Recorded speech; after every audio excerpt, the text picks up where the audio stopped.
Alright guys, you should be able to hear me now. Sorry for the short delay. Wait a second.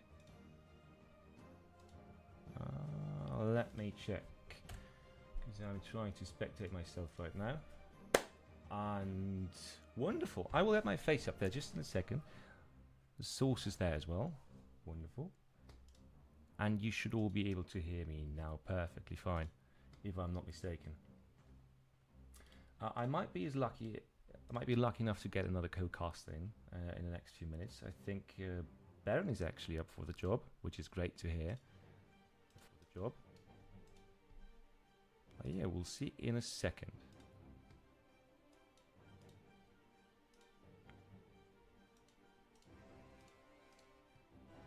Oh yeah, and I reckon,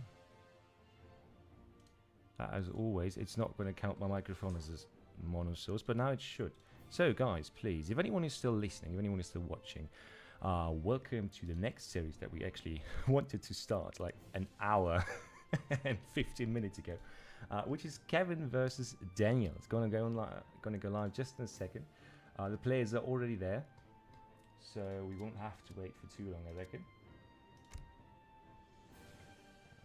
Just checking the games time after time, but I'm surely looking forward to another round of Age of Empires, even after I don't know how to call it, after a happening like this one, like the one match we just had.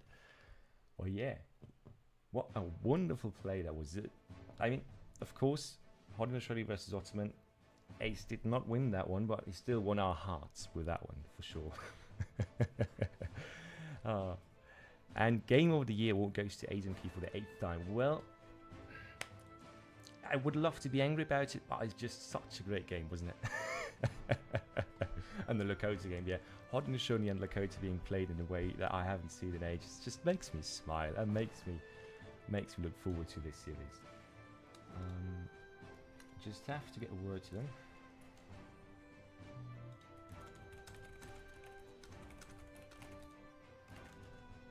Oh yeah, okay, I just saw that come get some to all the guys to wait for a couple of minutes so Baron can come in on time. So we'll just wait that one out, guys. But as I said, it's not going to take much longer. Hopefully the audio is fine now. Will there be games tomorrow too? Yeah, of course. Who do you take us for? As if we could ever stop the hype train of this day's Age of Empires tournament, right? If you just give me a second, I will pull up the casting schedule for you. We've got on Sunday Conqueror versus Optimus being played at 15 GMT. Sunday 17 GMT probably. Psionic versus Roadroad. And last but certainly, god damn it, not least, and Sunday at 21 GMT, Julian K versus Kita Boy, which is going to be casted by M. Hongpa and Hazza. So, I mean, do I have to say anything more? Do I have to do anything more to sell this to you guys? Huh? Just say. But yeah, one thing that for some reason, oh yeah, I forgot about that one. I'm gonna take the cam on the left. Hopefully, audio, that's great. Allow and start. Theoretically, you should see my beautiful, beautiful face right about now, guys. If that is not correct, so God shall strike me down at this very moment. There we go. It's me. I haven't seen my face on the camera like this in ages. I don't know when the last time was that I actually got to produce. That actually got to do more than produce. But yeah, there we go. Today I'm actually going to do that and cast as well. I'm a bit rusty probably, but we'll see how it goes. Thankfully, I've got a pro like Baron to to guide me through this. Let's call it what it is. And yeah, I'm really looking forward to those players dishing it out. And we've got another series after that one, which I sadly won't be producing anymore. I won't be casting it anymore, but I will be producing. So, lots and lots of Age of Empires to come tonight.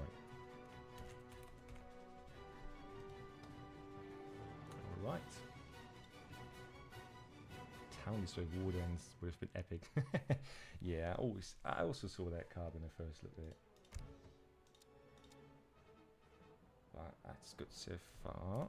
Did Ace win versus Otto? I'm really sad to tell you, no, he did not. But as I said, Ace certainly won a place in all our hearts. And I hope, Ace, one day, if you are listening, I hope that one day you do a video on your thought process or whatever the hell it is. If you just smoke a ton of drugs or just run a computer simulation about it, just whatever it is that you do to come up with these kind of strategies, please, for the love of God, before this game before the internet is deleted, just do that video and enlighten us all with your wisdom. Well, yeah, wax. No, there we go. Baron is on the way.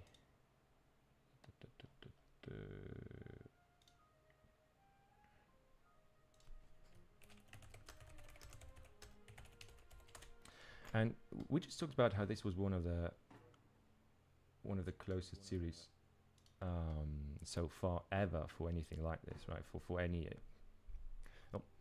this series in particular was very close, but also this EPL is probably one of the closest that have ever been played at this point, right? Because I think the score before this final third round of EPL rounds in the base round goes down was incredibly close. I think we wrote it down somewhere over here.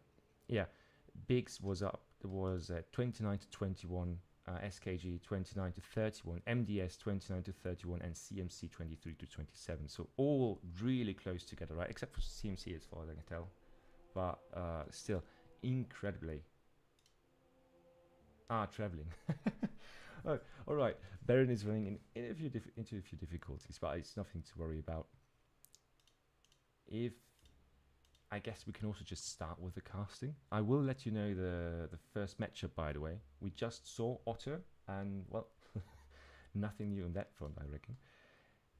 It is actually going to be Kevin on Haudenosaunee and Daniel on Ottoman. So we are just going to see a repeated matchup of this one. Need an Excel, at least the Excel.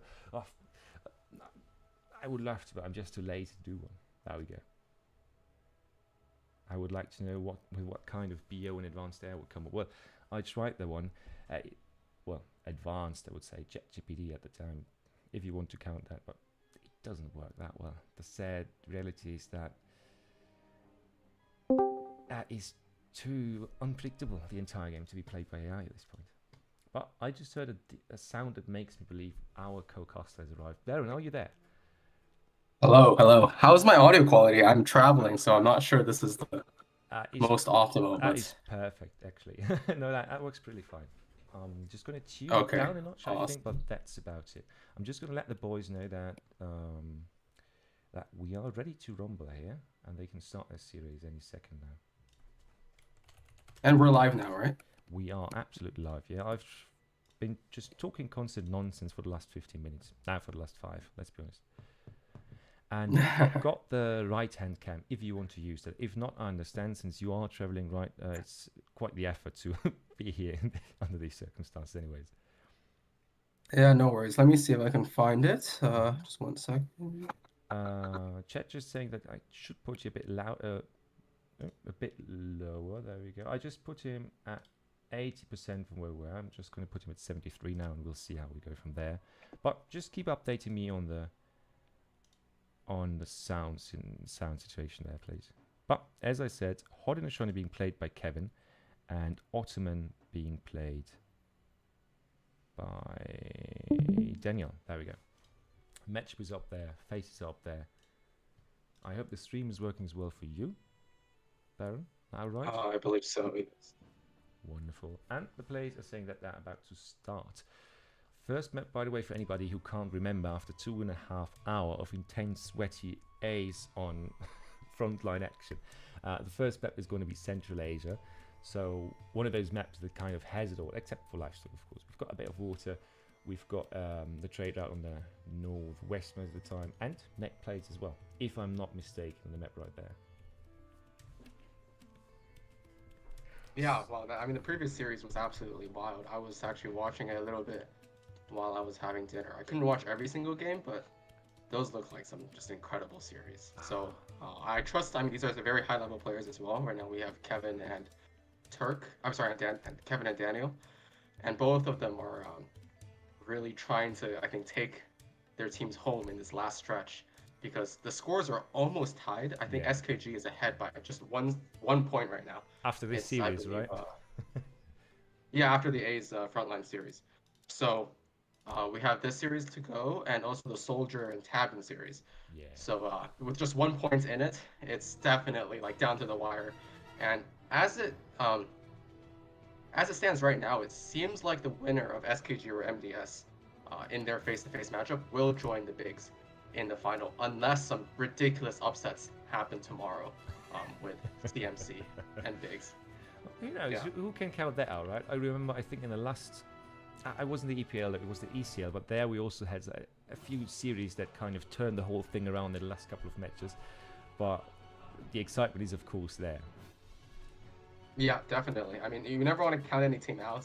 We still have Julian versus Ketterboy, maybe the series of the tournament tomorrow. And For sure. yeah, I mean, there's so many matches left to go. But I think as it stands right now, I think that is my prediction. But I'm always happy to be proven wrong from a casting perspective. But from, as you may know, I'm the manager for MDS, so I really am rooting for my team here. So I would like to see us to win the series and also head into the finals. So just Yeah, a go ahead. teeny tiny bit biased here, but we don't mind. Yeah, this is gonna be some very, very impartial casting, I'm sure.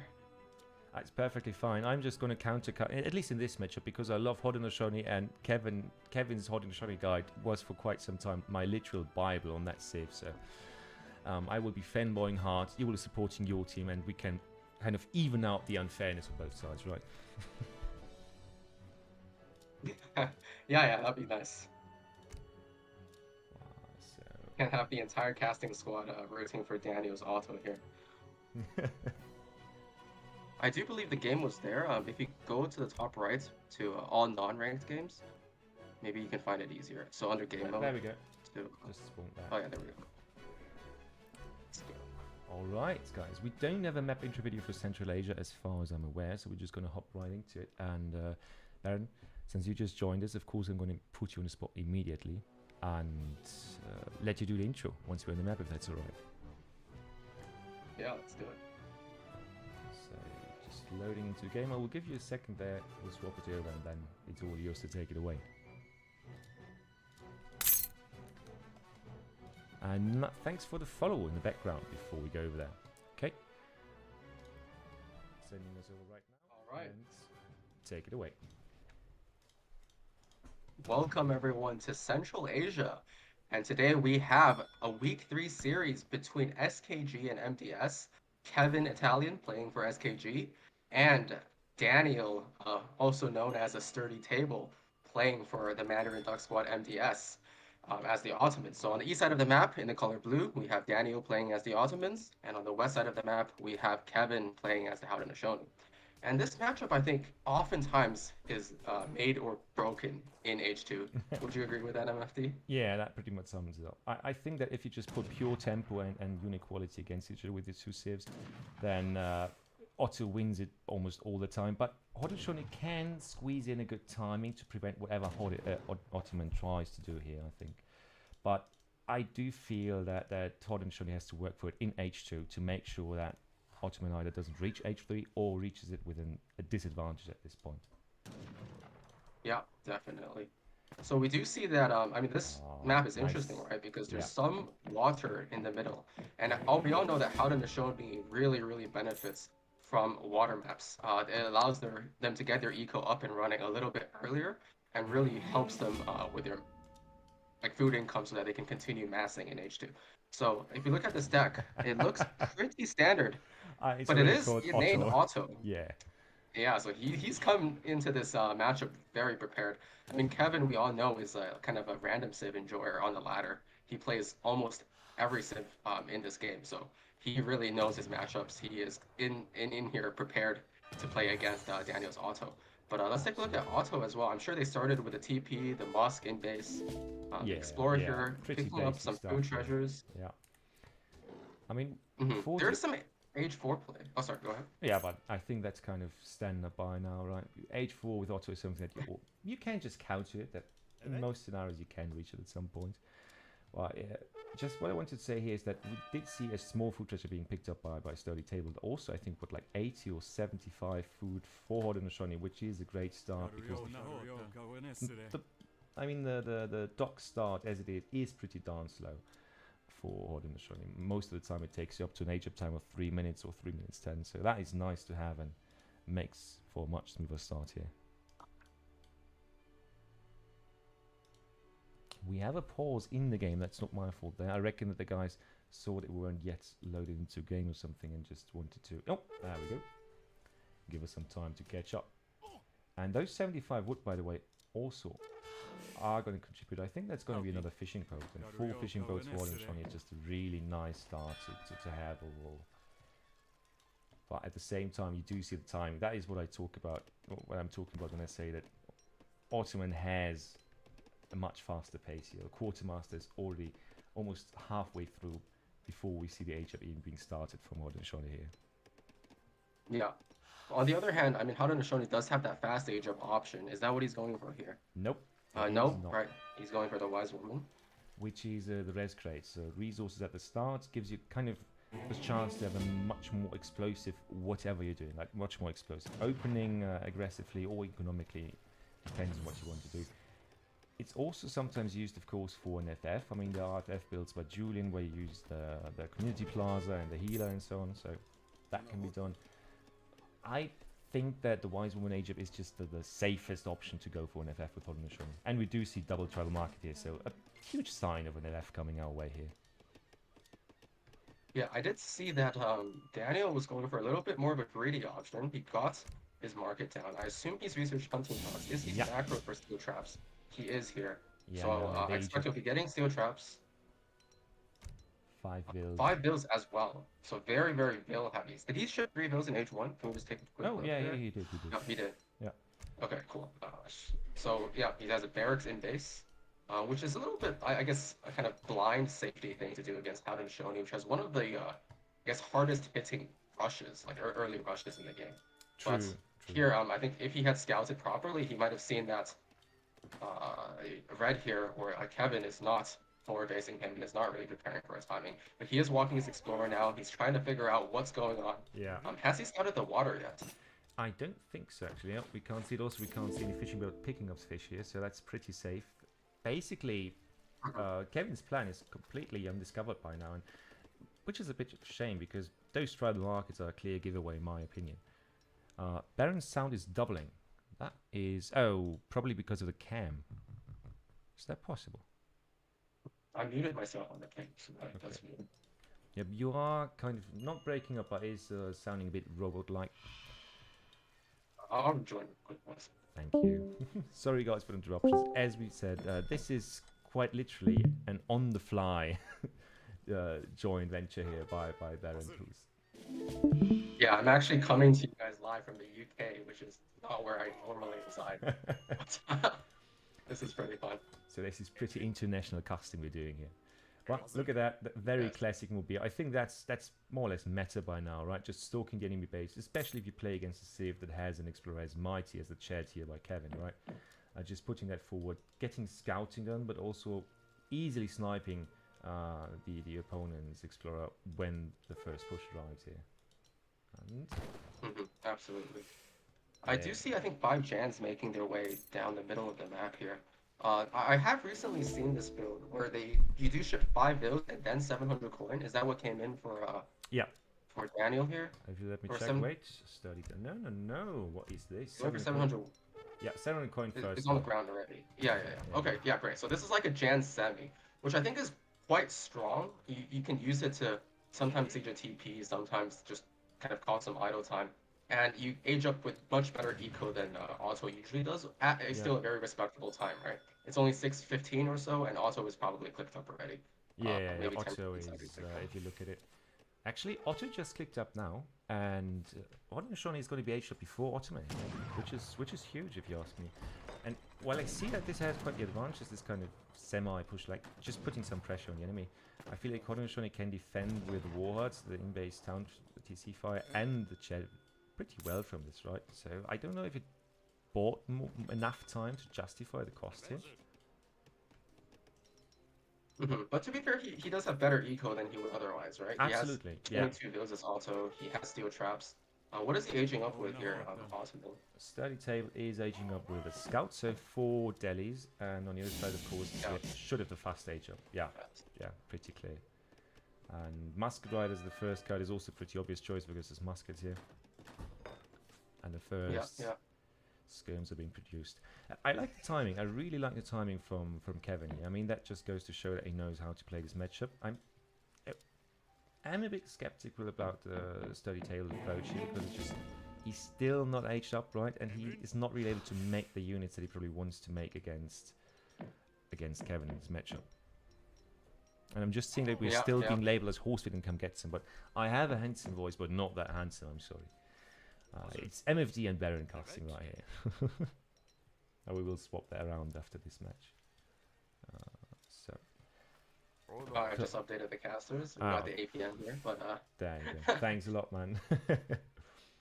No, but I mean, I definitely agree. The compositional advantage is for Howden Nashoni here. He's going Forest Prowler, Musket Rider against was basically Musk Husk right now from Sturdy Table. But I mean, with his economy here, he's getting vet gens in quickly. He has the wood to maybe drop a military production building, either to add Abyss, which I assume. And we really need to prevent this snare right here, otherwise the muskets are still going to do the work. Janissaries just really hard to kill for skirms only every 2 times multiply against them, right? And look at that. If there was not this extra batch of musket riders, this could have been very scary for Kevin already, because it takes them some time to kill the delis, right? But right here we've got the vet gen, and we should see the falconets right after that. In the meantime, it's units and units for Kevin, so he is pressed to get a good engage here before there are numbers that he can't easily clean anymore. At the same time, with 25 villagers for Ottoman, and I think we are... Is it a church deck? Yeah, I think we are seeing a classical church tech vill block right there. So for some time. Yeah. Classic for first game as well, which is great for Kevin, right? Because now he's on 36 villages versus, let's call it stable 25. Yeah. Well, a short pause. Maybe both guys are having some leg issues or things like that, but there we go. Just a short one. The only thing. To be fair, he was popped early, so let's see if he gets it now. We'll see. Nope. Nope. I really hope he does. That is still popped. That's a bit of a shame. But look at that. 59 out of 60. Okay, and the first engage is happening right there. One musket rider apparently coming too close, but it's a pretty scary scenario for both players here, right? You don't want to take too many free shots in the Janissaries, because you also need to be in the right position to really decimate the musket riders if they come too close for comfort to the falconets. But then again, you also don't want to get too many falconet shots to your face as a forest prowler, because that is... It's just hard to clean that Janissary supported artillery. Where's the Moscow? Yeah. Well, almost there. Let's say almost there. Yeah, I do think he had enough musket riders there to take a shot or so at the bounce without losing too much. But I mean, Kevin's going for the safer routes. He's probably just waiting. He knows he's ahead in eco a little bit. He's waiting for his next shipment. He's also getting hunting dogs now, and I think, what is he making there? I can't quite see. That was elite musket riders. Just more muskets. Yeah. Which is the right call, because the combination, I think, does the trick here. Kanya horseman for the melee, so you can kind of approach this engagement from 2 sides, right? With a one unit batch that just goes in there and tries to do range damage. Of course, the Janissaries are going to try to protect that from the one side, but then you go in with the melee cav and can potentially really snipe it cost effectively. And then it's just Janissary versus elite musket riders there. Yeah, and Janissaries aren't known for being the most adept cav killers in terms of like melting cav quickly, right? They do like live forever against cav, but they don't really melt cav like some damage other is just not there. Yeah, it's 36 damage. But by the way, we just scouted also another TC, which makes even sadder the fact that we didn't see any build production for quite some time, because there would have been 2 villas in that time for each introduction in there. And yeah, now we're just trading shots here. But well, it's not really trading; it's just taking shots, honestly. Yeah. I did see an artillery foundry going down, so Yep. I assume he's Still stripping Gen move. combat. He's gonna be adding Avis shortly. Yeah, that's going to make And this all so much harder. Oh, oh, that 30 positioning C. though. He's That gonna is get Sam. great. Oh, that's Yeah, one Falcon going that's down one for dead. That's another sure. one dead. And Oh, out you go. Right. that's tough. That was pretty much the fight I think that Kevin was more or less hoping for, right? Now he just needs to get out of there and does as much damage as he can while he's retreating, but that's just Genesis for you. 300 HP. He's, what, literally Imperial Musketeer stats on the HP value right there. Yeah, but look at his positioning here. He's putting the Musket Riders just a little bit farther in front of his Forest Prowlers Yeah. so that he can drag box. That But was... and these Janissaries are never gonna take good trades against the Forest Prowlers, even with Gen combats in. That was beautifully done. And now the Carnies are just menace up here in the northwest, making sure that even if he has 3 TCs, Daniel can't just get up on the rest of it. And that's a dead Villa. And another poking ground here in the middle.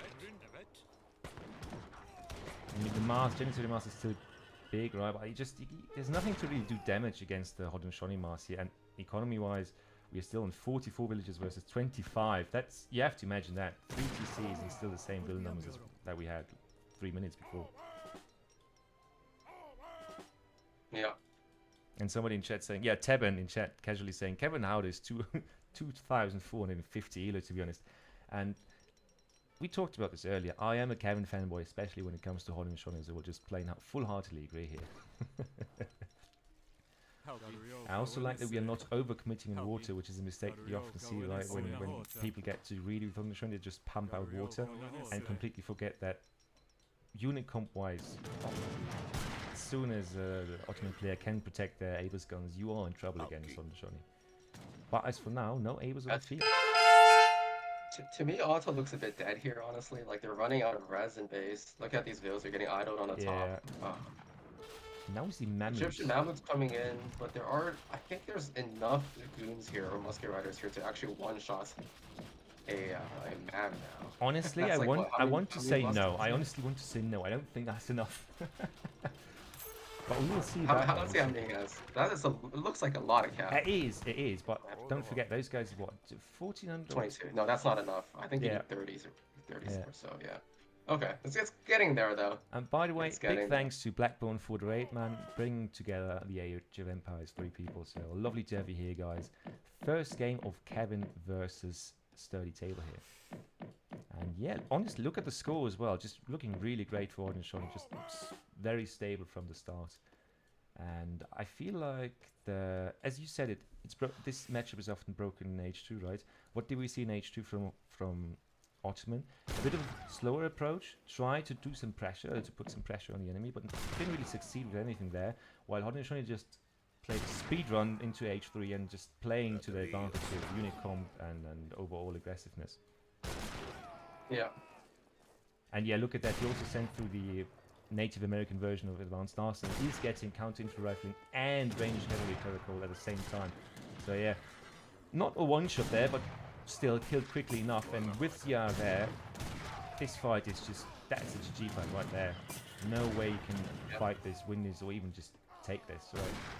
And Kevin, he doesn't care. He still keeps on kiting, right? He wouldn't need to, I think, in this scenario. He just doesn't need to, but he just does it anyway. That's just personal pride right there, I reckon. Yeah, I mean, why not, right? Yeah, sure. Get as good of a trade as you can get. You should never give Ottoman just even an inch in this matchup, just to make sure you really, really kill them dead at this point. But yeah, I don't think that anyone can come back from this, not even with 3 TCs, right? We are still not caught up on villages. 37 villages versus 50 at this point, and that is what you also talked about earlier, right? This one building changes so many matchups for Haudenosaunee entirely. Yeah. So yeah, well, quite the great. Daniel is probably typing here. I think I just saw that Daniel was apparently saying that he was lagging a little bit. Yeah, that makes sense. Hopefully we can get that sorted. Yeah, that would go with the but that makes sense, right? It's resigned due to connection loss. Okay. Yeah, I'm not sure. That's a bit weird. But maybe it happened because of all of that, right? You just quit the game to restart it. We'll quickly check in with the players, right? I will update the player score, of course, and it's 1-0 for Kevin after this one so far. It was so over, yeah, pretty. So, yeah, Daniel's just saying, I will restart my PC. It's freezing so much for me. It's unplayable at the moment. Quite the shame for the first game, but again, I'm a bit biased in this matchup. So no, hopefully. I know there is an issue where like the latest version of Windows has been causing issues with many games.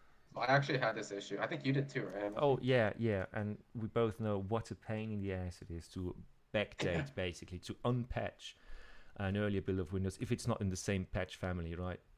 Because you can always go back to the previous small patch, but if you really want to go one entire build back, then you have to basically just completely reset your PC, which is an absolute pain. But yeah, hopefully those guys, hopefully Daniel can figure out without doing that, but we will see in a second, I reckon. In the meantime, I will take us back to the home screen, right? And let us check if we will have another matchup anytime soon. The next map, just so you guys can get to speculating, is, by the way, Cascade Range, which is probably one of my personal favorites in the ESOC pool in almost any event, because I feel like this map has probably provided us with some of the best matches ever due to the nature of it, due to the low resource count, the easily raidable corners, and then corners that are easy to cut off in general, while also having some extra resources, some net options and all that stuff. So I really love the dynamic, the aggressive play that this map promotes, and I'm hoping to see something that really rewards us for watching the game. Yeah, I'm trying to right now I'm messaging Daniel to see if we can get the lag issues sorted out. Hopefully we can. Yeah, hopefully. Worst case, right? If push comes to shove and they can't continue like this, and he needs to find a different fix for it or anything, we probably have a match in the backhand, right? I'm just looking at the one that's being played right now. You know which one it is. But yeah, of course we don't hope that is. It doesn't go there. Best case scenario. Genzo P versus Froze Blood Masquerade. Yeah, of course, Hot Girls. That's what I've been saying this entire time. And I'm just seeing in the chat that there's a lot of people, like Fantor and Cabone as well, saying that the game became unplayable after the latest Windows update. It is a sad mixture of different factors. Some people have issues with Windows. Sadly, Nvidia also has they shot their drivers to shit with the last few updates as well for some people, especially if they're using several monitors and not the not the 50 series but the 40 series. So a lot of issues are going around at the moment, but basically patching back to an older build of Windows is what did it for me. Not from Windows 11 to Windows 10, but just an older build of Windows 11, just to clarify on that. But of course I'm not a technical expert here, so I don't give out any advice. But yeah, that's the first game taken down right there. Yeah, I don't know. I think it's not even just an Age of Empires 3 issue. Like, I heard that there were many other games also struggling with this. For once, it's not just the game code. It really is an overall Windows issue, which is almost even more painful if you think about that. The billion-dollar company that is behind Age of Empires can't even figure out their most basic product if you think about it. But I probably will stop flaming now before we get taken down. yeah. So I do believe you have the matchups. Oh, yeah, I just saw it. Kevin is playing Mexico, which should be a fun one, versus Daniel playing as Inca. So Daniel counterpick, which I find fascinating, right? Because that matchup, to me, just from thinking about the first few units that pop into my head when I think about those two civs, feels like it's a bit better for Mexico. So if Kevin picked Mexico first and Daniel counterpick with Inca, that is a brave pick, at least in my books. Because you have a civ that has very cheap, very easy siege capabilities early on, can easily switch into muskets, and muskets is just something that, in my experience, really kills Inca hard. So I'm looking forward to seeing what they both pull out of their heads. What are your predictions here, Baron? I don't know. I think Inca's not the best civ on the ladder right now. But sorry, Yeah. what was the other civ Mexico, again? sorry. Kevin is playing Mexico from what I can see. Oh. Hmm. There we go. Just... Is that right? Yeah, me, Mexico, and Daniel Inca just clicked on the wrong... There we go. That looks better now. So... Yeah, I don't... I honestly have never really seen this matchup being played. Have you?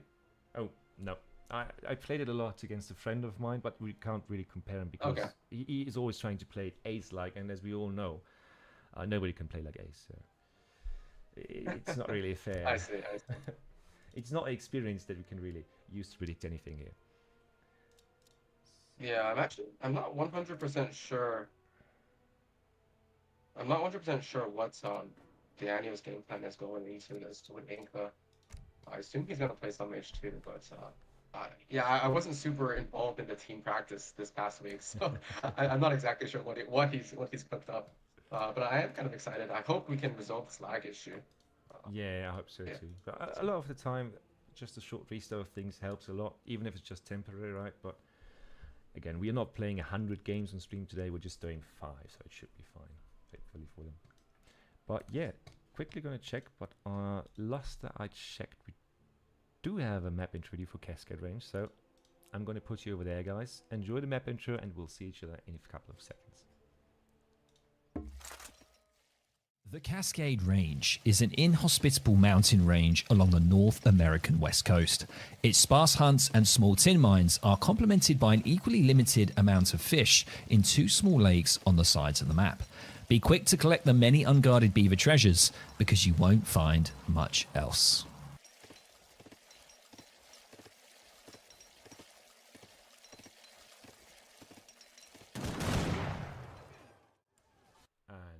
On we go into the next game.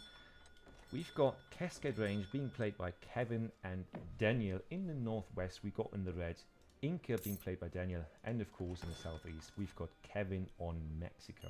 A map that has, well, barely anything. I mean, Witchy put it pretty well in the map introduction video. We have a couple of treasures, we have a couple of extra resources in the middle on the sides, but not really a good economic base to just go out and build a booming empire here.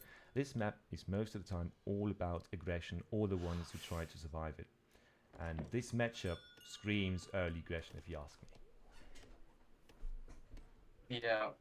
I mean, this map is not known for having good hunts. If we take a look at the hunt situation here, I mean, basically each player has 2 hunts in their base, and after that, you really have to move out to the map, either towards the bottom or the top, or towards the middle of the map. Yeah. So I totally agree with you. It screams early aggression. And I mean, Mexico is one of the best FB civilizations in the game, I feel like. Just because of their ability to get like 10 pikes out extremely quickly. Yeah. And then just add any other unit of their choice after that. But, okay, so we do see Daniel here starting a dock on the top right. So that is, I think, a good option. Again, the food is so scarce on this map, and it's so, like, I guess, aggressively fought over that if you are able to sneak some boats out onto the lakes or the little ponds on the top or bottom of the map, it does give you a pretty big advantage, in my opinion. It certainly does, but the question is, right, that's some pretty heavy investment here. I think we're going to look at, he's still chopping, right? So we're going to look at 3 boats minimum, and that might just slow Inca down even more. So I'm really curious to see how that is going to impact his defensive capabilities when Kevin is pretty predictably going to arrive at his base with a lot of shit. What the fuck are these here? Thank you, Hazard, for pointing it out again. As always, with the gold commentary in the chat here. Yeah. That keeps me entertained, even if I don't have to talk about the game. But look at that, 40 woods here. If we don't get, I mean, he's just stopped chopping. Great timing for that, because he's going to pick up the 40 wood over here, so it's going to be a bit cheaper to get that 4th. Look at that, 4th boat out, actually. So that is. Yeah, that looks pretty greedy to me. Not to don't want to make a cheap punchline here, but that's quite a sturdy will advantage, I think. 14 villages from Kevin versus, yeah, it's going to be when he hits the age Yeah, of look at the Iroquois. hacienda wagon. Yeah. Yeah, never in the history of the world have I ever seen a farm be as scary as a Mexican hacienda wagon. You know, I mean, you know, in what kind of historical battle does somebody start by building a farm in front of their opponent's base and say, here is where my military is gonna spawn out of nowhere? No, But, you know, wait, that's wait. just how Mexico is designed. I do remember that one time, right? 333, that big skirmish at Issos, Alexander the Great versus Xerxes, or Darius, I can't remember. Really? No, of course not, man. Nobody does it. Well, yeah, the point I where was like, oh, yeah, I was actually thinking if they were the same. Okay, anyways, whatever. Let's move on from that. Sorry, I kind of threw you off there, right? Let's take a quick look at the decks before we freak out even more about weird fake historical facts. Yes. The farm at Waterloo is up there for sure. That one actually existed. I think there was the one that was covered by some precision rifleman people there. That's enough. Turn 8 deck from Sturdy Table. A bit too boomy for my taste with 1, 2... I mean, that card is normal, right? But what do you have here? Fishing boats. Fishing boat gathering cards on a map without permanent water economy is a bit ballsy or a bit greedy in my books, to be honest. That's Kevin's deck. Yeah, that does not look like H2 aggression at all. Moonshine in the chat, can you confirm that this screams FI, right? Just asking. Yeah, obviously. No. I mean, he only has one factory in H4. Is that normal? Yeah, that feels a bit weird, but I thought the other one is the one that gives you the text like for free or something. Yeah, I think and like so increases too. the HP on factories. Yeah, but I guess he doesn't have that one. It even arrives quickly, I think. But yeah, costs it some does. resource. It does. It costs 500 Yeah. wood, 500 food, if I remember correctly. But Yeah. Sturdy Table aging up himself now with a wise woman, which is not the Reese's upgrade, but the priestesses, right? Yeah. Oh, that is a mean one.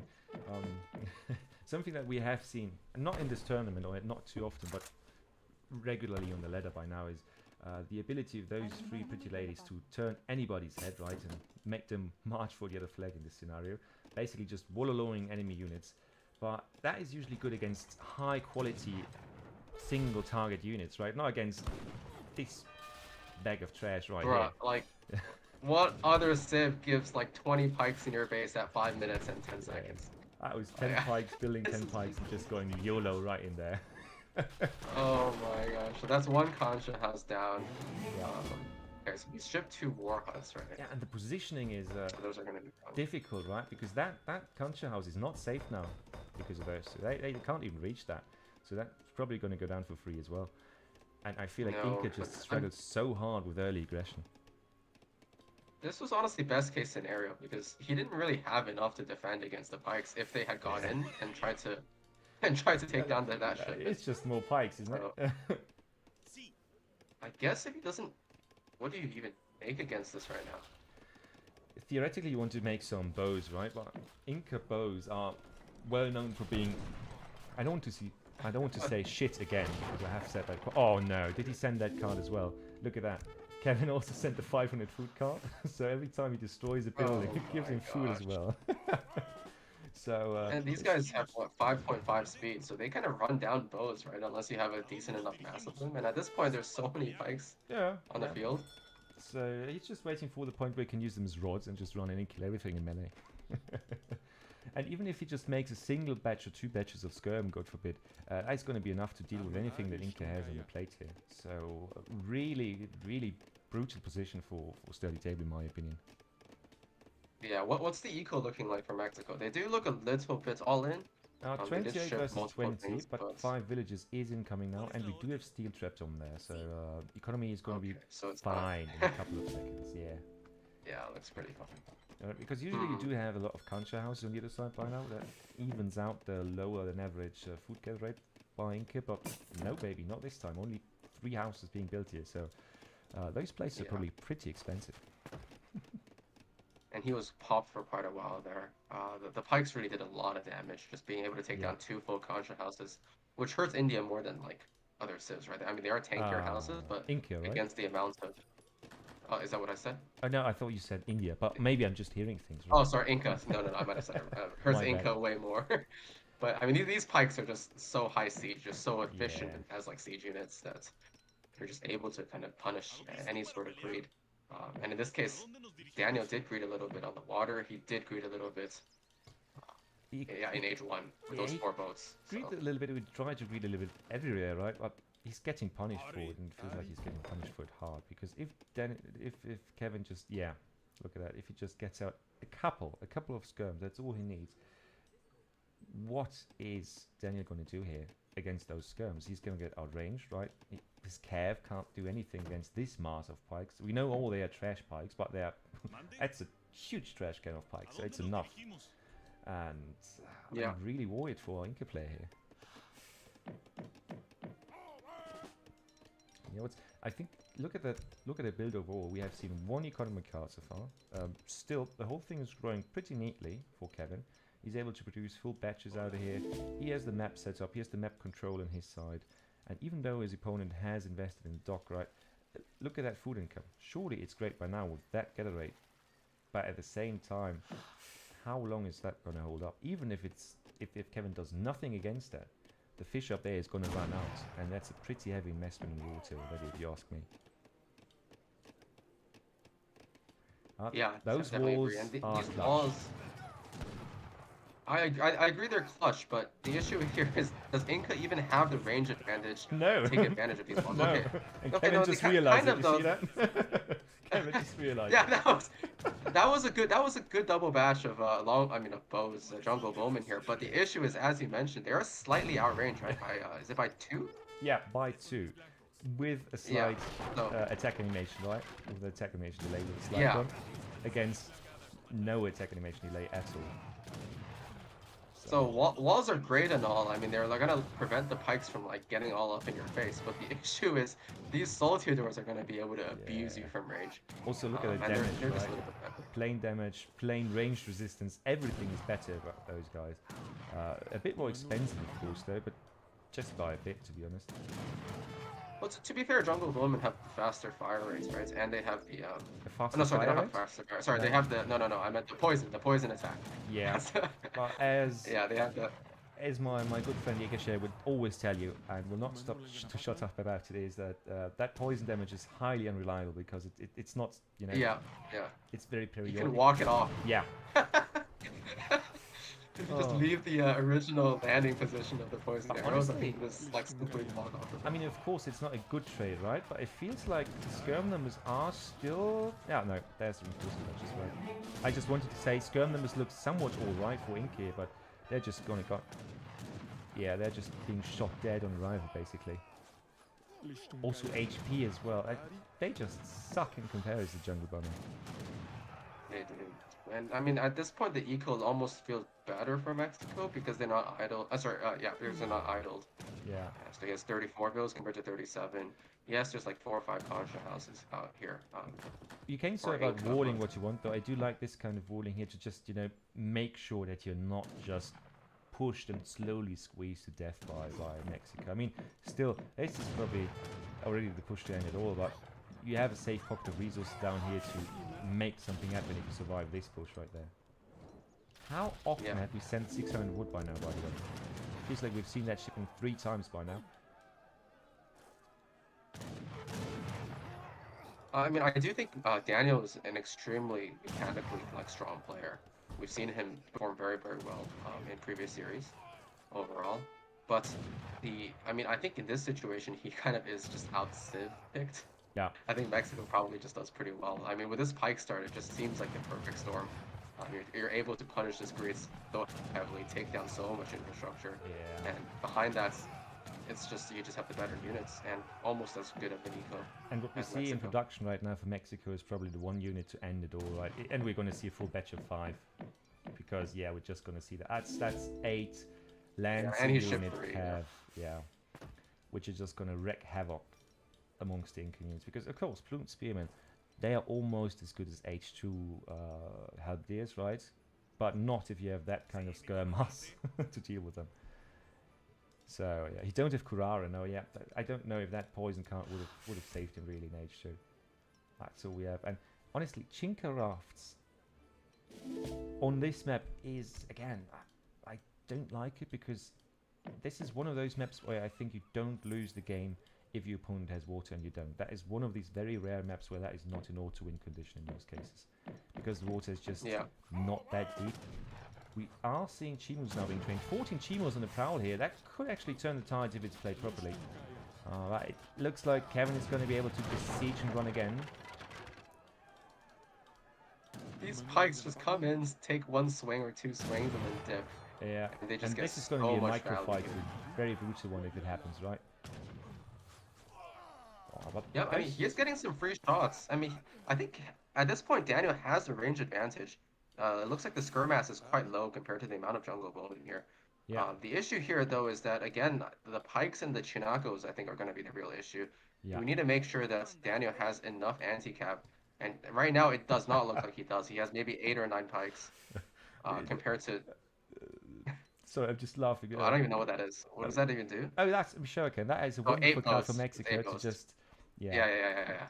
So we're going to see, how many is it? 9 fishing boats on one side and a dock to just kill the other side of fish and take advantage of the one side. So Daniel is on both sides by now, but he will surely be pushed off one of those sides, I reckon, if once Kevin puts up his own dock. Okay, this is a interesting raid going down towards the bottom of the map. A lot of exposed vills there. That is he probably scouted this earlier, and he's splitting it so that he gets both the vills on the mine and on the... Okay, never mind. He's just going to go for the vills on the... Too much praise there. Sorry. Yeah, but I mean, this is a big raid. It's causing a lot of idle time. Let's see what Kevin's response here is. Is he coming back with his army? Yeah, he is. But yeah, he is able to take the Uber and dip here, and that is the advantage of having water on a map like this. 3 Chimos sacrifice them to get another village down here. Now it's 46 villages versus 45. He needs to get out of here. Those boats aren't good with siege. Oh, no! Yeah. Oh no! And that is your drunk Uber driver ramming his car into a parking pole. Jesus, that was nasty. Yeah, that was a little bit too greedy. He went back for the couple that didn't get in the boat there. I mean, the thought was there. That's tough to see. The idea was great. The execution was close, I reckon. That was sad. Yeah. But we're now seeing an age up, by the way, just to not. Okay. Which is fascinating, right? Messenger fast stage up is going to be up fast, but the question is, what good does it do for Daniel here? Because he's not going to have a shipment. He can dance for some merc shipments. Oh yeah, dance, wiggle it. Yeah, that's what he's doing. That's what he's doing. Thankfully, he let's dance for the mercs. Which one are we going to go for here? We have no, don't really have merc card there, so he's probably going to go for one of the support cards. No, more Chimos, okay. Oh, that raid hurts. That one, yeah. I mean, especially look at that. A sturdy tail down 37 villages versus 48, right? He just raided Daniel to hell and back, and he's still down in villages because water got cleaned apparently. The 8 boats. Oh wow! And look at those pikes. They're just so efficient at sieging those walls. And now the cav are being committed. Okay, the pikes are. There is not that much anti-cap, but this is a good choke here for Daniel between the... Great advantage. Yeah, the only problem I see is that the upgrades are not there yet. A few soldados mixed in here. Kevin easily shipping 700 coin in the back, it seems like.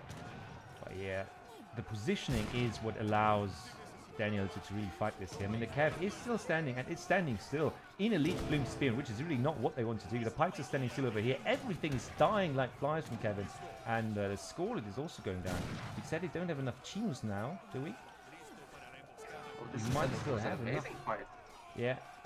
And look at that, the big button seemingly coming through here for more elite plume spearmen. So even if Kevin thinks about now sending in 5 more cav to really clean this, he's not going to be able to do so. Kevin overcommitting, it seems like. And now suddenly we have a scoreline for Inca. Wow. I mean, this really shows... I think Daniel's quality as a player in some of these micro situations. Like here, he perfectly wedged his army in between those two buildings and was able to just dish out so much damage with all of his archers in the back. However, where are the pikes? The pikes are up chasing the cav. No, they're back here. We're good. Okay. Nice drag box here. Get them on the pikes. Cover Yeah, and mode. then Kevin can't Nope, fight get this. in He there. needs to back off here. Now Yeah. covering again. And the skirms are going to be decimated up here. In the meantime, you got the Kev up there as well. So SoldieR somehow base trap fighting himself back into the game. And Caverna TV saying in chat, "Oh, we can finally see Inca win one time. I feel your pain." All right, And more more raids raids here. coming Very down. nice. 2 bills. Lock on for the 3rd and 4th bill. Is the poison damage gonna kill that one? Nope, not quite. Nope, I don't nope. think. And that is kind of what But that is just, yeah, that is pretty much what I love about this map, right? It also, it's not just really quick advance of armies at the start. It's not very aggressive at the start. It's also, it turns so quickly, like the balance of forces here, because if you just lose your advantage for 1 second, the opponent will be on your ass in the very next second, right? And which is what we're seeing here. Kevin is being pushed off the vital resources here in the west or southwest. At the same time, Kevin is trying to find a raid up here, but there's nothing there to raid, right? We are almost fully counter-boomed by now, I reckon. So the economy looks decent enough for Inca. Score also looking fine. Kevin is only now going up to H3.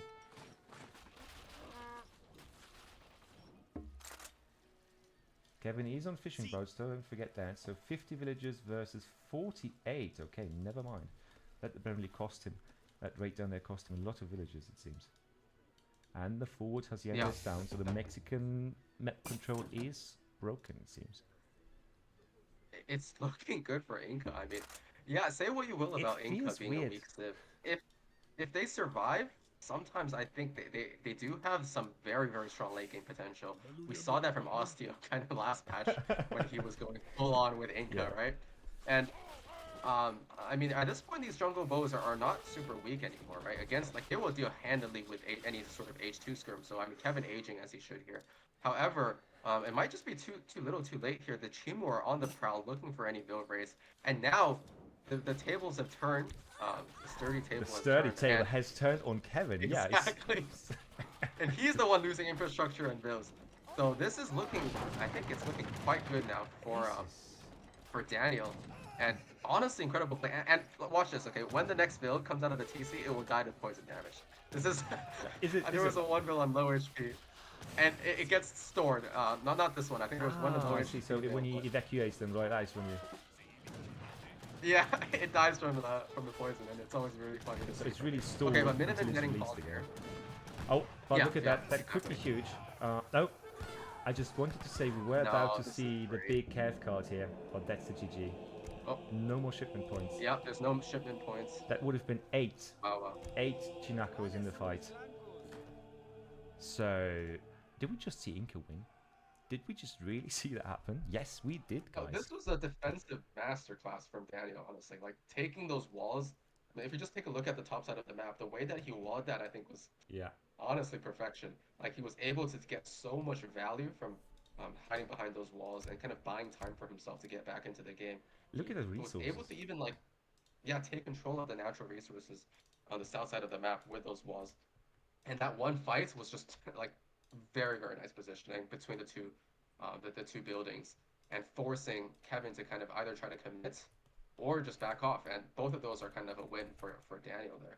And Kevin decided to kind of commit and just threw all of his units. The Cav went in, got melted by the pikes, and even partly by the jungle bows.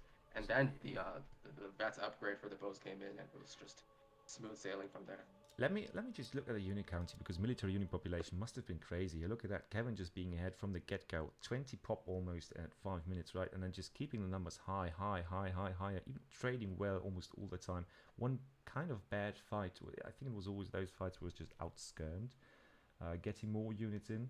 And then this one was the one where it almost felt like the opposite situation from what we saw with Haudenosaunee versus Ottoman, where he confidently microed all out till the very end of the fight. And here he just said, no, I'm going to win this fight, I'm going to fight it out. And he ran his Cav into some spears. And whoever has seen Braveheart, of you guys out there, that's never a good idea. So, quite the brutal massacre. Sorry? Yeah, amazing fight. No, I mean, yeah, that was just, I'm just agreeing that was an amazing fight there for and also, look at that, that's the villager population, right, with boats and all that. They had the first Kevin raid, where the entire Cav mass from the raiding mares got completely deleted right afterwards. And then Daniel lost, I think, all his ships right after the age. But I don't think there was actual villages there. But quite a back and forth from both players. And also all resources gathered. Kevin being ahead, even though he never sent an economic card, but just from being so oppressive, forcing his opponent to build defensive structures, units, instead of popping out more country houses. But in the end, Daniel just pulled ahead. Strong defensive performance, really impressive here, especially as we're all saying that Inca is just so damn weak at the moment. Putting us back into the home screen right now, so our beautiful faces, or at least mine, is up there somewhere. Hello again, guys, and hopefully you guys are enjoying the series so far. Don't forget, we are going to have 3 more games of this matchup, or this, these players are fighting each other for the points, and then we of course have Tabben versus SoldieR, which I've heard that those 2 players are somewhat popular in the scene. Is that correct? I mean, I've personally never heard of SoldieR, but I think Tabben is definitely quite good. SoldieR, I assume, I mean, I picked him up just because I think his name sounded cool. Yeah. 2,700 duck coins there. Makes sense. Isn't he? I think he was. Wasn't he one of those guys who paid give you anxiety $25 to teach him how to play or something like that? Must have been. Must be. But yeah, next map, just to start speculating whatever civ you're going to see, is Malaysia, and I don't know what you have casted way more games so far in this tournament, or spectated at least, than I did. What would your prediction be for Malaysia here? Because I really can't tell, with Haudenosaunee being out of the question for Kevin at this point. What did we even see? The past couple of days have been kind of a blur for me because I've been watching series on and off. But in the previous series, what did we even see on this map? It was China versus Brits, right? A's played China, and Frontline played Brits. And the one before that, I believe Sheikh the Otto? That was Sheikh versus. It was Sheikh versus Turk, right? Yeah. I can't remember that one, sadly. One thing I can remember, though, because I literally just read it about a second ago, is the next matchup, by the way. We have confirmation Kevin is playing his French, staying true to his colors, playing one more of his of the civs that he is well known for, apart from being a random civ enjoyer, of course. But yeah, his French against, and that's a fun one, Daniel's Ethiopia. So I'm sure, I know at least one crazy party animal in the chat named Dennis, who is surely going to have a strong opinion on that matchup. But there you go, guys. Next match is ready. A great matchup for Ethiopia. You would say that's a good one for Ethiopia? Correct me if I'm wrong. Yeah, is it not? No? I mean, I have played France for quite some time, and I have a hard time picking up Ethiopia at the moment, so I'm not a good judge of the matchup itself. But I do reckon that if I play this versus a equal levels Ethiopia player, I would be alright with it, I think. I would be okay with the matchup itself. Yeah, I since they nerfed the Red Sea Wagon strategy, that is. I'm sorry for the interruption. Oh, no worries. I was just saying, I personally, like, when I play Ethiopia, when I watch other people play Ethiopia, it always seems like such an incredible civ. But every time I try to pick up the civ, it just feels like I'm playing with today. I just get so confused by all the mechanics. But, I mean, I have been watching a lot of Ethiopia recently, and I feel like they tend to do quite well against France, just because, well, they have a very strong economy, and like, what does France do, right? If they can't really start Huss against Draft Riders, and I guess an infantry start is possible, but Ethiopia has good defensive strategies as well, with they're pretty strong H2 Musketeers, and even the potential of either adding the Cannoneers or the Jesuits. So I think there's a lot of defensive strategies that Ethiopia can. I will reckon that one of those 2 players is going to show us the answer to our everlasting question here, but I guess again, you will just take Ethiopia's side. I'm, as a French, not main but semi-main, I will just say France will win, of course, and it's Kevin playing so. And we will see who is right in the end, right? But one thing one thing about this map before we go into the game that feels like a big advantage, in my opinion, for Kevin is of course all the livestock, because even though you have decently fast explorer with Ethiopia. You have 2 with France, and Kevin is pretty good at picking up those juicy cows. And of course, denying them to Ethiopia would be the first big goal that you have to work on in the first couple of seconds of the game, right? But enough talking about theoretical stuff. Shall we hop into the game? Yeah, let's go. And off we go. No map intro video, so if you want, just take it away, Baron. There you go. Alright, and now we are on Malaysia, and this is game number 3 in this playoff 5 series between Kevin playing for the team SKG and a sturdy table, also known as the name Daniel, playing for MDS, which is the team that I am managing this time. So I'll try to give as unbiased casting as I can, but we all know who I am rooting for here. And here on the northeast side of the map, we have Kevin playing as the French, and already his explorer and his scout are split up, trying to pick up these cows that are so important on this map.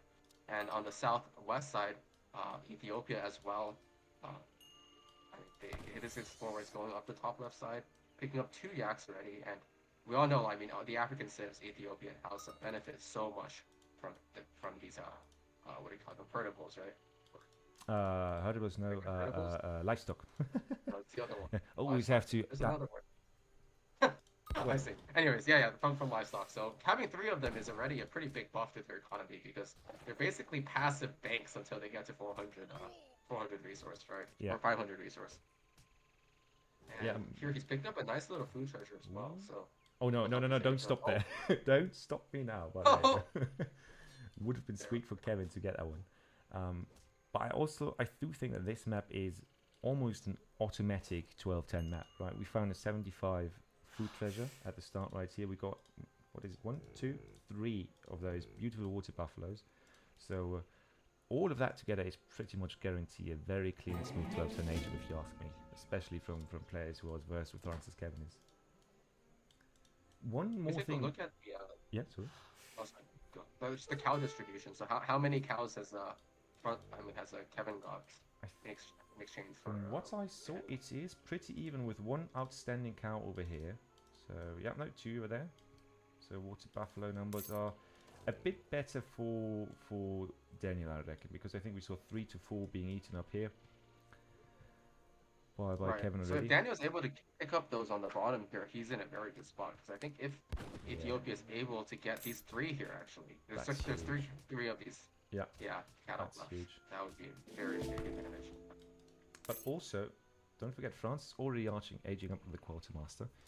So that big advantage here for Ethiopia might be void and worth nothing if France can make something happen in an early age 2 or a very, very fast age 3, of course. Right.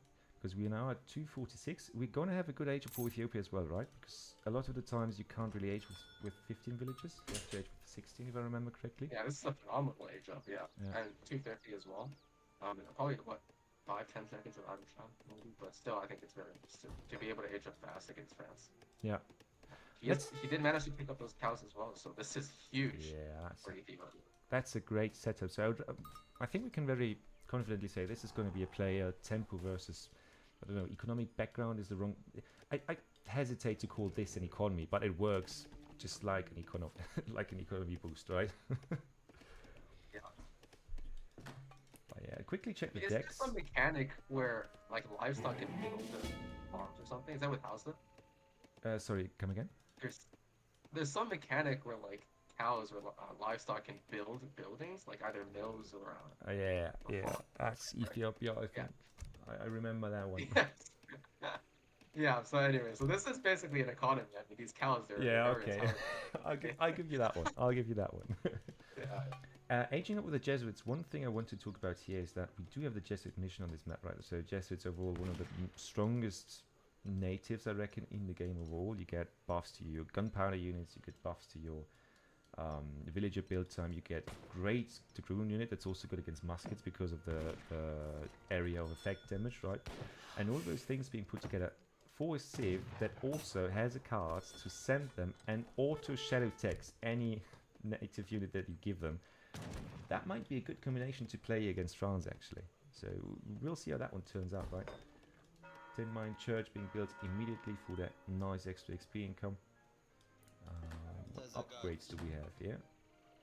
Not the snares yet, so Kevin is already on his market with nice and early steel trips, and of course the first batch of musketeers comes out, no questions asked, right? That macro is, you don't even have to ask if he's going to finish the batch or not. One thing I'm a bit curious about though is the fact that it does look like we don't have any anti-water cards from Kevin in his deck. I know that he does not like to play water, or I haven't seen him really heavily play water, right, with all the intensive fighting that it requires a lot of the time. But you also don't see anything to prevent the opponent from going water, which can be quite risky if your opponent spots that and just defends well on land and manages to boom up his ass off on water at the same time. It could potentially lose you the game if you fall behind on that. Right. Yeah, definitely. And this map is especially strong if you're able to get somehow water on both sides. It's 6 wells. That is a lot of kind of infinite. Yeah, that is huge. But the let me just take a look at the game plan here. So Ethiopia has 5 Gascan out, so he probably scouted this in-base racks from France, and if that's his response here. On the other hand, though, how many Avens does he have outside? I think I see 2, but I can't quite tell. Yeah, we're quickly gonna check. We have 1 actually. If I'm okay, so no Avens out yet. Yeah. So 700 coin from. But with that macro, I assume it's just gonna be FFing then. yeah, but with that macro, right? I don't know if we're gonna see an FF, or rather, with the 700 food, I think they're gonna be put into Avis production to just get some more base economy, because I think that is the unit that really makes your economy. That is the one that pushes Ethiopia to the levels of gameplay where a lot of players complain about the Civ, right? A unit that just produces that amount of resources for that cost, and being able to produce them not instead but right next to parallel to villages means that your economy just skyrockets in comparison to most basic Civs. But ooh, this is going to be a fight this is dangerous. Yeah. He does not want to take this fight. Okay, but I mean, 1 musk for another when you're double outnumbered is just totally. That is good enough, and with 1 Evan in the back, right, you might be able to defend this with a bit of auto healing. But you will want to wait for this next batch of Gascania to fight this Mars, and then I think it's actually going to be a death threat for Kevin to stay here, if you ask me. And Kevin realizes that as well, it seems. Yeah. That's great. And Ethiopia, I think, is close to aging up behind this, if I'm not mistaken. Yeah, we see 3 husks being shipped. A lot of coin. Yeah, it looks like he wants to. Okay, but yeah, I'm not sure. Like, the France timing here is gonna hurt a lot, and if he loses these Gascania for nothing, that will hurt. Yeah, but don't forget. Like, obviously, with the African Civs. Oh, sorry, go. No, it's fine. With the African Civs, I reckon you wanted to say with the African Civs, one thing you can always do is you can just sell a cow and win a game. That is how these Civs works, I've been told. At least that is what Dennis always tells me. Yeah. That's true. But on the other hand, there is no minimum timing. True. So if you're aging kind of naked, your musks are. Or I guess with just 15 musk here, he's not going to be able to kind of have a crazy pop upon hitting an age 3 minute man with the first ship. Look at all that shit. I'm sorry to cuss so much. I'm just not used to being on camera again, but that is very potent. That is the base essence of a Husk Musk H2 push against an FF that we always talk about when we talk about French meta, right? That is what you want to see. A whole bunch of Husks, a lot of Cav to snare, and even some crossbows in the backside, just to get some more range in there, right? Just for flavor purposes. In the meanwhile, shipping 700 coin, and even if this does not kill Ethiopia, if it just trades it well, right, Kevin is going to get so much value out of this, and just deny a lot of tempo and just punching power to Ethiopia at this point. Yeah. He's up now, and he does have a shipment. He's not popped or anything. I would like to see the Netanya here, which he is shipping. And honestly, is this that bad for Kevin here? I mean, for Daniel here. He's able to take down all these Husks, and now, I mean, is France adding another batch of Husks, or is France trying to age here? I reckon we are trying to age here, right? Yeah, we are. Yeah, and so if he's trying to age here, these Neftanya will clean everything. Yeah, that is huge. Because I think up until now, this fight is all right still for Kevin.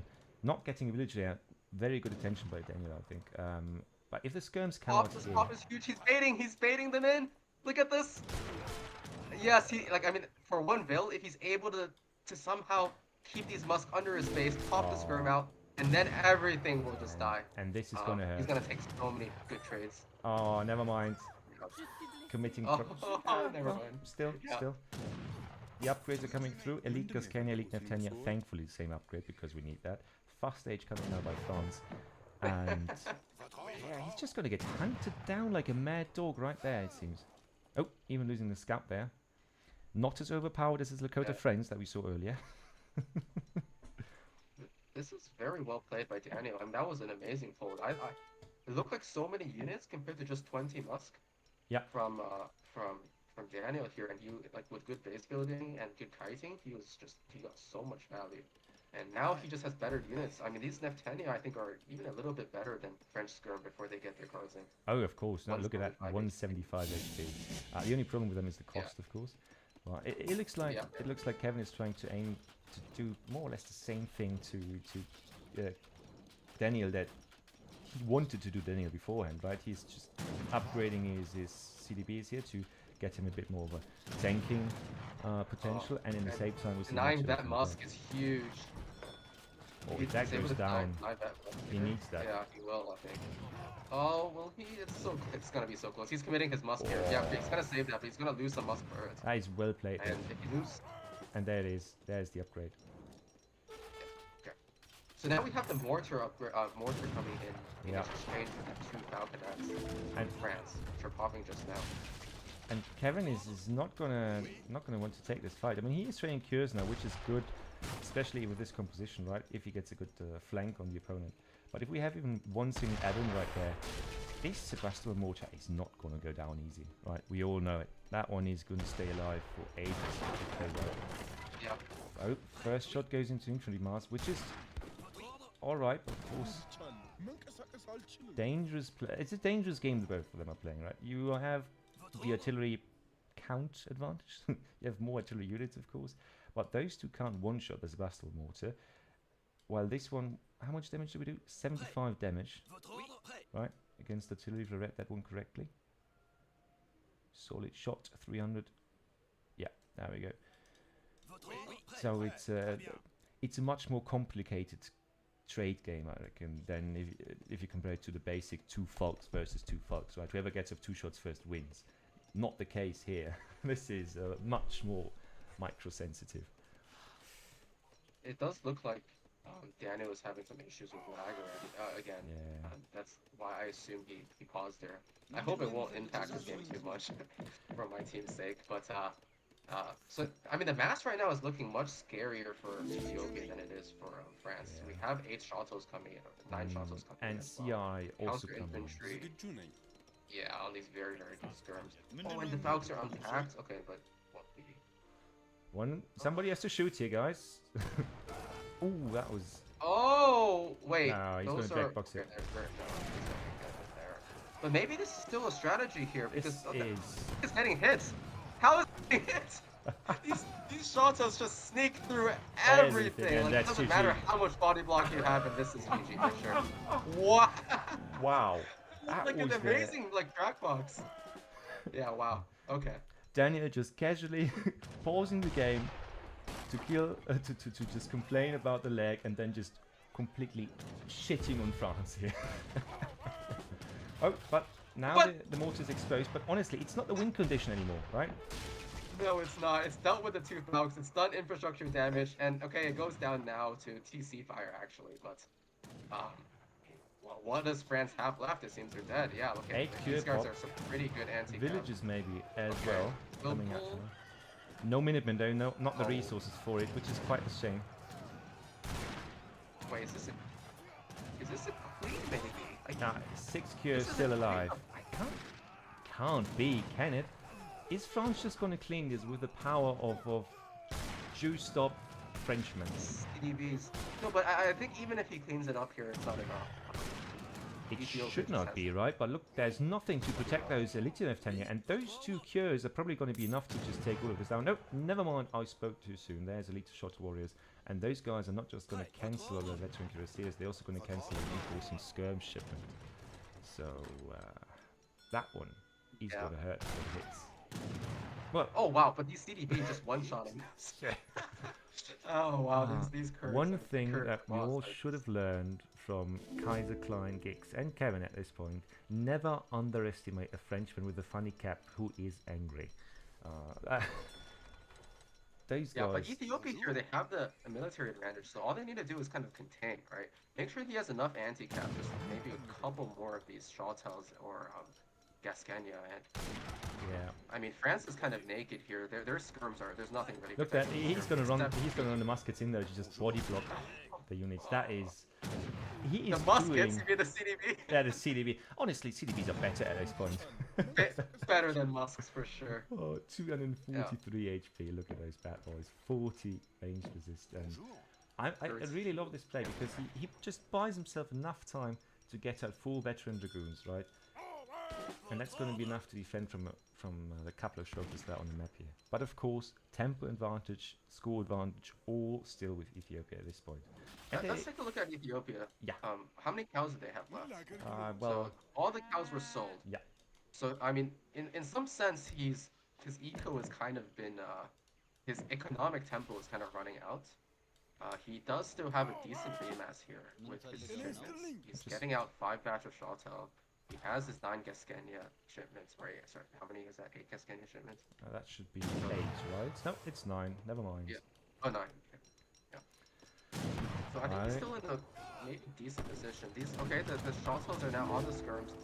The Yeah. Dragoons are not honestly that great against Shawtels, just because it's so impossibly hard to split fire.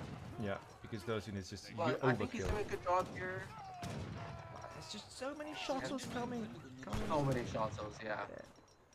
It's impossible, I think. But there's more. He's And just these running Shawtels are towards the pretty CDB, and now he plays his final threat card. Yeah, but I mean, every time he does a CDB pull, he's losing a little bit of economy, right? Yeah, it's In the idle long run, for this sure. shouldn't work. But, I mean, again, it's a good trade for France. And now France is shipping Good 5 trade. dragoons. Yeah, a necessary good trade, though, right? Because we still. Theoretically, we're talking about good trades for the last 2 minutes for France. Theoretically, practically, score has not evened out at all, and we are seeing a shipment coming in for France, but that would not change but- too much here. France does have better scaling than Ethiopia. If Ethiopia doesn't do anything specific to scale. Yeah, but I don't think Here's they the- need to do 36 anything specific, right? Right now, they have better skirms, better muskets. They have Huss, not better, but Huss. But yeah, those 4 cures though, they are probably gonna really hurt Daniel right there if they dive in the right moment. Going back and forth, of course, skirms doing the damage over there. Whirlpool again and again and again. You love to see it. Yeah, that's one thing. And now Yeah, he these has skirmers are Ethiopian skirms without any cover from the Kev. That is a great play, and Kevin just not resigning here. He just doesn't allow it to happen, right? And now finally the score is creeping Scores closer. very close to. Yeah. Yeah. One thing that I think was it Hazard? Yeah, Hazard pointed out. Just ship the conks, man. I think there was a bigger conch shipment in H3 that got severely nerfed for Ethiopia, right? Don't know the 6 conks would Yeah, I do a think lot you're here in this situation, though. So, how many yeah. Avens does he have now? I looked at it earlier. I think it was 4 back then. Well, I will have to Okay. try and find those buggers somewhere there. Yeah, now he's on the defensive again. How has this game gone so back and forth already?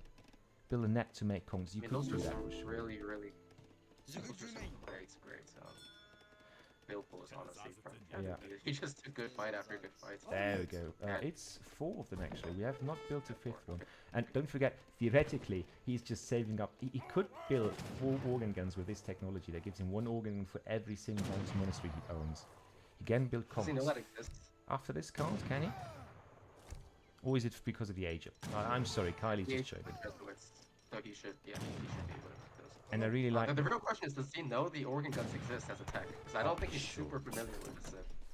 That is probably one of the strongest things there. I don't know. I mean, he could be sending that right now, no? True. Yeah.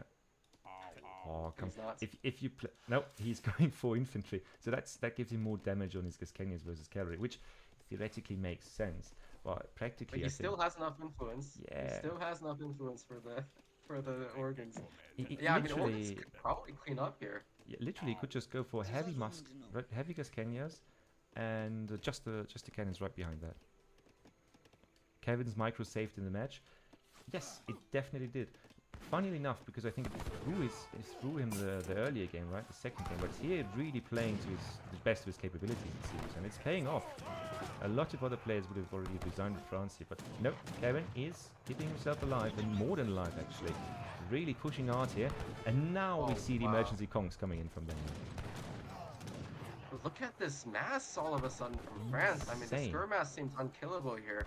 And these Kurs are just ready to combat. Yeah, I just wanted to say, I feel like the Kurs are the real big banger here, because those guys, even if they're not too far upgraded, right, they're just slaughtering everything in their path. They kill this Kenya, they kill Cab, they kill Skip. Nothing survives where those guys land their sabers on. It's too many skirms, I think, for the Conquistadors to have any remarkable effects here. Yeah, look at the scores now. It's oh, yeah. France causing idle time. It's just, yeah, I mean, I think France is just outscaling in terms of unit quality and economy here. And this is, I mean, a comeback, I think, in the previous game from Daniel, followed by a comeback here from Kevin, and again a pause. I do think, I mean, maybe there was some issues with lag here again this game. Yeah, you can't take it away from Kevin, and he played this incredibly. Yeah, quite a shame, of course, that this happened, but I think, I'm just going to ask you and chat as well, but I think that Daniel could have won this game with the master head before France pushed if he had just gone for the cannons, really. I feel like that would have been his winning position there, or maybe even ship the conks, build conks, get some conks in and run it down altogether, right? But he just got taken apart because he did not spend one of his most vital resources, which is the influence, of course. Yeah. Yeah, I mean, stacking 16 to 1800 influence there was probably what lost the game. Even before that, if he had kind of added conks into his composition, potentially, it would have been good in the previous engagements near the enemy base, because conks actually have, is it 25% range resist? 30% range resist. So that's way more than normal good. Yeah. No, this is 20 to 30, yeah, but also the big thing here, right? That range damage, or that AoE damage, is just sweet as hell.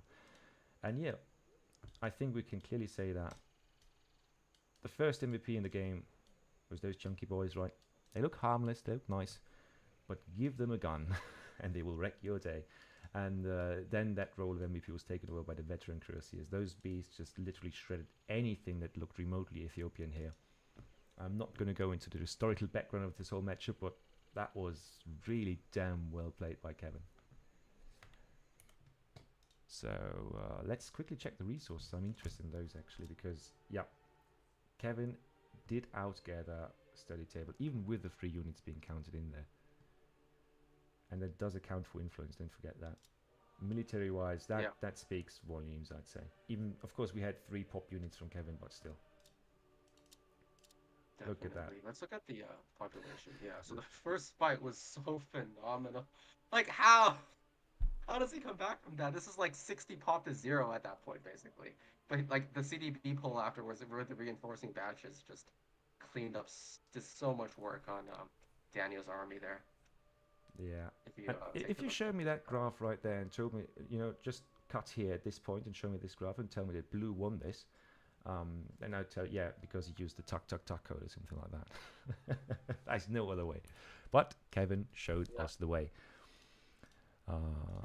Speaking about that, let's back into our main overlay screen. There we go. And give Kevin that well-deserved victory screen.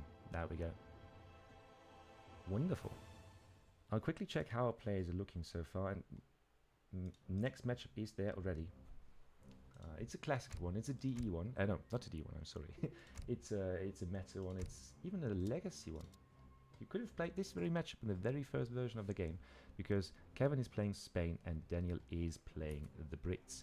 The map is the Nile Valley, and I think you guys can remember that one from the scarring fight that we saw earlier. Jesus Christ. I don't think we're going to be scouts. I don't think we are going to see any scouts there. I have to disappoint you all. But that is going to be a fun one. So Kevin with Spain versus Brits from a sturdy table. Just give me a second to put in those new Civ pigs. I'm in the game already, and then we're going to take it away in a second. So,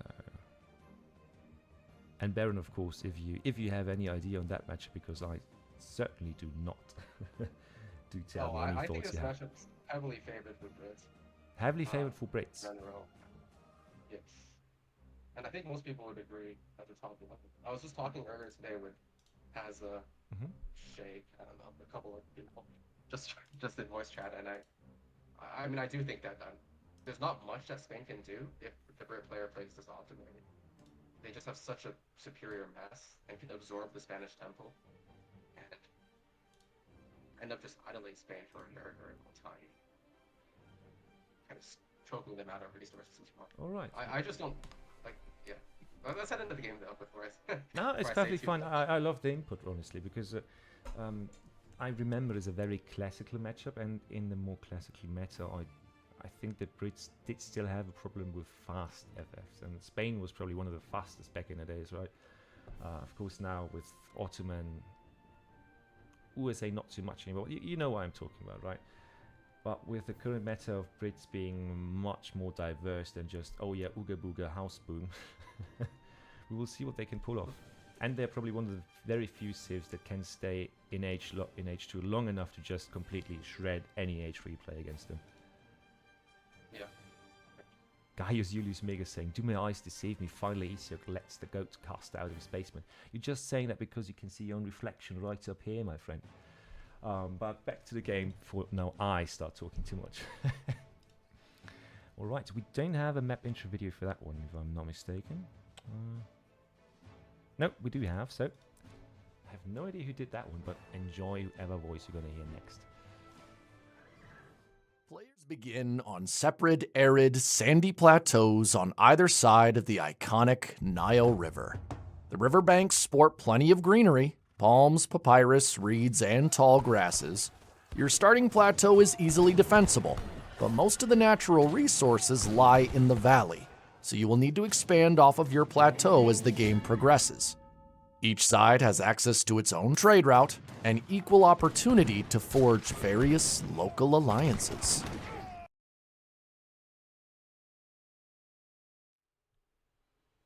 Taking over to the game right now. Let's get it started. Game number 4, so it should be my turn to take it away if I'm not mistaken, right? So, in the west side, in the red, fittingly for the Brits, we've got a sturdy table playing, as I said, the British. On the map, Nile Valley. On the other side of the valley, we've got Spain. Kevin, 1900 duck coins, I love it. Protesting his buying price, I reckon. There we go. See? Really, really interesting seeing what do you think about this, and if your predictions about the Civ matchup are correct or not, because I'm going to take this one game to just take it as the truth and the only truth about this. I'll be sure about that. So if you got it wrong, it's your fault. I think this is a good matchup for Brit, but a bad map. Yeah. Because I'm not quite sure. Like, I mean, the hunts are really bad in the sense that they're kind of super spread out. But on the other hand, Spain is not the best. So like normally this wouldn't be the best Brit map. However, Spain I think is not super equipped in this matchup to take advantage of the fact that Brits villas need to be very spread out, because they're kind of always on the ropes here and need to try to survive. Yeah. Like the Brit pressure in H2 when Spain hits up. So yeah, I'm honestly kind of curious how this will play out. I think, I mean, regardless, this matchup tends to be Brit favored, but I'm curious what Kevin kind of has in store. So this was a counter pick from Danny, right? I believe he counter picked with yeah, first one was counter picked by him. Now, yeah, this one is again counter picked by Daniel. It should be, and it's interesting to me, because as I said in my very first idea of this matchup, I did think that Spain was in a better spot here, and with the map especially, because as you said, this map does not favor a Civ that needs to eat through a lot of food, right? Caster voices are insanely low. Is that correct? Same for game sounds. That is weird. Give me a second there. Are you sure it's not your stream, Ragnar? I'm sorry to put the blame on you, but it has been running fine for the last, what are we going? It's 1.5 hours, so for me at least it sounds good. If anybody just can confirm or deny Ragnar's situation right there, would be great. But sorry, back to the game itself. First shipment's coming in. We have a deck that's counted, that's really tailored to playing against Otto, for whatever reason that is. 3 I bills. think the reason why he has this is to counter kind of Jan Rush type of play, where you get a lot of musks kind of shoved down your throat as Spain, and you're kind of in a somewhat similar situation, I think, against Brits. Yeah. You get a lot of musk and pus shoved down your throat, right? As Spain against Brits. So I assume that's why he's picking this deck. He does have that mercenary shipments card with the 7 armored pistoliers, which I think is actually a very good option. Oh yeah, that one is huge. Yeah, Just in H3. as an HP buff, not as sure. damage dealers, all of it. And that one I feel is like an emergency card in H2 if you're getting pressured really, really heavily. Yeah. House of Trastamara though, that especially paired with Reconquista seems like a weird card, right? Because that Well, he's gonna play H2 here, I think. Yeah. He's gonna try to double max and go Musk Rod and try to somehow counter this Brit play in H2. I think if Daniel scouts this properly, Spain has no chance in H2. But I mean, this is, I think, Spain's maybe best opportunity in the sense that it forces Brits to potentially make more mistakes, right? Because if Brits can kind of do whatever they want and just do their normal game plan against Spain, I feel they like, are in a yeah. position. Sorry guys. Also, don't put the blame on the players, of course, right? They're only pausing the game for 2 reasons: to actually be able to play properly with the issues that they're seeing here with lag, but also to provide a good gameplay for you guys out there. So really, even if it might be annoying to have some pauses in there, here and there, right? It's really all about the quality of the cast and the gameplay. So that's actually what we want here, as far as I'm concerned, at least. But the quicker age up from Brits is also going to be quite impactful, I think, if we're going to see H2 aggression. Wait, this is an insane age up. He's up at 4 minutes? Yeah, that's a normal age for Brits, in my opinion. Is that, you can do it normally. oh wait, if you just go is for that houses. age 16 or 17? I didn't quite see. He aged I al- with 17, I think. Oh, okay, sorry. I guess that's normal. For some reason, I thought. Sorry, I usually look at the age up times based on the start times, and I guess it does make sense, right? No, I get the idea of that. The starting times when they start to edge up, right? And I think that Brits can quite reliably hit the 240, which is that 1 bill ahead of 3 minutes thing. If they have a bit of treasure luck and get the mana houses out early enough to just start gathering all along quickly. I think he also got a 70 XP treasure or something to get the 3 bills in early. But that's just speculation at this point. I think he got 100 XP actually. Was the one. Was it 100? Oh, that's even better, right? Double TP Brits. Thanks for scouting that, but it's not double TP Brits. It's double TP Spain, right? Or am I going crazy? Colors are weird for me now. No. Did Daniel stagecoach? No, nothing stagecoached here yet, at least. We are seeing muskets from Brit on this side, though. 700 wood, 600 wood. Very classical stuff there. Defensive Rex. Steel trips coming in there as well. And Kevin, it seems, just going for an extremely quick age up. No nonsense in age 2. Doesn't even care for it. He just goes for 300, 700 coin here. Goes even for 700 wood in transition to have his infrastructure a bit earlier than if you would have to send the come on words MFT the 1000 wood. I think we're going to see the very greedy builds. Yeah, that's what we're seeing.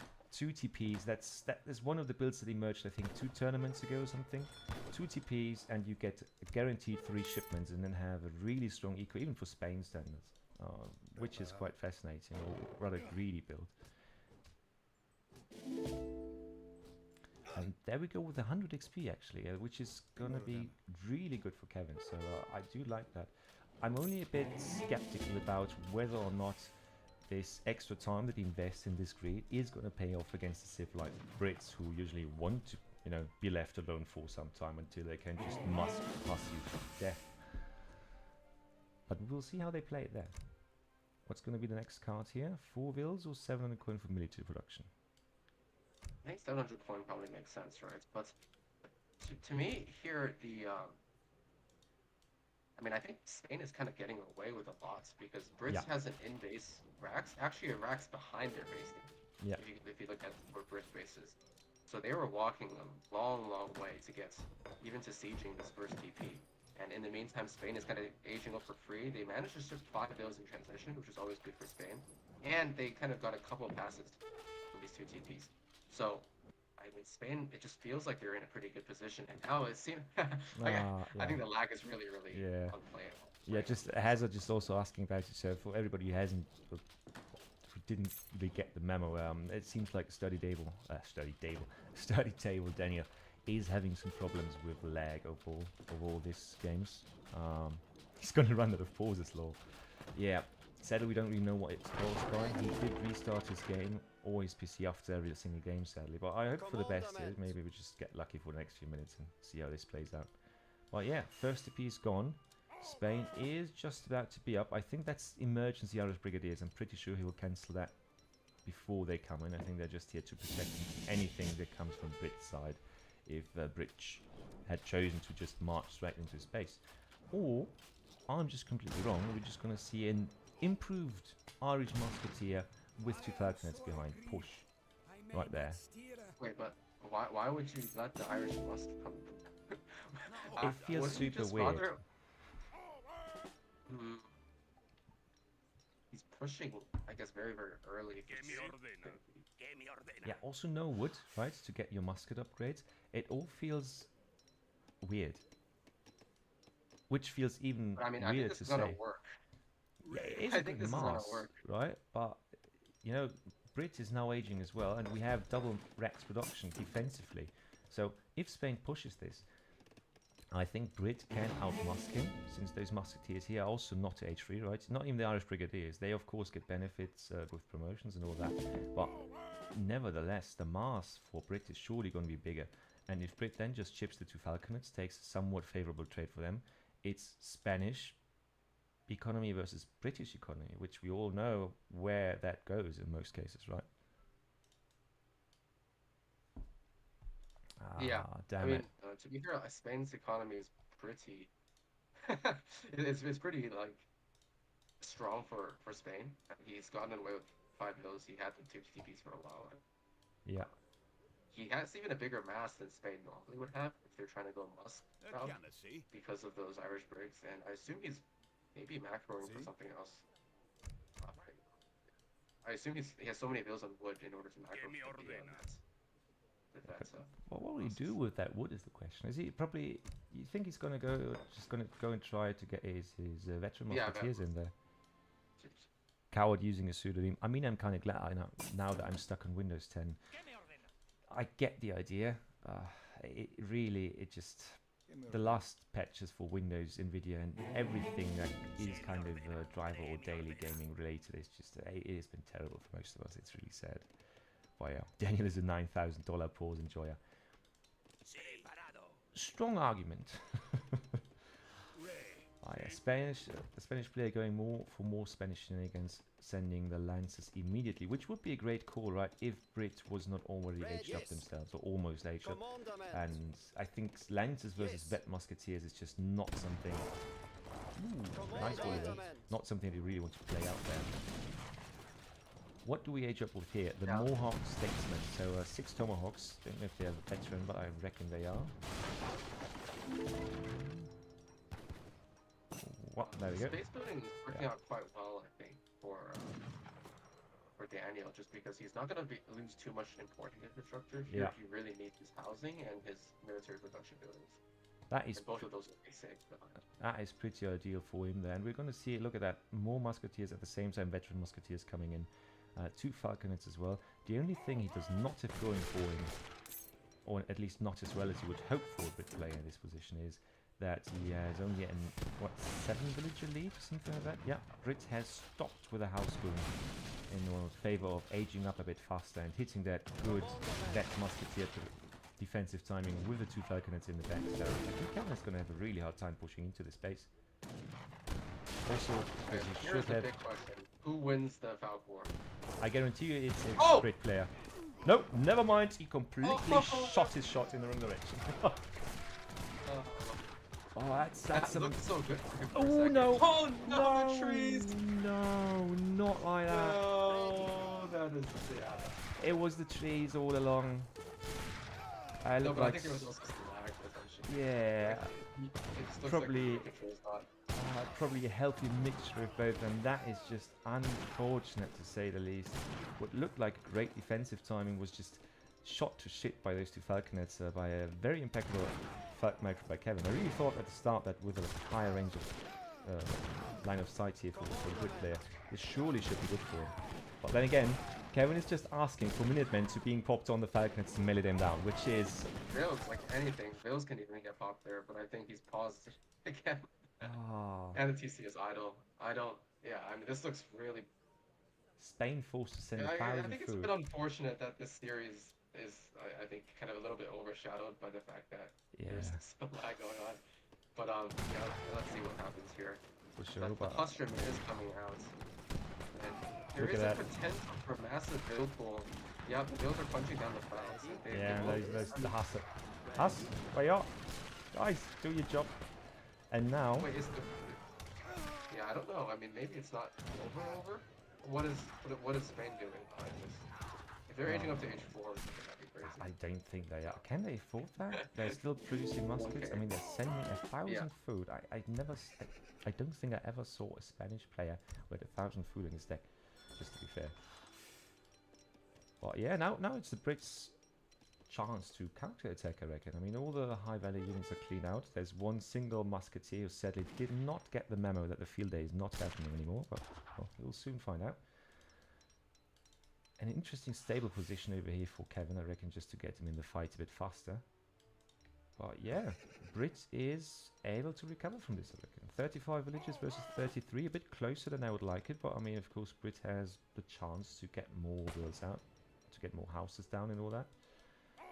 Ready. And once the Brit musketeer starts scaling... Maybe it's fine. Yeah. Look at that. Split firing nicely, creating different control patterns. Now with the lances, of course, will be expensive, but probably still able to fight this. No. Needs to attack one lancer as well as he can. Just maximize the damage there. Yeah. And Nice, that, Mike. yeah, that is how it's Look done. at the reinforcing batches. Look at the reinforcing batches of musketeers here. I mean, Brit is still in a good position, I think. Even the Huss going after the trade. I don't know if they got any kills there. We'll take a quick look at the At least kill it, counts. yeah. No, I don't think so. 34 to 30. What is 6, 7? Yeah. He needs to up his will numbers. That's what's important here, if you ask me. People used to be banned for pausing. Yeah, but don't forget, this is not the game that decides whoever gets that very money as a single person. It's a bit more casual situation, I reckon. Of course, a lot of money is on the line, but this is just, I think, a good faith playing with the pause if you know your opponent's laying a shit right there. But yeah, now kind of evened out, right, with the Delores here as a sort of force to repel the veteran Hoss there with the muskets in the back. But then again, the numbers are so close, and if the Brit just needs to get the scaling going, either economically or quality-wise, right? So like Musk Combat, Cav Combat, something like this needs to happen to finally seal a deal on this match, I think. Oh, is that really what he wants to do here without the Musk support? Yo, that guy definitely took a wrong turn. He's floating. That is how high the leg is for Sturdy Tail right there. Okay, Lancer raids are not known as the best raiding cavalry in the game. They have and that relatively just low shows right here. base damage. But now, the armor is big severe. ship, man. Those are going to be huge. Yeah, they are very good against the Musk Huss, for sure. They have just incredible melee resistance, so the Huss are going to be useless against them. And they do also have area of effect damage. So even against musketeers, they will do pretty well with their very high base HP. And I would personally utter the statement. Burn me on a stake for it, but I will say it. I think that those are probably the second best. Poor boy. The second best Merc unit to fight the Musk Huss composition. I think the only one that cleans that composition even harder is the Harkebusiers, because they just auto-delete all that shit. But those armored pistoliers not only are going to be good on the offense, right, with the area of effect damage, but also raid over there, and those are real raiding units. You know, that's how it's done, Lancers. Take a note. But they also provide them with this deflect area, right? So like 25% of the damage that any unit in their range takes is put onto them, which just makes your entire army much more tanky. And I think this might be the big engagement, but I don't think that SoldieR is looking for this one. I mean, muskets are slightly upgraded already, so they should be able to kill those damn Rodelleros right there. Ah, this looks like a big lag issue here. Or attention issue. I hope it's not lag. Ah. Look at the damage those guys are doing in the back. That's a shame, man. And this is lag too, though. Like, why would you let your Husk die there? Yeah, I don't know. Like, this is so unfortunate. That we don't know if it's a lag, but we do know that is for sure. More muskets coming in the back, but now we need big Husk batches to kind of make something up. And just look at all the damage that was put on the units there. He needs to hard focus the young pistoliers and just get rid of them, or just run for his goddamn life. And there's enough skirm here in the back. Yeah, that's So just the army. the composition is just on point here. I think that just works. And look at that, Kevin now getting in the House of Trastamara. Why ever the hell? I will quickly check what his age of costs. He's So I shipped think so many shipments now. Yeah, that's not bad, right? That's pretty cheap. it's somewhere in between. It's somewhere quite in the middle between age 3 and age 4, right? But it's still expensive enough that I wouldn't say. I think I would have preferred the Lancer card. Spanish gold, of course, no, certainly not. Lancers or the woods here. What do you have up here? Oh, Falkstow. That is the right answer here. And with Mask Falk in the game, if Kevin can't make anything similar or anything to counter this, he will have issues, right? We don't have any artillery foundry over here from what I see. And we've got 3 Falconets on the side of Daniel. He's really doing his best to make sure he still takes this game home after doing such a great job.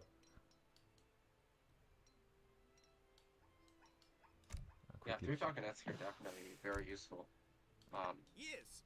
He's actually macroed for more Husks and potentially even more Falconets. Yeah. His build pop is looking pretty good. I mean, not good for Brits, but good overall. Oh God, there we go. So he's still had a little bit of eco over Spain, but Spain is going into H4 now.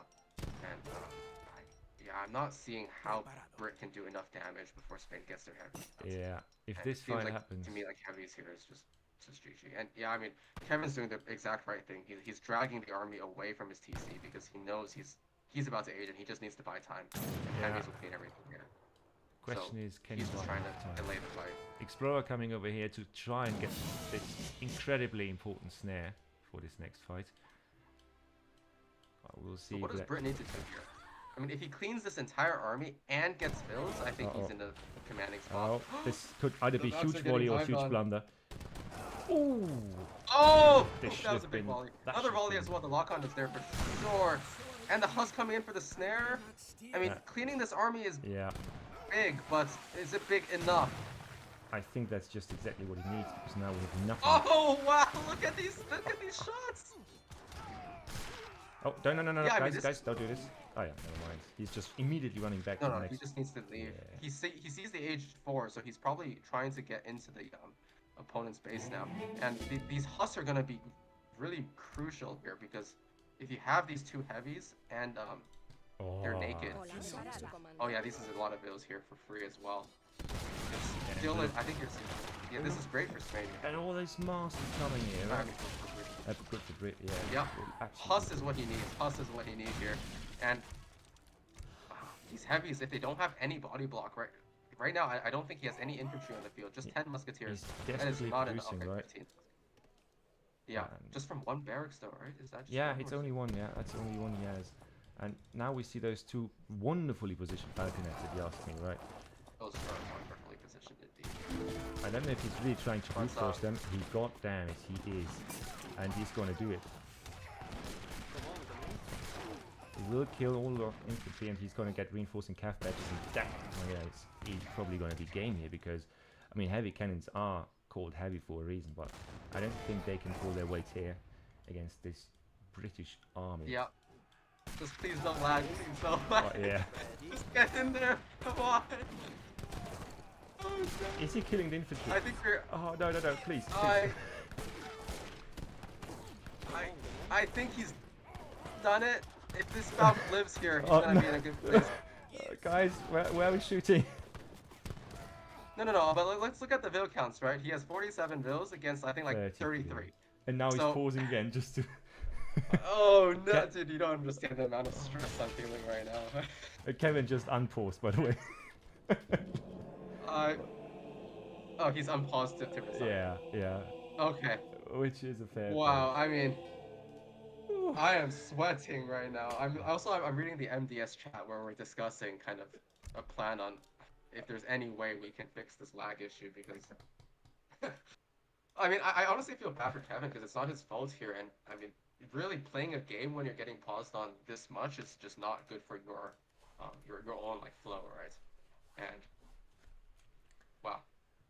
Yeah. I mean it's a very unfortunate situation because I know exactly what the issue was with this lag. It's the fact that the latest Windows version 24H2 is unstable with a lot of games, and I actually had the exact same issue, and it prevented me from producing for ESOC because it was lagging so much. And both MFD and I, over the past couple of weeks, have had to kind of roll back and do like a pretty complicated process to go back to a previous version of Windows before we could continue producing for ESOC and playing the games ourselves. So I understand kind of why this is so difficult, and it's like a shadow update. Like Windows doesn't tell you that they're updating, so like it's not Daniel's fault either for not knowing this was an issue. So it's just a tough situation, and I hope we can find a way to address this. But really, this series and the next series with SoldieR and Tabben are the deciders. Like they're really important series that may kind of decide the future of this tournament. So I hope we can come up with some kind of fair solution here. Yeah, and just to give you guys a bit of an update in the back, apparently they're just duking it out and just trying to decide whether or not to play the last game right now or to postpone it, right? Which is a bit unfair to Kevin postponing it right there, but then again, of course, they can't. He's not responsible for the lag himself as well, so it's a bit of a shitty situation to be in. We will let you guys know whatever happens next as soon as possible. It might be possible it gets postponed. It might be possible that they play it right now. So whatever happens, what I can promise you, no matter what, is that we are going to see the next series as well. Wait a second, can I promise that? I have to check if we have a caster for that one. I think Keister. Keister? Did Keister agree to do that? Yeah, Keister can. I think we'll be joining because I do have to head off after this. It's getting a bit late. Oh, you mean you have to leave the train that you are sitting in right now to cast from? That's what I imagined when you said, "Oh, you're basically on the transferring side right now, going somewhere." No. I'm in a hotel room right now. Ah, all right. So the next best thing. No, then. not in the train. Yes. Oh, but what a nail biter this one as well, and especially with the lag still. I fully understand Kevin though, who of course he hasn't said anything, right? No nothing, no complaints or anything at this point. But with all the pauses, that is incredibly unnerving as well. I understand that very well. So yeah, quickly check back in a second because I think we have a decision.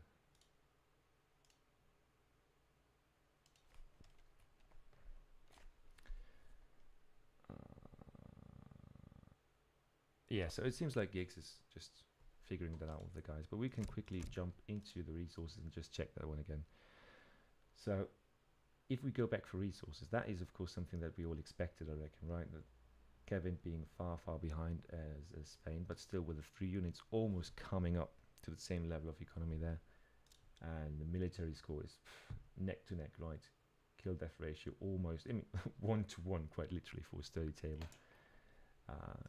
So really interesting and fun performance from both players. First, Kevin's push got really not deleted but defended, I'd say. Really say defended here, and then again and again. But then of course with the armored pistoliers, I think that was the big switch of momentum right in favor of Spain. That those units were just almost unkillable for the Brit player up until we got the Falconets out, and that was immediately in the end sealed the deal.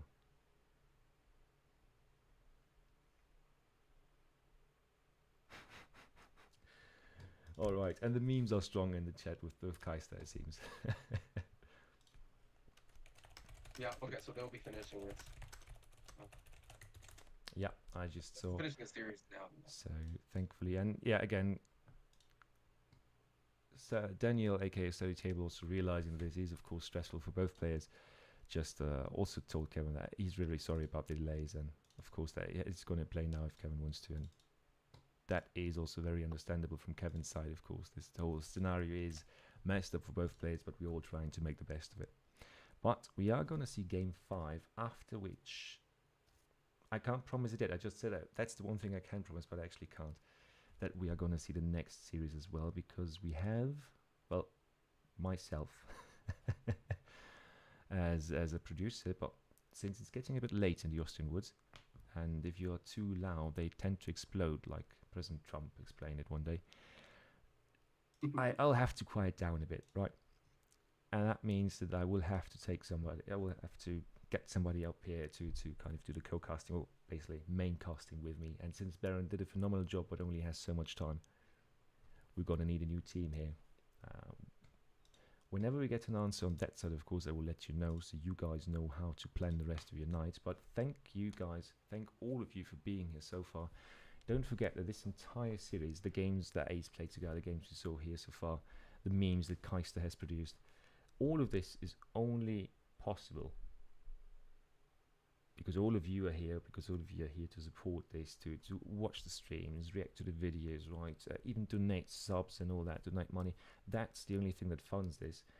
That funds my Rolls Royce in my garage down there, right? All of these fancy things that we casters buy for ourselves. Jokes aside, you are literally the lifeblood of this entire organization, of this entire community, right? And I tip my hat to you. Thank you for all the support. Yep, well said, well said. So, do we know the matchups? Maybe we can head back into the home screen and see. yeah, good point. Sorry. I think the the overlay is still there. Yeah, just so I was talking about other things so long that I just phased out there. But Yeah, no overlay's worries. There's gone. lots there. Yeah, don't forget the players as well, right? They played for almost 2 hours now, and they waited for 1 hour and 50 minutes because Ace and Frontline really took the time. But I would honestly those say, were some really good series, though. yeah, that was a wonderful main dish, and I want to be honest with you, this is more than just a worthy dessert to that series. So the games here have been incredibly close, with some interesting matchups, and I would say very mechanically driven gameplay overall, which I'm just a purist in the kind. I just love that way of playing, you know, where it's not too much about, oh, look at the weird shit my Civ can do. Oh, look, my Civ can do even weirder stuff. I love the back to the roots, where this bare bone gameplay where it's just about, okay, I just microed my 3 Hus on that single unit in the right moment, and that's what won me the game. So if you enjoy that, you're in the right spot for this.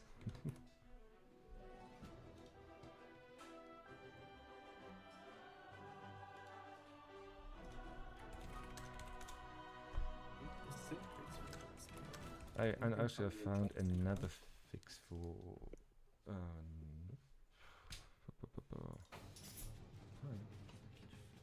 I do expect a USA from one of them here. This map is, yeah, it's kind of known for being strong for natives and TP play.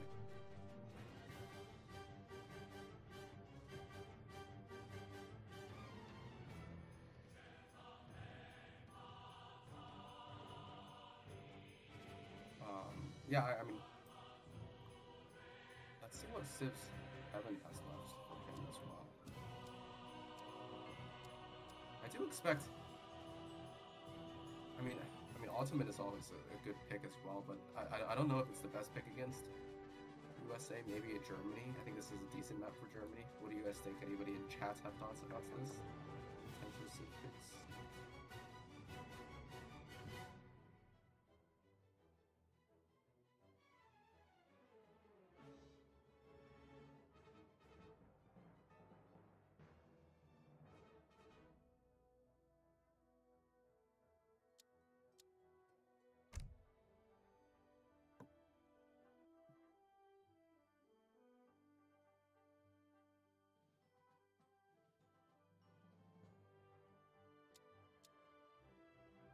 Still waiting on the players to let us know their civs. But the map that we're on is. Let's pull up the maps. Chat here. The last map is the Hungarian Plains. If you remember, that is the one where we saw Haudenosaunee versus Autumn in the last matchup there. So that one's gonna be. Yeah, and I was just saying that on Hungarian Plains generally, I think USA is a pretty good pick, right? There are some decent. I think we saw that in some previous matchups. Yeah. Where you can get the TP lines and then also get the natives. The natives are pretty strong. Yeah. So Daniel here picking USA and Kevin picking Dutch. I think this is a hard matchup for Dutch for sure. They have some options. I mean, I think on in ranked, I would be pretty comfortable picking Dutch against USA, because I think there aren't as many maps as good as Hungarian Plains or like Portugal or Balkan Mountains. These are like the best, I think, USA maps in the pool right now. But I think on this map, USA probably does have the advantage over Dutch in this matchup. At least that's my opinion. Yeah, I fully agree with that one.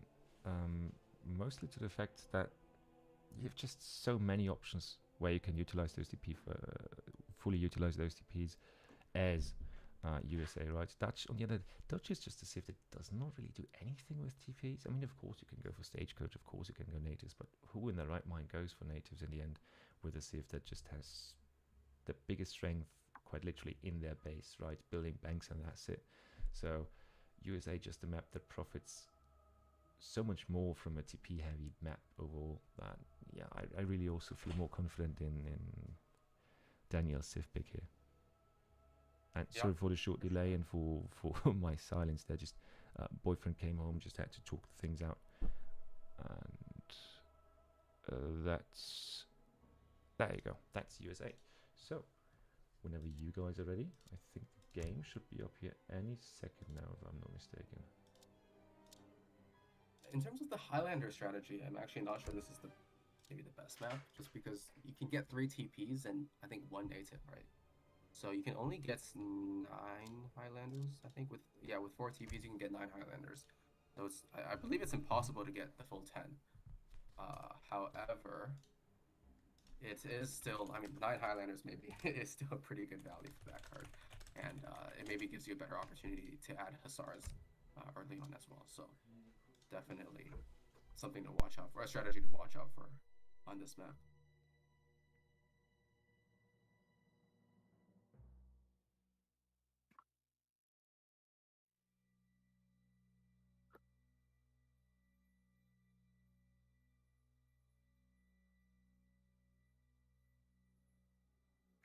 So we're just waiting now for the players to get into the game. I believe they started with a 3-minute delay, so it'll just take us a couple seconds here to get in. And I'm just reading the MDS group chat, and we really got our team working hard now with some of this. Trying to debug any issues and also provide some last-minute encouragement for Daniel here in his last game.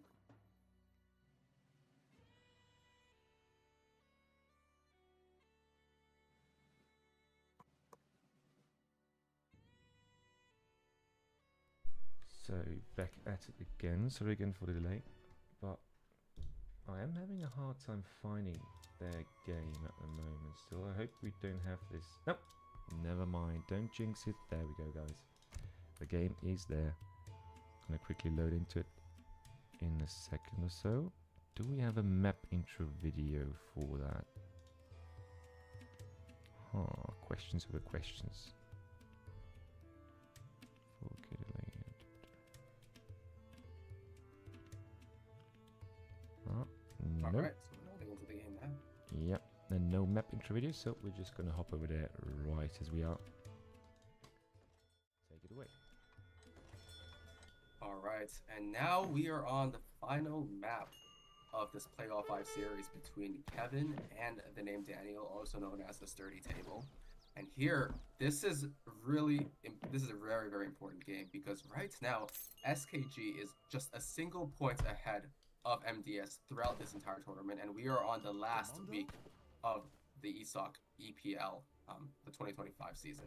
So in this matchup here, if Daniel can tie it up, he will if Daniel wins this game, we will MDS and SKG will be all tied up heading into the last series, which will be SoldieR versus Tabben. Another one to watch out for.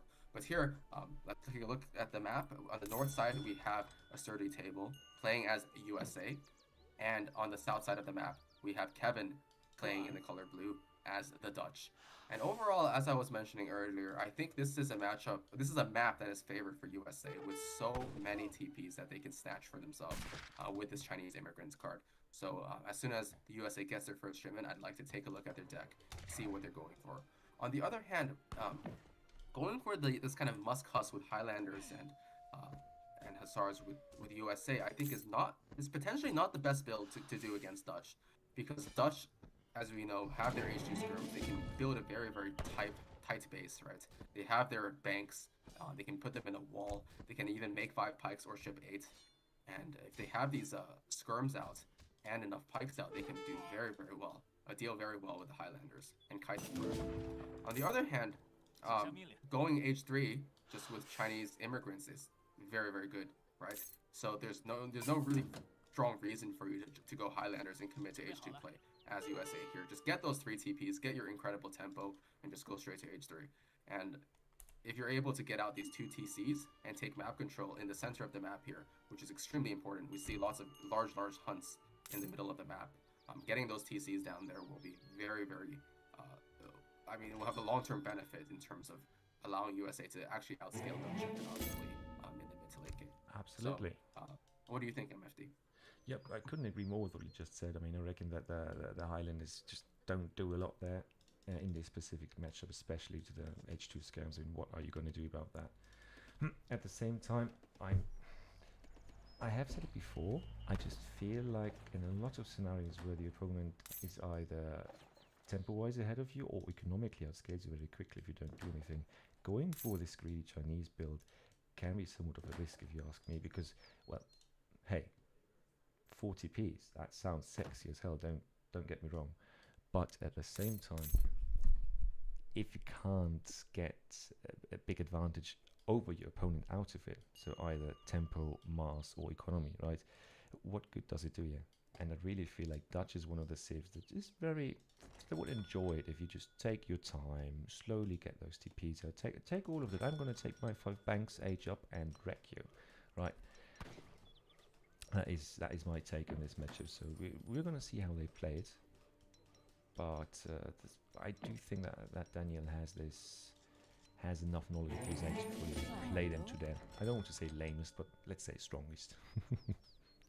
Yeah, I think against some like fast FF Gatling kind of gameplay, Dutch can in fact ship 700 wood and 700 wood bank wagon 600 or something, and put a artillery foundry down very quickly and get 1 coal belt and then just make skirm.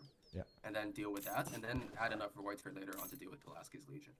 However, against kind of skirm goon gameplay, I actually think Dutch has a pretty funny counter build where they go mostly either what do you call them, Red Lancers, very early on, and add skirms themselves. Yeah. And the issue is that the issue for USA is that Dutch can add skirms as they're aging to H3, so they won't even be behind that much in the skirm count.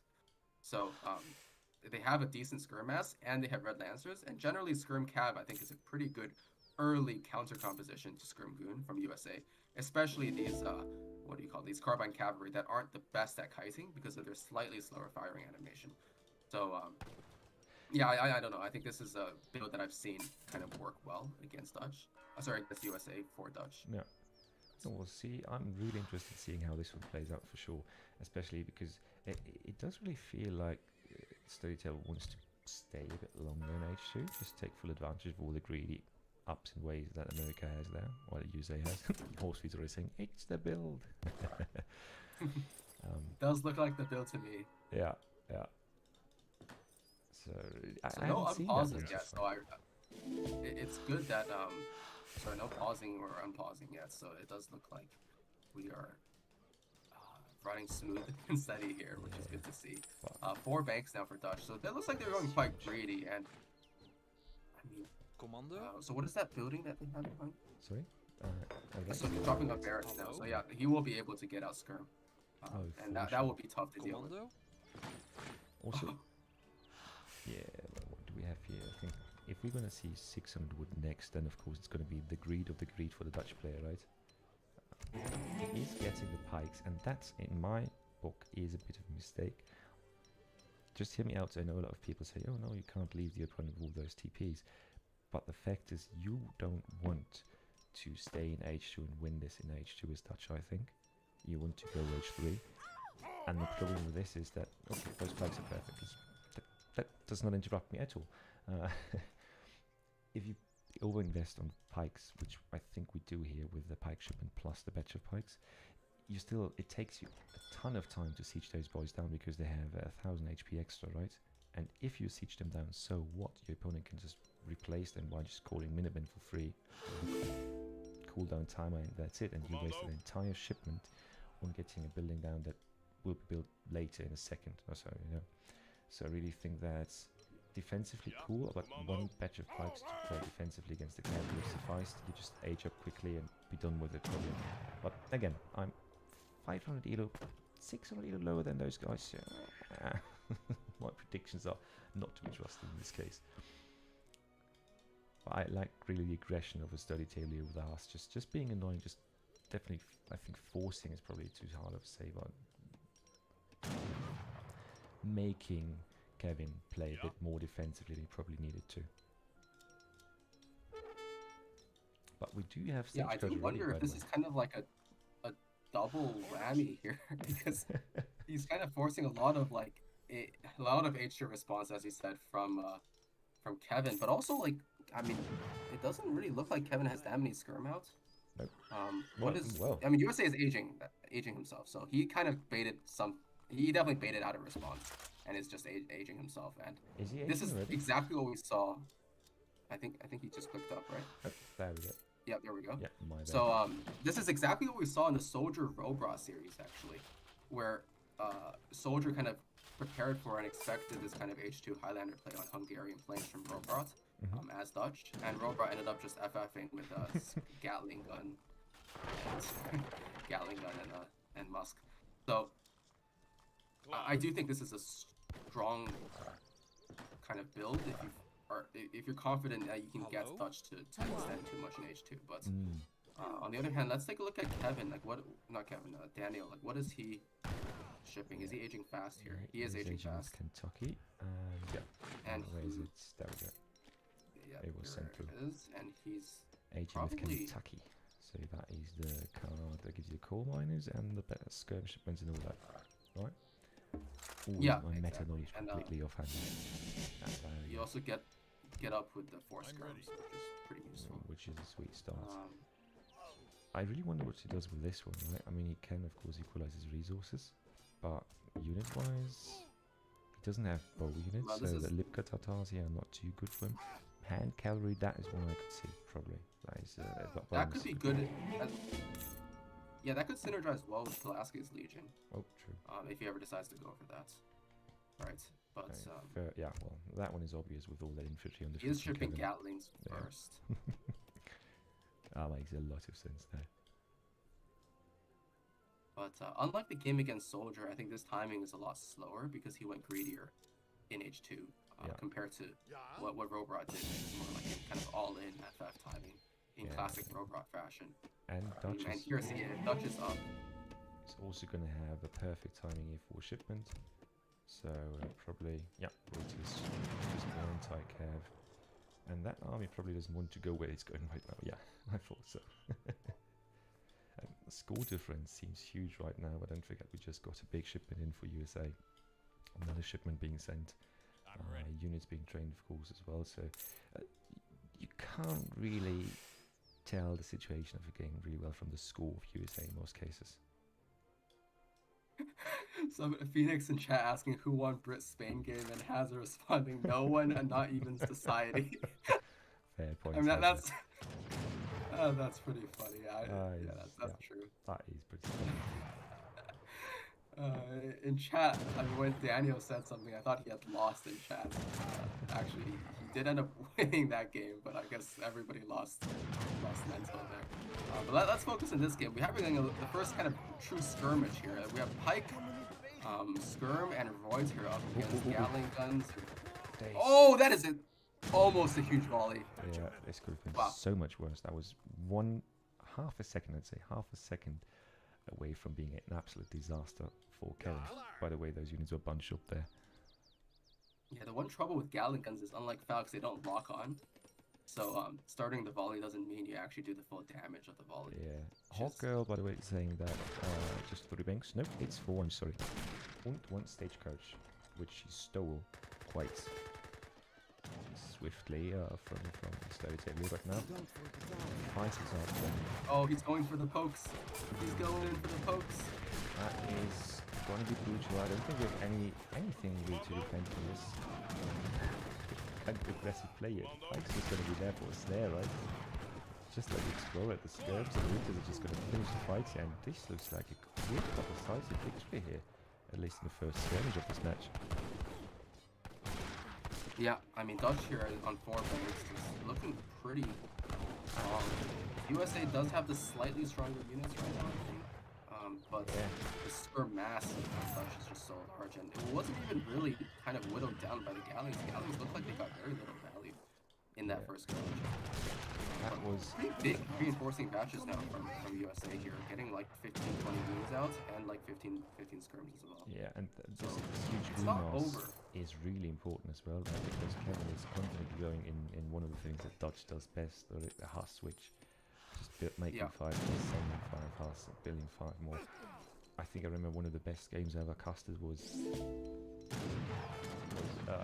just Ottoman versus Dutch, Kaiser Klein versus Revnek, and the Huss switch of death decided that game. And that just shows how incredibly potent the right timing can be. And I think what Kevin did best this entire game here was exactly that, right timings. Going in with H2 pikes, but as mass to just kill the most important shipment that the enemy has on the field right now. Great play to just give him more time to build up more army and to take advantage of the real economic potential that he has in those 4 banks here. Look at the eco advantage now. Let's just do a quick check. So 30 vills from Dutch and 4 banks. 5 actually.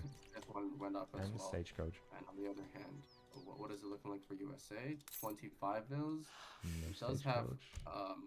a bank of its own, right? No, not even a bank. Never Thank mind. you for paying Yeah, your so it's just a trickle from the TC and capitalism, which is like 5 vills maybe. But And I so think yeah, definitely the eco is far an advantage for Lasky's Legion is coming in here. He needs to hope for a miracle fight. The anti-cav is looking almost a little bit weak, but I don't think the positioning is good enough. And yeah, Daniel noticing this and is backing up here. Because that tree line would have hurt yeah, a lot. that could have shredded this entire army. Though I think the overall army numbers are not that bad. Ooh, and Flag coming in now there as well for some extra juicy DPS, right? Oop, Kevin being caught with his pants down almost. Getting his units in front though. Reinforcing batches is probably going to be the slightest here. Kevin coming in with double batch of veteran halberdier and the batch of pass, but I don't think he's going to be able to finish that with nobody getting the food. And really, Cav is smoking the close up, but I think the Dragoons are just in extreme numbers. Yeah, Dodge is just looks like he's winning this, because there's just more horses There's past 3 there. Huss left as well. I And don't think reinforcing USA has much batches. control over here. This one Huss, if that one was good, lower health, it would be good, but acceptable for USA's stuff. But this way, that's just huge snare. It gets down and it kills even more American soldiers in front. Jesus, that was very confidently played by Kevin, in my 2 opinion. Gatlings now coming in. The last hope here, I think, is that these 2 Gatling guns do absolute work. And then Kevin deletes like 4 of his wings behind this. But it's looking not very close here. Yeah, trying to take good trades, but he just doesn't have the mass for it, right? The score is very definitive, and we're just going for more veteran halberdiers, I reckon, to just get better siege numbers, right? Because the Dragoons don't do much in this matchup. But now with the Gatling guns, it can certainly deter Dutch from trying to siege here. Oh, he is waiting too long. Those were exactly the shots that we talk about, right? Those are the shots that he needed early on. Yeah. So many of those Skirm are incredibly weak now.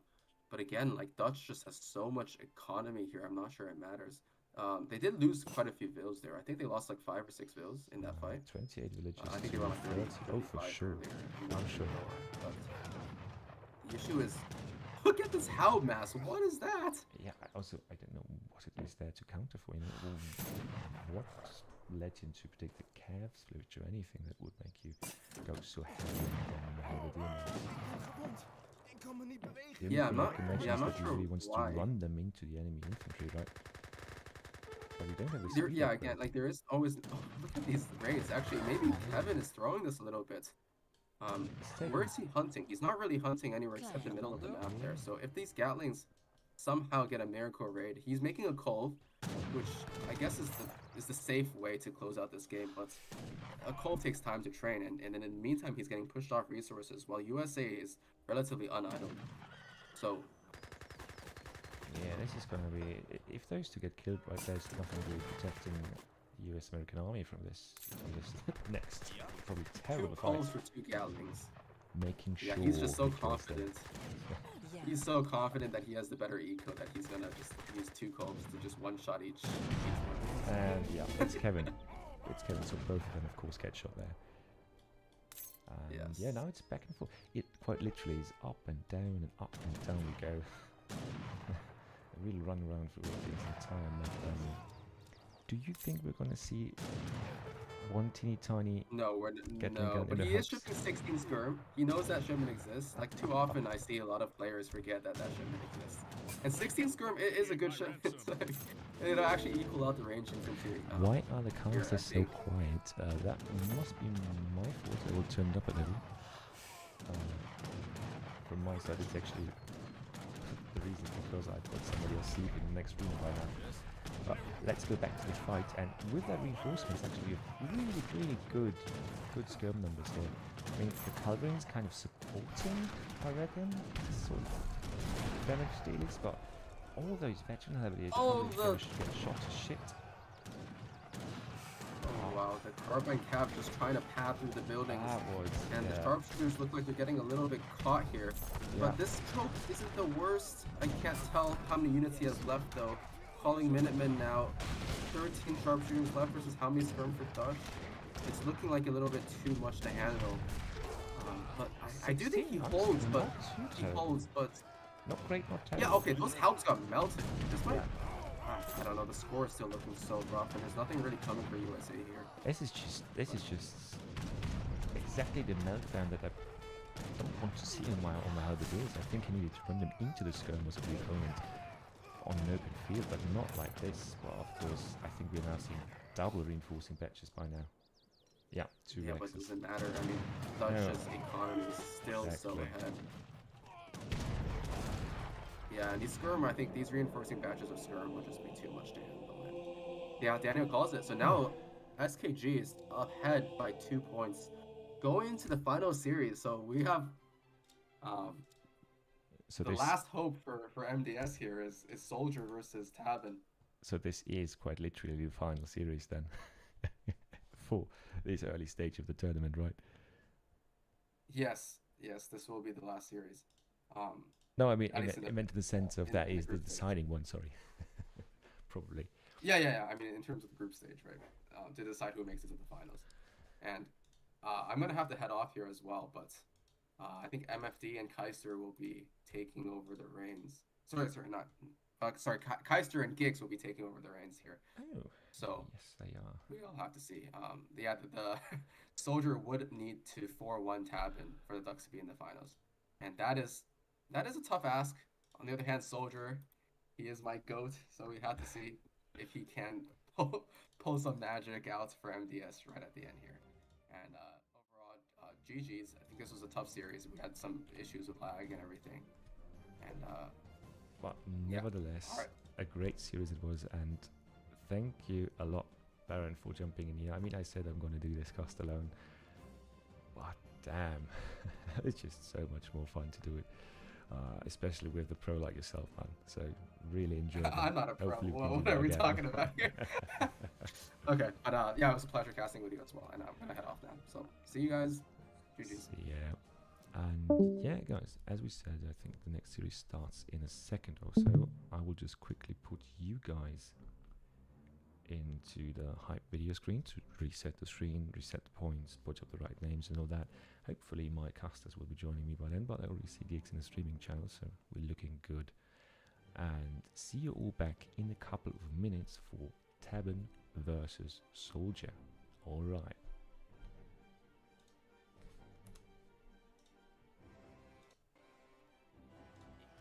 He's gonna need to take trades here, and he's taking really good trades. The Kanye are now pushing in, and is this the time? Ungers needs to get on the attack dance. I mean, he has 70 fills. He's so far at an eco. Put some fills on the attack dance, and this will be even better. He's not switching. He's on XP. The cab is going down. It's getting melted by the buildings here. The longbows are still standing and doing damage. Does he have enough steam though? I think There's not Julian enough is running out. though. Yeah. Eaton Bowman, 1.5 fire rate once again, coming up, Trump being king here, and just even though Drag boxing the Naginatas forward, the Coyotes are trying to move, and the Atoman, he drag boxed the wrong direction, and now the Atomans are getting snared by the. Oh my Nagis goodness! are shredding this right now, and it doesn't look like he's got his 11s. I don't see any of the pikes. Where's the pikes on this fight? The Nagis are just cleaning this entire mass up. Coyotes are falling. You got the Ashes getting buffed by the Dino. They've got Ashy attacking. They're absolutely shredding everything here. Yumi don't even need to micro this at this point. he's gonna have to sack off his Ruskets. He has to come in melee here. Yes. I don't think he can continue keep microing. Well, he's gonna try, wait for reinforcements and try to make it to his blockhouses. The question is, how much damage will he gonna be taking? This is nice micro from Ungers, but you know, the Atontins just have to attack move here. And 1.5 fire rate, they do have staff animation. And the Tontins are absolutely insane. But he has drawn him into the double blockhouse. Now fighting under the double blockhouse. The question is it going to be Skits are a enough little to defend him? behind here. The Cossacks are now getting snared by the Pumas and the Coyotes. The Explorer is now in with the triple XP tech. Some warriors are mixing. The Atoans doing absolutely insane amount of damage. He's on plus 36%. Look at him on the attack. That's a plus 36%. And he's just Coyotes coming in now on the with the Strelitz. blockhouses are actually doing decent damage here. The Coyotes are kind of going down. The Spears are now trying to move in towards the front, and it's actually a decent fight, I think, for Tabben. Pretty good fight for Tabben, but you know, there's not very many Cossacks. He's letting a lot of these Coyotes and Pumas kind of shred his Strelitz a bit. Finally getting his Cossacks where they want to be on the slingers, and gonna be cleaning up. Here, the ESOCs are out of position. The Carolinians as well, and the ESOCs are gonna go on top. Oh, the tree carrying here. The tree is for Sweden, and there you go. We can see some damage here. The ESOCs, all the ESOCs are dead. That's quite a lot of mass. The ESOCs coming back from fair rate. Nah, GG. Optimus, his mass is getting completely clean. With the ESOCs, that's gonna be a big snare right there, and there is no way those Carolinians are gonna come out alive. Maybe should be able to swing this water fight. Yeah, it's so the micro here is so intense. Get in, get back in. Will the Yumi have the chance to snipe him? Look at the ship is at 62 HP. Oh! Frontline, what a god! Oh no! Oh my god! Oh my gosh, the micro was insane, and that's GG. Wow, those galleys have such low HP.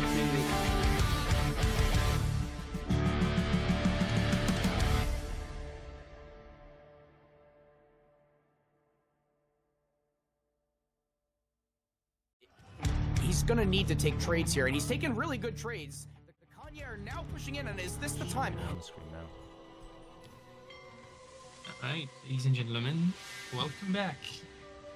Okay, this is going to be the last series of today. Tabben for SKG versus SoldieR, and I think big stakes because this is the last series between SKG and MDS, if I'm not mistaken. Yes, the winner of that series will basically get into playoffs, if I'm not mistaken. Once again. We are currently waiting. Yeah, currently waiting on Keister. I think there's like 2 points difference between the two teams. And yeah, excited for that one. Always love to watch Tabben and And SoldieR is super entertaining as well.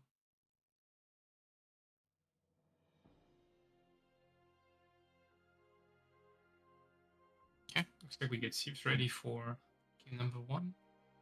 Blind picks are going to be Tabben on Germany and SoldieR on Auto. Okay. Yeah, kind of expected Sieve picks here. Very good map for Germany with the 5k gold mines, and Auto is just solid on every map really. As long as you have a training post. And Auto is also available on Central Asia. And I think our cowboy has arrived. Oh.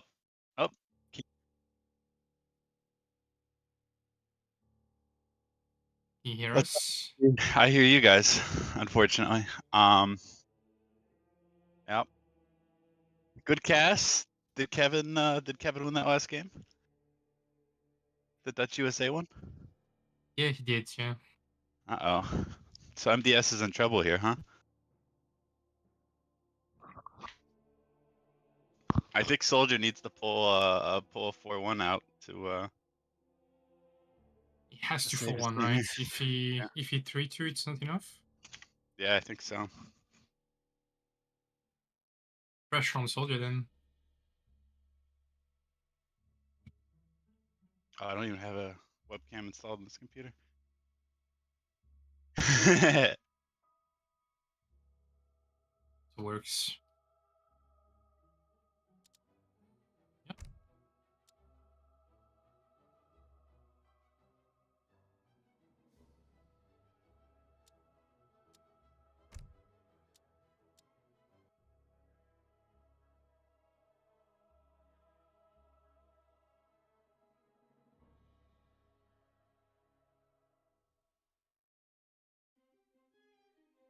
Right, cheers MFT.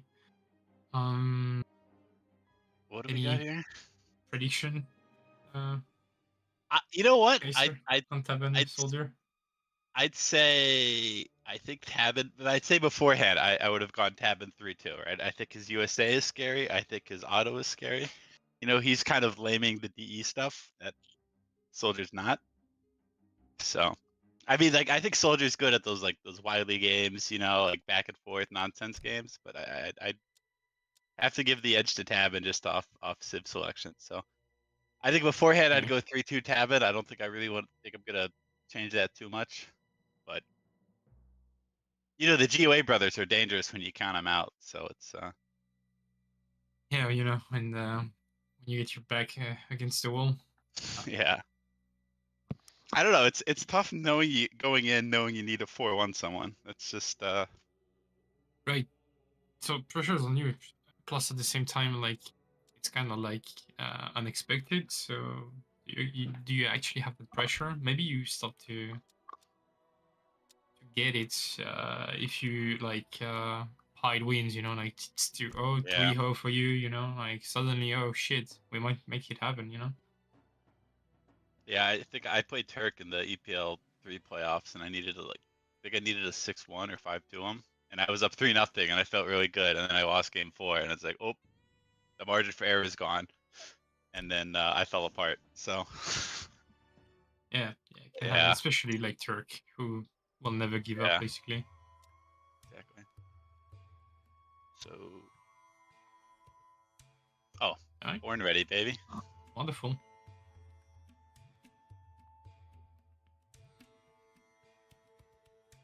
No.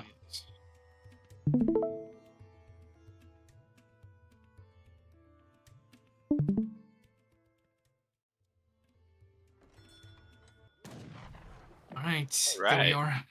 Map number 1, Central Asia. We'll get Germany versus Otto. Is that Civ that you would expect, Pacer? I think auto for sure. You know, there's a couple 5k coin mines on the bottom side of the map for Germany, so definitely, you know, Civ that enjoys coin. The salt mines up top are just, you know, garbage, like half the gather rate, so it's gonna be interesting to see if Tabben can get out on the map and get those 5k coin mines against auto. And we see Tabben or SoldieR's auto, excuse me. He's starting with the trade post, so no dock shenaniganry.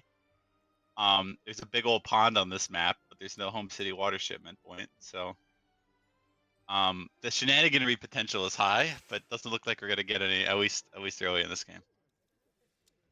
You could get played at some point, you never know, right? It's Yeah. especially Otto, I guess, is like Decisive that could like like drop the dock. Yeah. And then Well, like, maybe get some warships later, but the nice thing is if you make a frigate on this map, it's basically an Uber, and you could just zoom your units around. You can go pressure Pretty their good, yeah. base. You can go back to defend, but yeah. and it's the CGTP, pond's big enough. come back. Yeah, the pond's big enough that you can't really line up Culves on the shore and kill it because you just go hang out on the other side of the pond. But Yep, that is true. And yeah, Otto at the same time also like a good save for the map. Like, I mean, every map is a good Otto map, but wow, I think it's a good tell on what we might see from SoldieR there. You think he's got industrial? I don't know. He's got all the lame auto church card stuff. So, and yeah, this is. You could still play H3 with that, to be fair, but yeah, I mean, looks like H4 for sure. I mean, I don't necessarily think that's a good idea to try that against Tabben, because, well, yeah, Tabben's been doing that on the quick search for the past 6 months, so he's probably knows how that works. I bet you Tabben's taken a page or two out of the Gigs German guide too, so that looks like the most standard German deck I've ever seen. So. Well, you want kind of something that works versus everything that Otto can throw at you, right? Yeah. Yeah. If you get John Rush, then you have an industrial deck that sucks. Oh, look at this! Look at this macro. SoldieR's not aging. Oh, there we go. Okay. I know aging. Master. So no 2v2 cows kind of stuff. 16 villager for German, which is also really nice, but looks like EP is not gonna be an option for him. Yeah, might be church time for Tabben. And you know that Mabur is probably coming out. Does SoldieR know about Maburs? Is he a Mabur enjoyer? I don't know if he's a Mabur enjoyer, but he definitely knows that the unit is pretty good. If you play this game enough, you get Mabur a time or two. So I mean, he doesn't have the coin trickle card. Not chopping coins, so it doesn't look like he's going for the Mabur. But now he's mining so much. He's getting that coin treasure up top too. So maybe he is going for the cheeky Mabur. Maybe, yeah. For it. Wonder if he's gonna try to try any H2 unit, like a quick Delhi semi maybe, or just make it FF. But Tabben looks like it's gonna be church time. Oh, he's going. He's going up there. Yeah, I mean it would be interesting. Maybe SoldieR goes for the trade route. Maybe he will with the 400 wood H up. We'll have to see. Tabben. Probably. Yeah, he will get his H up on time.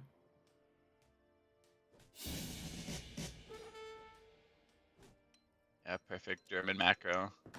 He's ready to get his steel traps and all that shenaniganry too. Ah, there it is! Okay, he's a Mabur enjoyer apparently.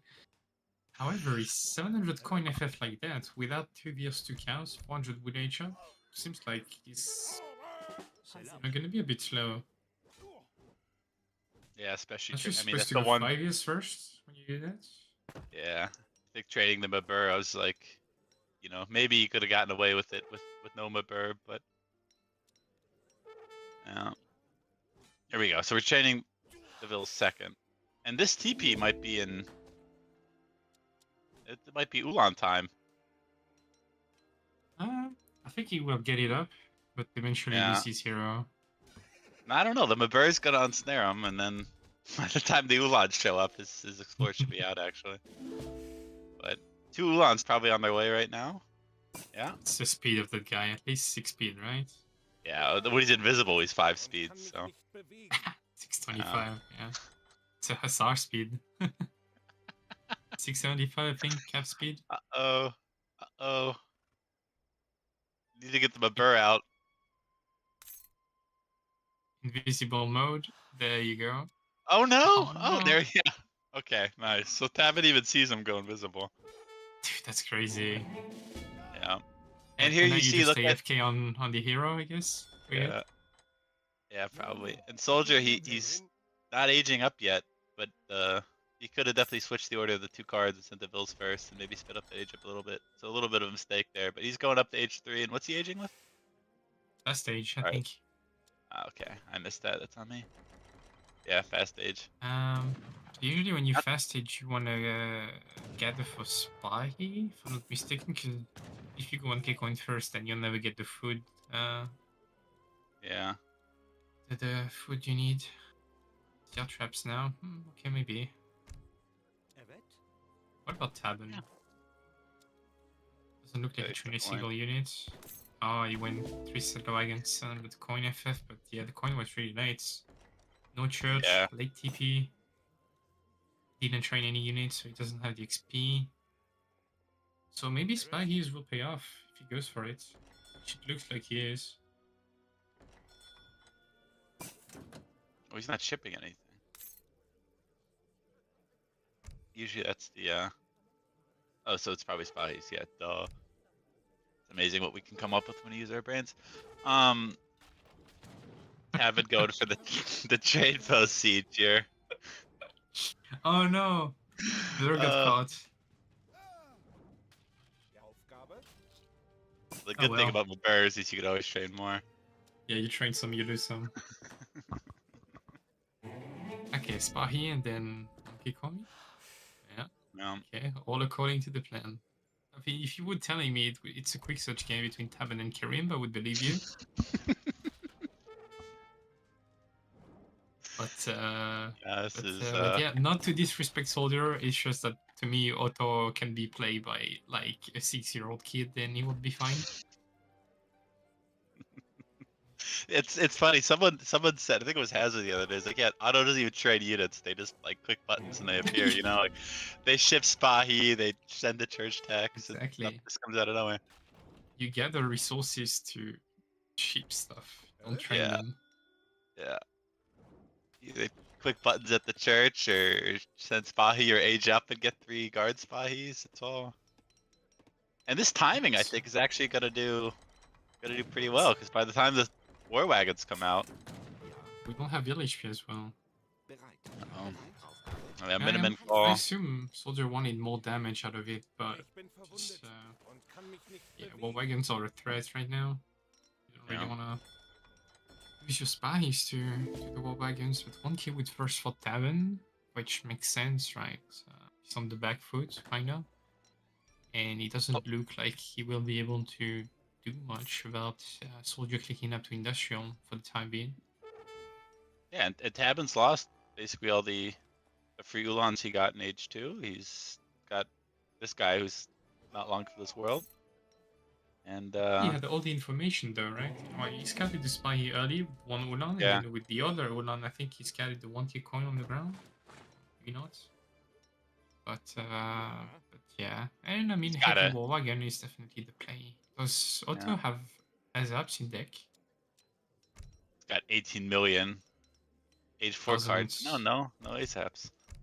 Could be a problem long term, but Barbabius is also good, of course. What's he aging with? Yeah, the Grand Vizier for sure. Yeah. Ah, okay. Yeah. More you gotta follow the script, right? Yeah, you're right. You know, a 6-year-old would have known that. I'm sorry, I don't know why I asked. You know, like when you used to play GTA and you would write the cheat code on the paper next to you, you know, like L1, R1, square cross. Well, it's pretty much the same thing here. It's shift that and then click that button and then shift that and click attack move. Oh man. Yeah, you just spawn the fighter jet and just fly around. Yeah. Fly between strip clubs. I remember GTA. Yeah, and that TP is still up somehow. It's very low HP, but yeah. I mean, he's the spy. If you can't get damage, at least you can prevent getting damage. Has to be careful about not getting caught. Oh, there's a little war wagon surround going up top. Oh. War wagon and trying to catch those? Oh, I guess no. It's just a patrol. We really want to get its training post down. Looks like. Oh, I SoldieR. think SoldieR can fight that. They are industrial Now now. they're- Yeah. It's 3 war wagons. Do you mind Here that comes too much? here comes a crack shot too, right? Comes a crack shot too, Mr. SoldieR. There we go. It's Oh being wait, a bit busy. fire. Two TCs. Okay. Did he go mercantilism? He's got 2 shipments ready. No, I think he just sent 1k coin. He's Okay. had 2 TCs pumping this whole time. Like he hasn't sent Yeah. anything since, right? He's killing all these Ulans for free. He's got 2 trade posts up. Yeah, it's gonna be Leading, just here too. It's still fine, I mean. They're not that impactful anyway, because Tabben is going full war wagon, but they could get some huge raid on the 5k 1 mines later. If he can save them for the time being. And he is running Tabben around here, which is nice. You know, all these war wagons are. He's buying himself time. Yeah. You know, those 2 TCs are gonna start pumping out Vills, and Tabben. It's a 4th TC now going up too. You know, Tabben's just- Okay, yeah, we're really doing the Karim. This trading post is set up. Yeah. I mean, that trading post has got him a lot of XP from the passes, but it's got him more XP from just Tabben units dying right there trying to siege it. So, Yeah. it's a I like juicy that. bait.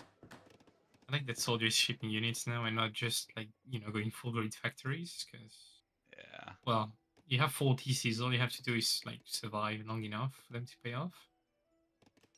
And yeah, Cavalcher definitely. Does he have a wins military against building yet? Germany. No, right? Well, he's got 3 Minutemen factories and a 4th Minutemen factory going up, so. Yeah, crack shot potentially on the war wagon as well. Not sure why he's taking that fight right now though. Yeah. He needs another card on the way. And now he's got another card on the way. Oh, is that Explorer still He shipped building that town? Palabus. Yeah, he That- just that- finished. He was invisible. I think Tabben could have maybe killed it, but Yeah. So SoldieR has to be really careful because he shipped Cavalcher, but he lost half of them, and now his 12 Avis shipment is quite vulnerable to leftover Udons. yeah. I have and you 2 Minutemen pop at the same time, probably. get 2 batches of the Bezbazukis or whatever their name is, but Best Masuki's. what's it called? Beshbulanis? That's I don't know. Buzuk, I think. That sounds like it. Yeah. Karembi would know. You can also train like 4 Mavers, but oh, here we go. Yeah, I think that's enough. There's not enough Udons, and batches of Minutemen could pop as well. Oh, not enough Ulans, you were saying. Yeah, now we should probably stay behind TCs. So do you pull a Donati here as auto? You know, like if your TC is low HP, just either delete it or let it die so you can rebuild one and get more Minutemen? Yeah, I think you need CM in deck, and then yeah, you know. Nah, okay, it's repairing it. Okay. So what's the next step for auto? Because Germany's massing, they're building in H3. He just doesn't have a single way to make units factories. right now, right? Yeah, I guess you just mine and mercantilism and ship stuff. Yeah. I mean, you don't make Iraqs or artillery foundry or stable, right? That can't be the solution. I guess stable could be fine, yeah, but that's not the Karim way. Oh, there it is. All right, so the Yeah, 14 minute that guy. Boo that 14 guy. minute, Boo. 35-second stable going up for SoldieR.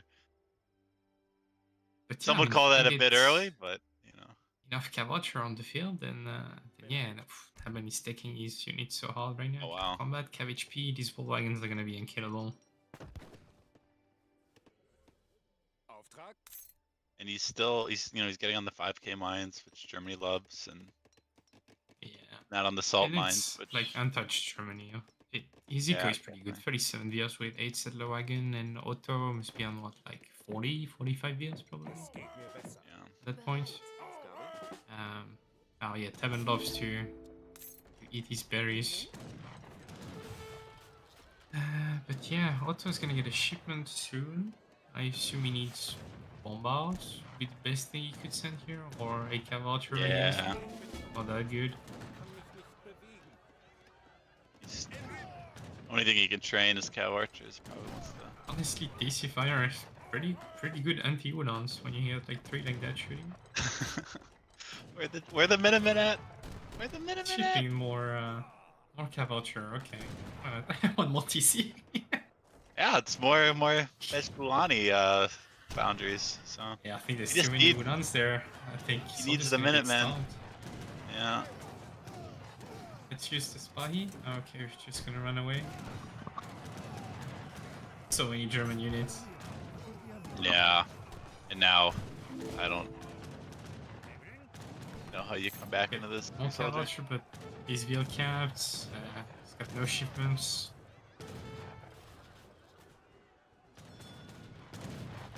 Catching reinforcements, which is probably the best thing you can do right now. But Yeah.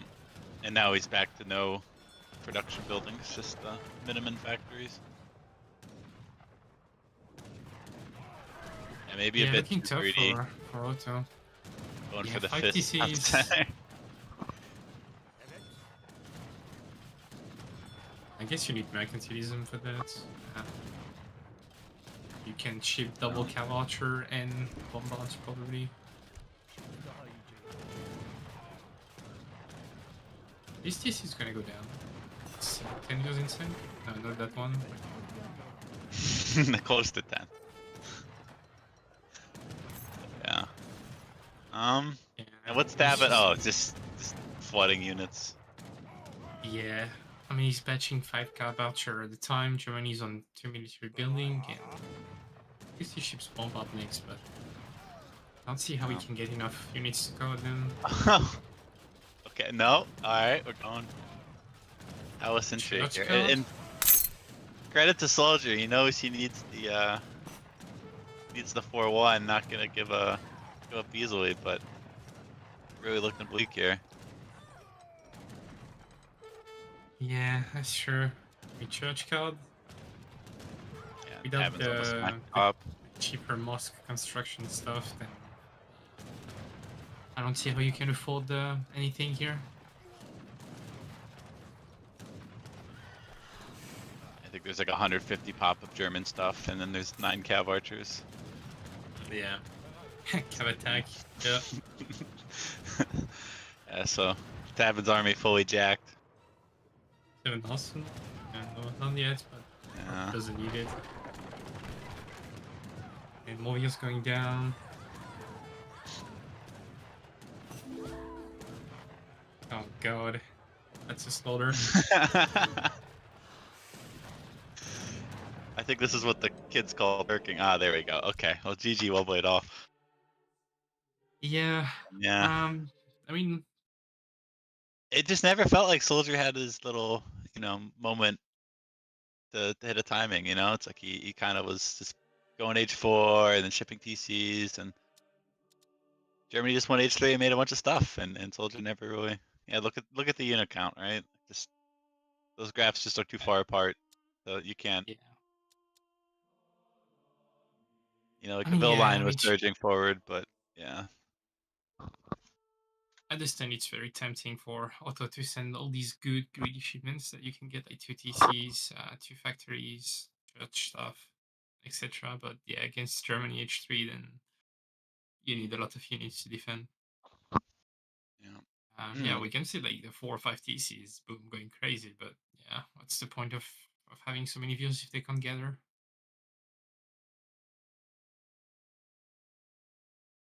Ooh, I was gonna say I don't know what SoldieR picks on Cascade Range, right? Because Dutch and Brits, 2 civs I know he plays, don't seem very,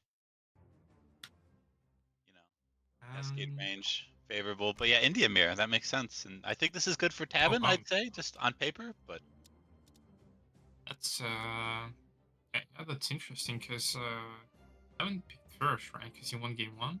yeah, So SoldieR has the counter pick and goes for a mirror. That's very ballsy move.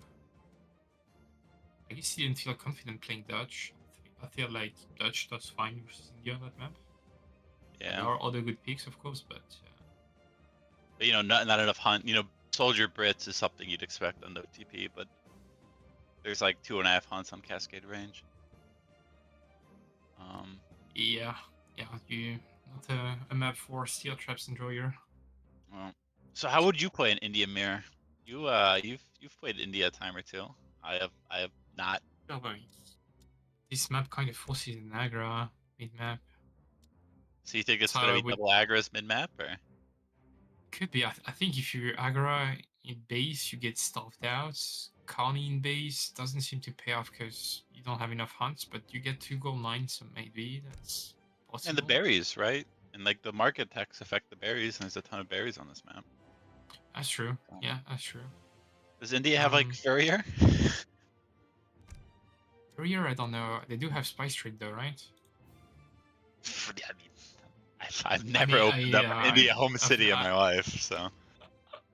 Yeah, I don't know, and I would never spice trade probably as India because you need the magic 3 shipments, I guess, like wood export and or wood trickle and stuff like that. So Yeah.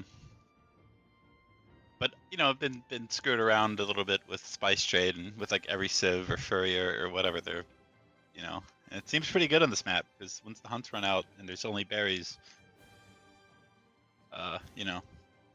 20% gathering on berries or 15% gathering on berries is pretty good. yeah, definitely, and you get so many berries as you mentioned. Yeah. It's better than meals for sure, especially if you're stuck in H2. Yeah. Right.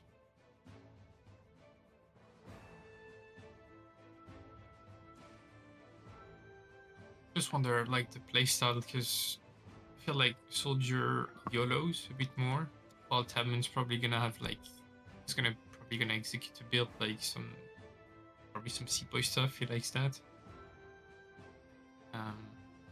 Yeah, I've been a victim of the Seapoy right click a time or two. Yeah, back when Seaboys were good. Yeah.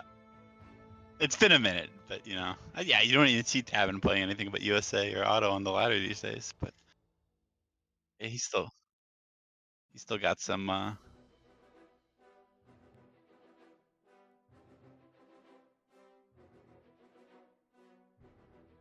think we're good to go. The Cascade Range is an inhospitable mountain range along the North American west coast. Its sparse hunts and small tin mines are complemented by an equally limited amount of fish in 2 small lakes on the sides of the map. Be quick to collect the many unguarded beaver treasures because you won't find much else.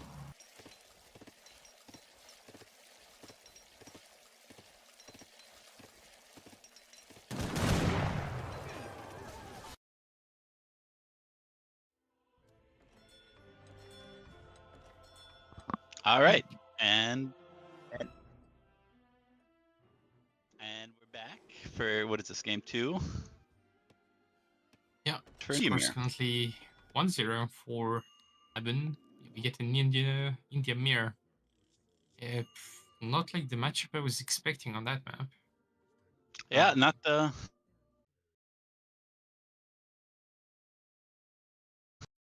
You know what? I think if it's two aggro's mid map, that's always fun. It's like a nice little forward base 4. We don't get that enough on DE.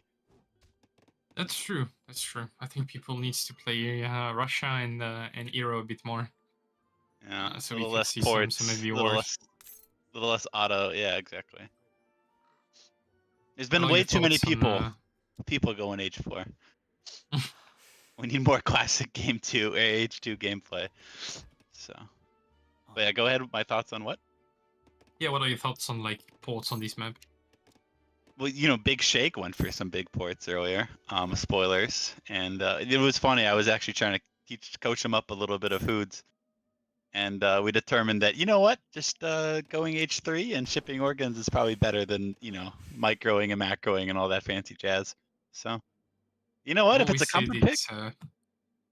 It's better to play something you're comfortable with than something meta / stronger that you're not comfortable with at all. Yeah, and I think that's definitely what both these players are doing. Actually, how often does SoldieR play India? I've seen it a couple times, but That's a good question actually. On ladder, I think that's a bad save overall. Yeah.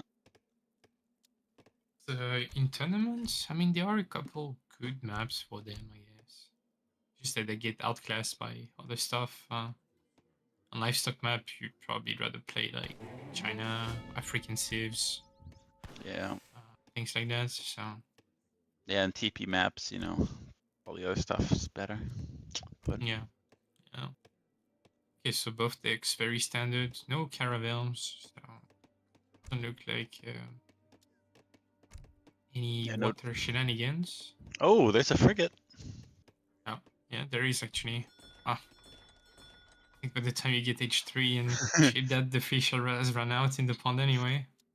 Yeah, but you know, it's a little an Uber or something to cause chaos on the side. You never know. Yeah, that's true. I think it's good to have in deck, you know? Like, there's never been a game where it's like, oh, why do I have this stupid frigate in my deck? There always seems to be one time where you can send it, and, you know, there's one That's coin mine true. left on the coast somewhere, you know? Yeah. That's true, that's true. Alright, so what do we have here? Forward VS for SoldieR, and Tabben trying to block the aggro, question mark? Both trying to Oh, block. here we go. Okay, smelt from Yes. SoldieR, splitting, and smelt for Tabben as well. Okay, so big aggro war. Would like to see someone try to herd this hunt. You don't get many hunts on this map. I don't think you want the opponent getting the one cheeky one in the middle. And I think Tabben's going for it, yeah? Yeah, Play they by him. have enough space to... Yeah, okay, enough space to fit. Wow, 4 vills on an aggro. I don't think I've ever seen that before. Well, last time I full wheel aggro, it was like pot water meta, and you wanted to drop the aggro on the shore. Make sure you don't get tail rush. That was like 3 years ago, I don't know. Yeah. Oh man. Alright, so let's see, do we have markets or anything going up? Probably not, right? This is just all out Seapoy warfare. Or what do you think? What do you go Gurkha here? I think you go Gurkha actually, yeah. Like Gurkha It's and like, Greed behind, or? Look at Tabben's aggro positioning, right? You have trees on the right and native TP on the left. Like, how do you push that with Seapoys? I feel 5 Gurkhas make much more sense there. No. Although you could like mass Seapoy and go for the timing, you know, with Star Wars and Delhi Consulate and try to brute force like that, but... And Tabben's gone for the OE Consulate and SoldieR's gone for the OE Market, so. Huh, interesting. Yeah. Let's see, maybe Tabben will Const Rush, and maybe, you know, just a noob. Yeah. Oh. Try and critic spot first. Oh. Alright, so what does SoldieR need to do to counter this? Is that Gurkha time? Take you Gurkha Seapoy, yeah. Okay. Oh, I think he's popped. Make sure you don't He's shipping overgreed. 700 wood, which I think is okay, right? Get Yeah, some yeah, it's infrastructure up. definitely good. Infrastructure, market upgrade, the consulate, and I don't think SoldieR scouted that consulate when he was, you know, poking around. No. The aggro, right? Well, he had his Zoes on the consulate. They're on the aggro the whole time, so yeah, misses the Yeah. consulate. So yeah, he doesn't know what's coming. I think the Oh, he's suppress making- factor is like a huge thing in that kind of stuff. Yeah, he's making Gurkhas. Uh-oh, and auto cons, so Delhi's coming for Tabben? Yeah. Seapoy Delhi, looks like. Does he want to raid early with that? Or... I guess so. Because his next shipment's gonna take a while coming. Is that a consulate for SoldieR? That has to be, right? Yeah. It's a little I play India. I don't think I've ever seen anyone ever build a consulate with India. I've seen consulates appear in opponents' bases, but I've never actually seen them build it. I just know it takes Would be forever. huge if SoldieR loses the elephants already. Oh. Looks like he will though. Delhi's gonna catch them. Oh, and he's making more Gurkha, but he does scout the Delhis, and he's got 10 Gurkhas, so, oh boy. Oh, he's popping the Gurkhas into the Delhis. Oh god, he's got 2 Seapoys. Better make good use of them. I think it's a situation where you shoot the Delhis with the Gurkha actually, not the Seapoys. Yeah, because there's no replacing him, right? But Miniman call, Yeah. yeah, nice. The little poking Miniman. Okay, not too bad overall for Yeah. SoldieR. Tabben has to respect that, and he can't commit under the aggro faults. But 5C points next. What do you make of it? No, we It's canceled cancelling it. for fine Nice. logging. Yeah, like it. I like that. And Tabben is grading as well. Can we have a check on market upgrades for our both players? So Okay, market Tabben is is going now building a down. market, and Soldier got the tier 1 upgrade. Okay. So I think I'd rather be in Soldier's position. Overall, he's got like skirms over muskets. I guess that's a playstyle thing. So I'm not confident with it, but when it comes to like sheer economics, I think Soldier has much more potential there. Yeah. Yeah, he didn't send export, so he can't get the Veers, but he gets the wood trickle. Yeah, Haven't scores mixing dead some even, market but upgrades now, but yeah, and it's like it's just so hard to push the aggro here, right? And there's no real reason to, because it's not like there's any hunts or any key res that the aggro is really protecting, you know? yeah, it's just hard to ignore, right? Yeah, exactly. If you go You past it, then you could get caught by reinforcements from there. So. Irimis, Mahouts, anything. I mean, we're in H2 right now, but yeah, Tiger Claws, you know. India unit Yeah. pops, yeah, that's a familiar Like a experience. claws. Oh, Okay, Zambarek for Soldier, so he's switching to Gorka Camels.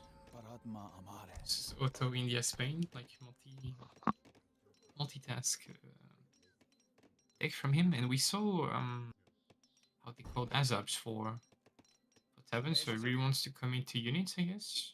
yeah, and I think that's. Oh, he's got 10 Gurkhas too, so this is.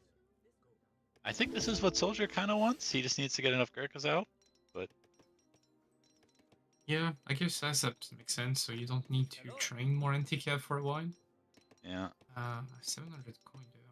And I Imperial think. bureaucracy, so Tabben's going really greedy behind that. Oh, and we're poking here. 100 export for Soldier. So, does he go for Daddies with that? Does he get, Daddies plus ASAPs probably? Or does he go for Veal? Oh, he goes for Bills. And he gets out of there, which I think I like if I'm going for Bills. Yeah, small Little pull damage trick there. action. Yeah. Must poke. Yeah, it's a. We're in a big poking meta, you know. It's just Yeah. people love poking these days. What about Tabben? I feel like he's the kind of guy to take the risk to age in that kind of stalemate. Well, I think Soldiers. Look at Soldier's macro. He's not training units anymore. He's kind of going for the age up. Trying at the same time, he ran out of coin at the worst time possible to that. Yeah. But yeah, it looks like they're both going for it. So I think this still. I mean, the scores look good for Tabben, but I feel like this is good for Soldier? Question mark? I don't know. I think Soldier's just got like more eco overall. Yeah, he's up like 4 Vilsgers, so. Yeah, Auto Veal Steve, basically. And but yeah, they both have the same amount of trickles, probably similar market upgrades, and we get Charming Gate for Tabben. And Soldier's gonna be aging soon with question mark. For it, here it comes. Ah, the standard Carnimata. Okay. I was waiting for that one. Okay. Yeah, so this just seems. Mass infantry behind, get like a barrack so they can upgrade them. Just the usual stuff. Like the macro gets a bit tricky because you need to chop a lot of wood in transition. You go for Shamino Gate. But I'm curious to see the first H2B shipments for both players because I feel like Tabben is the type to like send Mahouts, while Soldier might go for like Gurkhas or something like that, something more, something that works versus small things overall. Yeah, I think the was it Skirm Goon from Soldier and then just infantry Mahout for Tabben, kind of or their playstyle. So interesting to see. What's Tabben sending here? That has to be 2 Mahouts. Yeah. It is. And he's got a bit of a tempo advantage. That Mahout is pretty tough for India to deal with. But that's the... Oh no, he was sending Zembrax and he cancelled. Zembrax was like the perfect goal, I think. Yeah, because Mahout's gonna be tough to deal with 8 Zams and 5 Seapoys. Yeah. H2 Zems as well. Oh, he's got his Mahout in there. But it's just... Does, oh, no. There's more anti-cav, I feel like for Tabben, and yeah, Mahout goes down. Now here comes the tricky part. Need to survive that as SoldieR. 9 Zems are on the way, but they are still H2, haven't been upgraded. Yeah, he cancelled. And Yeah, our H3 shipment's not even in yet. he's got slightly more scums, just needs Breed's consulates. But yeah, looking tough. If you look at the score, just think that like the Mahout on the field is the main difference, but, and the aggro fault going down, of course. But even ASAPs are annoying, so that you can't really poke with. Oh, he didn't get Breed consulate on time. That's huge. Oh, he got it. He got it. I He think. did? Yeah, I think like last second he got Grid Consulate in. Okay, well, that's pretty good, yeah, but still solid damage inflicted by Tabben. That's like infrastructure that SoldieR has to rebuild. You're gonna need like probably an extra Rax and things like that, and Tabben cooking behind. He really loves these berries, man. He just hates cooking on the map together hunt. I've noticed that. I don't know why he does it all the time. Like there's a hunt in range of his TC and he doesn't go for it. Yeah, but you know, Barry's never back herd, right? You know, I've never seen, you know, like they're so less frustrating than the hunts on DE. Yeah, that's true. That's a fair point. Okay, so what's next for SoldieR here? 8 Gurkhas. Yeah, this is Skirm Goon against Infantry Mahout. Yeah, the comp is just much better for Tabben for sure. I heard the dock going up, so he's now training a few fishing boats, but I don't think eco matters here. I feel like, well, obviously unit mass, but also unit upgrade matters, and the market takes for SoldieR are just so much worse than Tabben's. Imperial bureaucracy is huge. It's 15% on all your resources. Especially on all those berries. See those berries if you get the text, you know? Okay, my bad, my bad. Just talked way too much about berries in the last couple of days watching games on this map. Imperial bureaucracy is so good. Expensive, but definitely worth it. And the problem with water here is it's only like, I think 4k food on either side. Yeah, it's good to make like 6 to 8 boats max, and that's it. Yeah. So you're kind of like soft cap, and that's a lot of Mahouts. Mahouts. Zembrax are pretty good anti-cav, but they're you not don't even need to yet, commit, right? You just need to like destroy the barracks with the high siege units, and yeah, I mean, once really again, just look at how much stuff Tabben has. You know, he's on like 190 pop or something. Yeah. 170 pop. Soldier's he not. just can stand there and fight, right? He's got so much more ranged infantry. And, you know, send them out to destroy houses, disrupt wheels, you know. And somehow he still has 3 delis alive. Like, those 3 delis are still standing. Yeah, he's slowly healing them when nothing's going on. And now he's making sepoys behind. Just, he's got such a good tank that, you know, all these skirms from SoldieR are going to be busy shooting other stuff that I think the sepoys might be able to do some good damage here. Yeah, I like that Soldier's going for his own Mahouts, because Tabben's slow on anti-cav. I think Tabben is not naive, and he knows that like the only way he loses is like a huge batch of Mahouts somehow. So yeah, we're gonna go for sepoy switch and triple rack sepoys, baby. Company. 3 rack sepoys. It's 2015 again. Yeah, somewhere Sampe is smiling right now.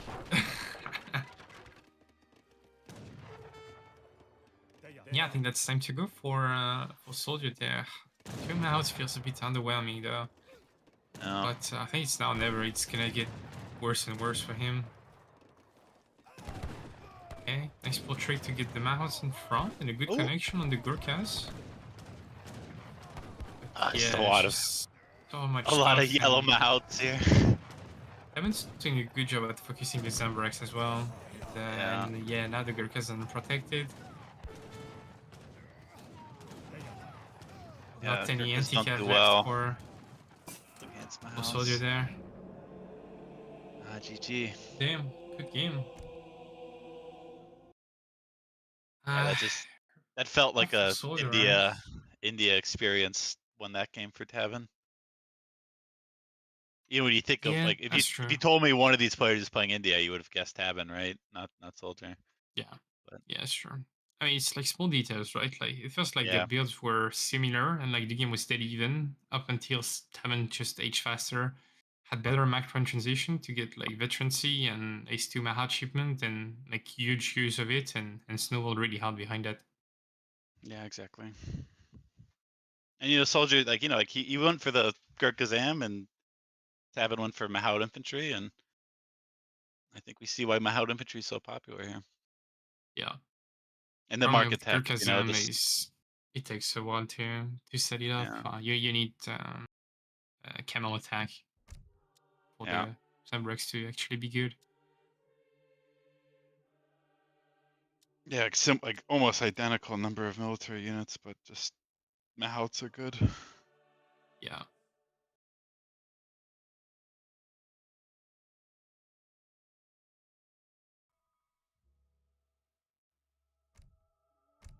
China ports. This is another matchup that was pretty popular in 2021.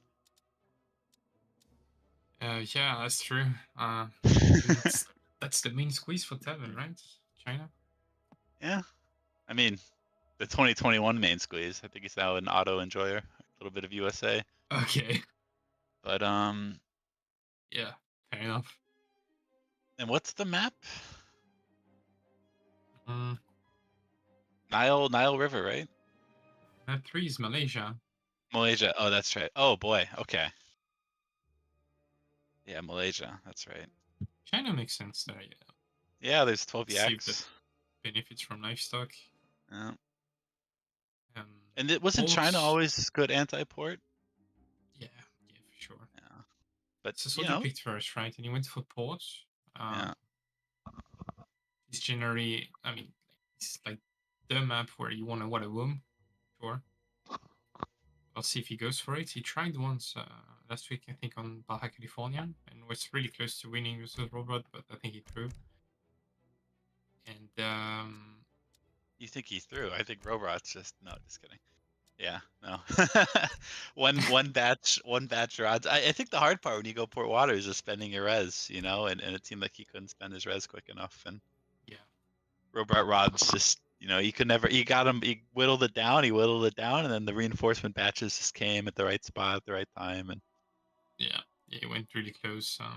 yeah. Yeah, I mean, port water is hard to pull off usually.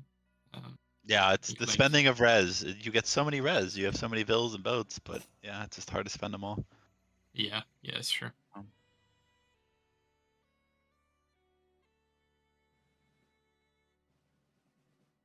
All right, so here we are, Malaysia, and the Age 1 minigame of getting all the cows you can is underway, and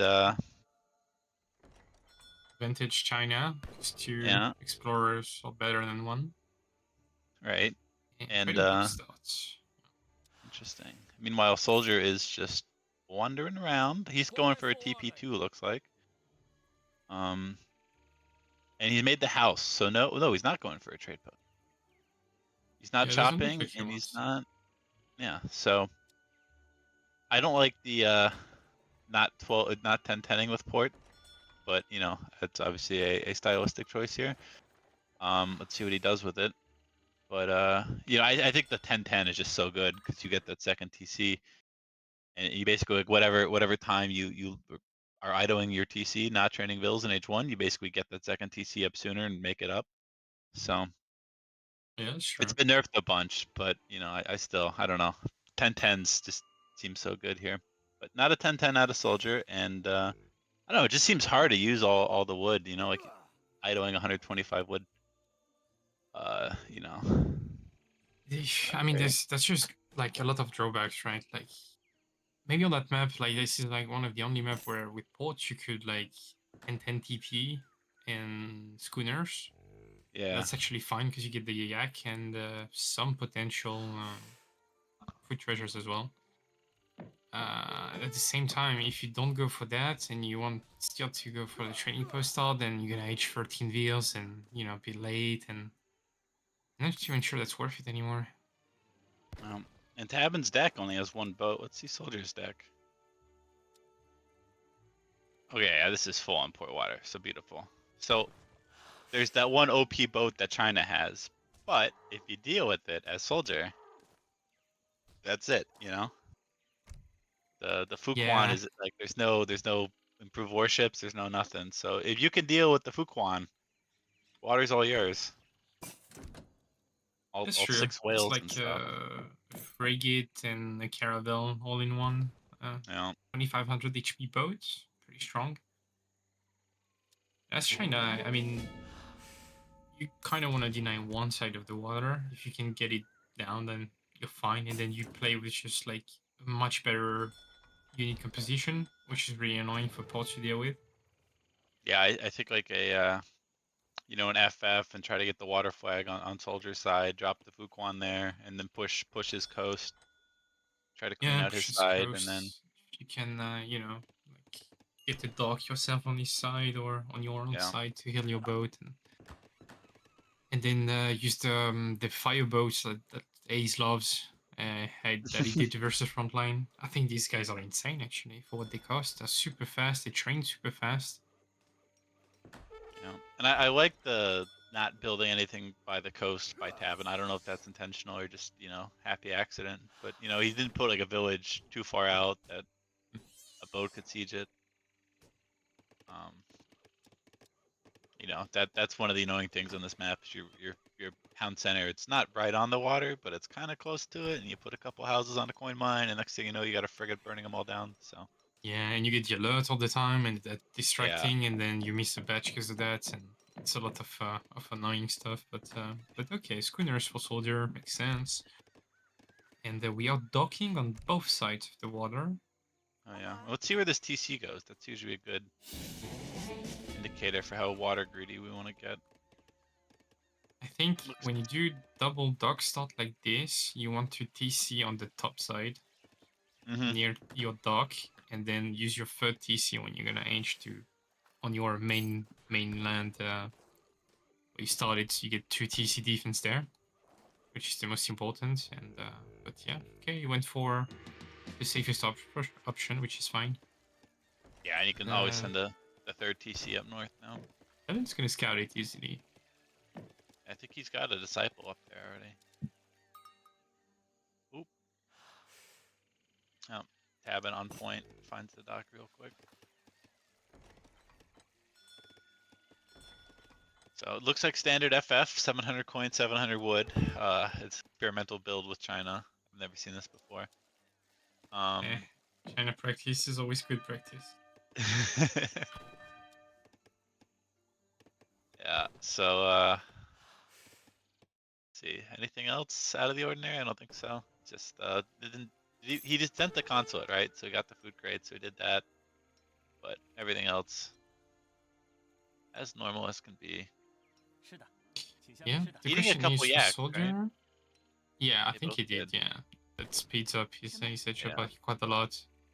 Kicking up like 535. That's pretty good. And aging with the skirms. Confusion Academy. Okay. Just out of boat range too. I like where he placed it. Yeah, and I like that SoldieR is not going around the ring plant here and just going for coin, because we realized like Tabben, yeah, China or Tabben, but not both, I guess. Oh, it's Tabben. Tabben. Yeah, was aging really fast, so he can't like get that extra greed that you like to do when you waterboon with rendering plants, and yeah, just go coin so you can age up in time and be safer. And he knows it's the he's confused, the Confusion Academy. Yeah. And Tabben, look at this, on point scouting the stable. It's oh wow, 2 docks and a stable. Yeah. So I don't think he's actually using that coin to age. I think he's using that coin to make us. Training hussars there? Okay. And he's Tabben sending pikes in transition, because now that you see the stable, like, I'd be really tempted to, you know, ship the pikes, make sure I get that stable and the 2 dogs down, and then ship the Fuquan first, and you get one side for free of the water. There's nothing pods can do. I Yeah. guess they're stuck in H2. And then worst case, you bait the bells up top, and then you can just send the Fuquan down south. Yeah, that's true. Let's see. Chinese monk is probably gonna go down. Or we just ignore that? Okay, what are we No, trying he's to got- catch here? Scams? Well, that Yeah. Chinese explorer has 1,000 HP, so he could do solo Hussar, I guess. Uh-oh. Pretty cool. Spinning back fist. Yeah. Alright, 2 shipments Oh. for Tabben. What do we go for here? Oh, he's got stage too. Oh my god, China cracked. Yeah. It's the last thing I don't know China about needs this is more res. Hussars, Yeah. I feel like that Well, that- slowed down SoldieR quite a lot. Yeah. It looks like the Fuquan's going up top, and this is kind of nice for Tabben. It's like he can just take the top water and be happy and call it a day. Yeah, that's true. You know, at least, you know, massing Yeah. pretty strong, yeah. 2 Pretty docks strong.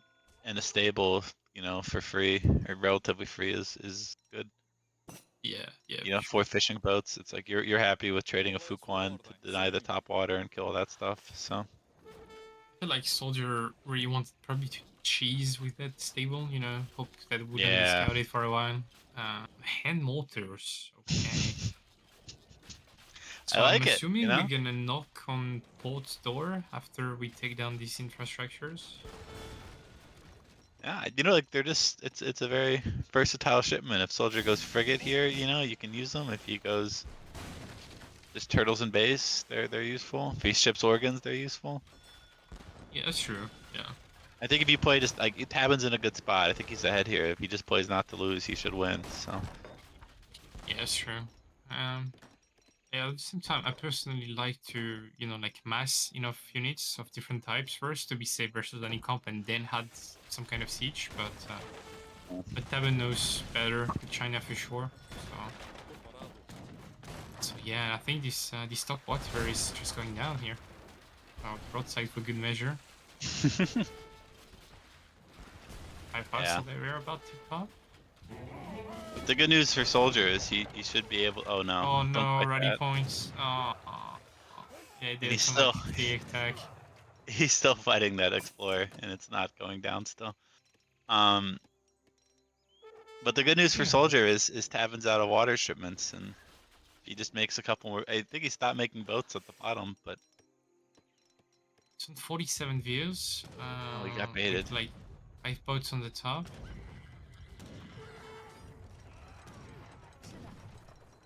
I mean, to be fair, SoldieR's doing a good job raiding, keeping Tabben busy. So, Yeah. While Tabben is busy, he's not right-clicking the main port base, but and like yeah, he's breeding again, like a covering and 1k wood now. Does SoldieR have any units in this base? I don't think he has a military building beside the artillery foundry. Yeah, we're gonna train some organs maybe, go Shake style, ship 8 Alps next. I mean, still, like, got- the port eco is not bad, right? It's still 52 views in that 10 Yeah. minutes. Stable on front, oh, come on. You saw the hand mortars, this is not even going up, I think. Yeah. He's got the 2 docks. I think he really needs to start getting on those whales. There's not enough fish in the sea, so you can't get those too quickly. Double shipping now for Tabben. Yeah, I guess he's gonna play safe and just wait for them. Make sure he doesn't die to like 15 vet house out of nowhere or something like that. Yeah. And yeah, take it slow with hand mortars. 1k coin again. This looks like the exact same game versus Robrod, right? When he sent 1k coin. Yeah. Yeah, Yeah, is just he needs to expecting spend his Tabben to res, go right? industrial now, or? Is he really gonna send the call out? This is a ballsy call, bro. Alright. Yeah. I mean, he sees the army and he's got 3 husks. Oh, there's a good little pop shot there. Yeah. He's gonna get the flying crow down. Oh. But the hand mortars are way out of reach. Ooh. 1 organ gun. And Tabben is seeing the 1k coin now. I mean, if, now he's feeling more confident. I feel like he knows that he can right click harder. Scores are dead even though, but it's just like story of this matchup sometimes. Like scores are even, Ports has more eco, but you can't see how Ports wins a game ever. Wins a fight, sorry. Yeah, but it's as soon as he wins the one fight, I think he wins. But it's just about spending enough res to get enough units on the field to win it. Yeah, I mean I like the comp somewhat, like goons and artillery. Yeah, Try to camp as much as possible, but eventually China will just go in and smash. Yeah, and I think like it's whale time for SoldieR here. Let's get enough boats. What's the upgrades here? Oh, you get gear nets and long lines, I think. Oh, No, just no. He's got runner and plant, Hey. though, right? Ooh, organ guns getting shot at. Yeah, like it's so hard for SoldieR to poke with that call. Must poke. Oh, double kill. Oh! The Call of Duty special. Be an AC-130 or something to kill. This these is kind good of for SoldieR though. Yeah, Yeah. I mean this positioning is really good. Cap's going down and the Arquebuses took a lot of damage from the organ guns. The whatchamacallit, the Bulb's down, but now I think the goons can start poking away at those immortars. Yeah, for sure. Even if the organs go down, I think he traded pretty well there. Yeah. And you can always The make more. goons, Oh, yeah, the goons are gonna kill the remaining hand mortars, so now there's no more siege for China, really. no. So this is the There's hard no- part with. No coin here. Oh for- yeah, thanks Big Camp for the $20 donation there. Appreciate the support as usual. There's no coin for SoldieR, dude. Get on the whales, bro. Yeah, no coin and a lot of idle VRs, right? Like it's dropping a Yeah. lot of wood now. So now we get some free air, so to speak. So probably can spend this time, remacroing, get on whales, drop some additional military building, because now it's a matter of spending these resources once again, right? And Robot would have sold 9,000 food worth of stuff to make organs by now, and SoldieR just continues to float it, you know? That's true. I like the more hand mortars for Tabben, but it's on 35 years. He doesn't have the porcelain tower either, so his eco is not that good. And, I mean, Paul's got twice the eco. Let's be real. The only thing is he's got like an advantage, and he's got repelling volley, so his skirms actually destroy dragoons. Yeah. Yeah, I think SoldieR just needs something to kill the skirms, like 2 organs even, and it's just. Organs, vet house. I think with his macro, he can afford either of those. You can probably afford both. Just spend res, and Soldier's got this. So if he keeps the res numbers low, he should be good. Because it's gonna take so long. And now he's on the whales too, I think. Nice little whale macro there. Yeah, he did switch a few boats to whales. Yeah, it's Yeah, really nice. beautiful. Still no long lines, but eventually he'll get it. He's got the res. What do you send now as SoldieR? Because he did send rendering plant, right? He's still got the organ shipment, right? I think he just trained the that's. Yeah, you could send it. That's definitely a good shipment. Or, But no, he's going rendering vet house plant. instead, which also definitely works. I like it. Running around with goons, forcing Tabben to go back while you're massing hand cavalry in one. I legit like it. But Yeah, yeah, this Tabben's response to that should be, well, right click port base meanwhile. But 1k coins. Oh, Let's 1K this as well. coin. And he's got someone on berries. Oh, the invisible Berryville. Yeah, Holy cow. there's John Cena gathering Yeah. berries. Oh no. One of the stables are going down. I really might be like right. if yeah, SoldieR would mix like 2 organs from his armory as well. Yeah, it looks like he's gonna go in. And now SoldieR's the one who's got all the pop in the world. So Yeah, he just needs more infrastructure to spend his stuff. 'Cause he can... He most likely will still lose that fight, although it's close, but he's got so much more rematch potential. Yeah, okay, there's enough ourselves to clean, and Dragoons are crowded as well at that point. And yeah, SoldieR's pulling out the port water win. yeah. Just like 2021. Oh my god, look at this. It's a throwback series. And we still lack CM and half map scouting. Yeah. I think it's too much. Monitors should be able to one-shot all artillery. Yeah. Missing a couple things. But yeah, no, this has been good gameplay. You know, he spent enough res to make up for you know, any of the mistakes he made. So, and yeah, port water still good. So, It's still good on maps with like split water, I think. Yeah. it's like that Fuquan is just chilling up top. You know, just can't even fish itself. So Can't deny both. And yeah, like remember the value of that, right? He killed like 2 dogs, 5 or 6 boats, and a stable. That's like almost 1,000 wood worth of stuff, and it doesn't matter. yeah, it's like, it was nice for SoldieR because he never had to make any boats to defend his water on the bottom. He just made some docks up top. Yeah. Baited the shipment. Good effort from Tabben, but yeah, I don't think there's any coming back from that position.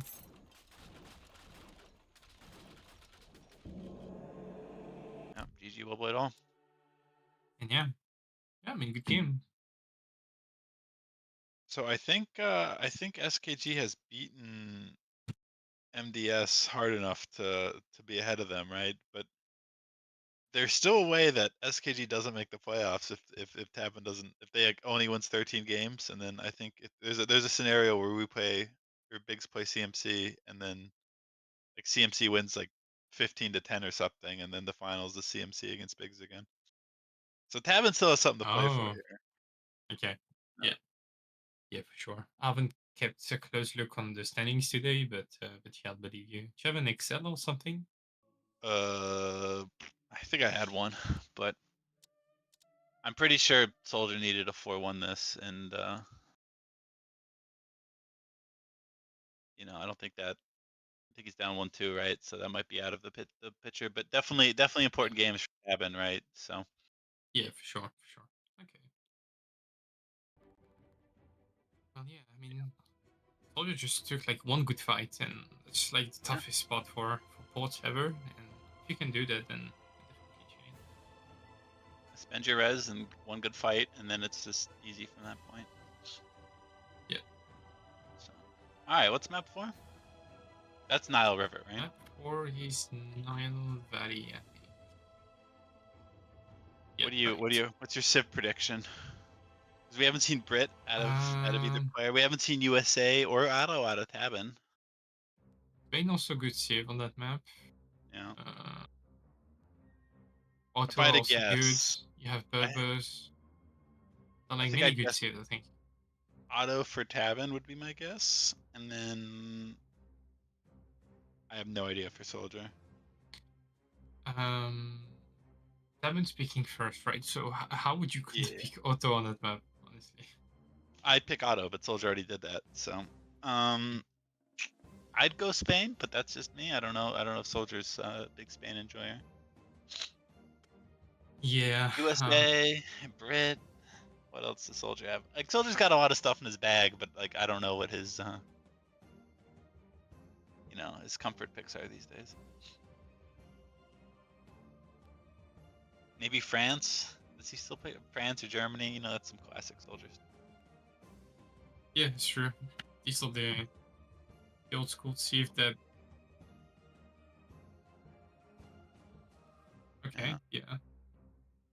And yeah, so that makes sense. Tabben goes Otto here, and then and he goes USA on map 5. Yep, seems very likely. Yeah, I mean, Otto is like top tier pick on that map for sure. I don't really know what beats Otto on that map. Maybe has a shot, although he's end up getting wrecked all the time. I play this matchup.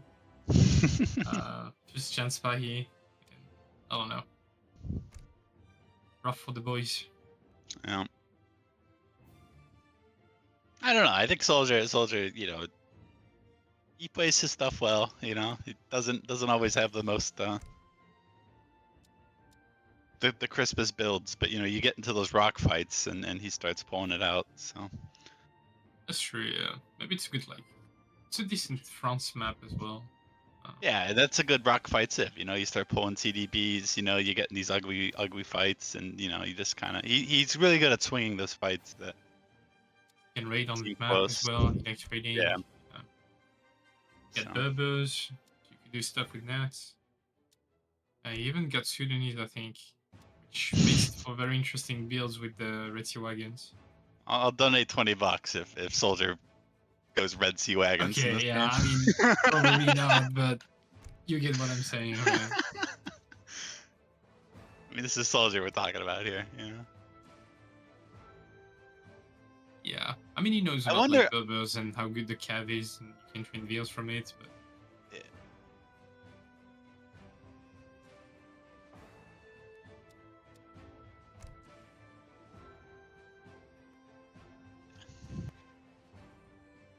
Very upgrade.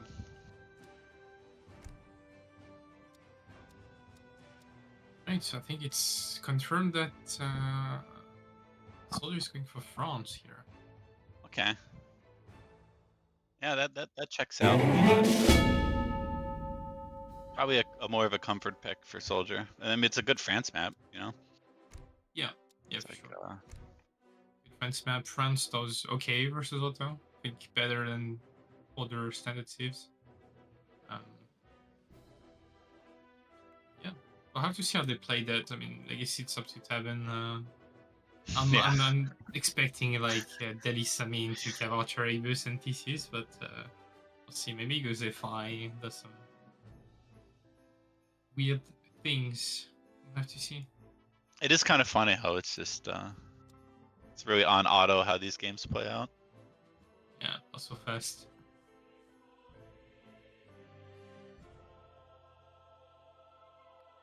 Lovely. Players begin on separate, arid, sandy plateaus on either side of the iconic Nile River. The riverbanks sport plenty of greenery, palms, papyrus, reeds, and tall grasses. Your starting plateau is easily defensible, but most of the natural resources lie in the valley, so you will need to expand off of your plateau as the game progresses. Each side has access to its own trade route and equal opportunity to forge various local alliances.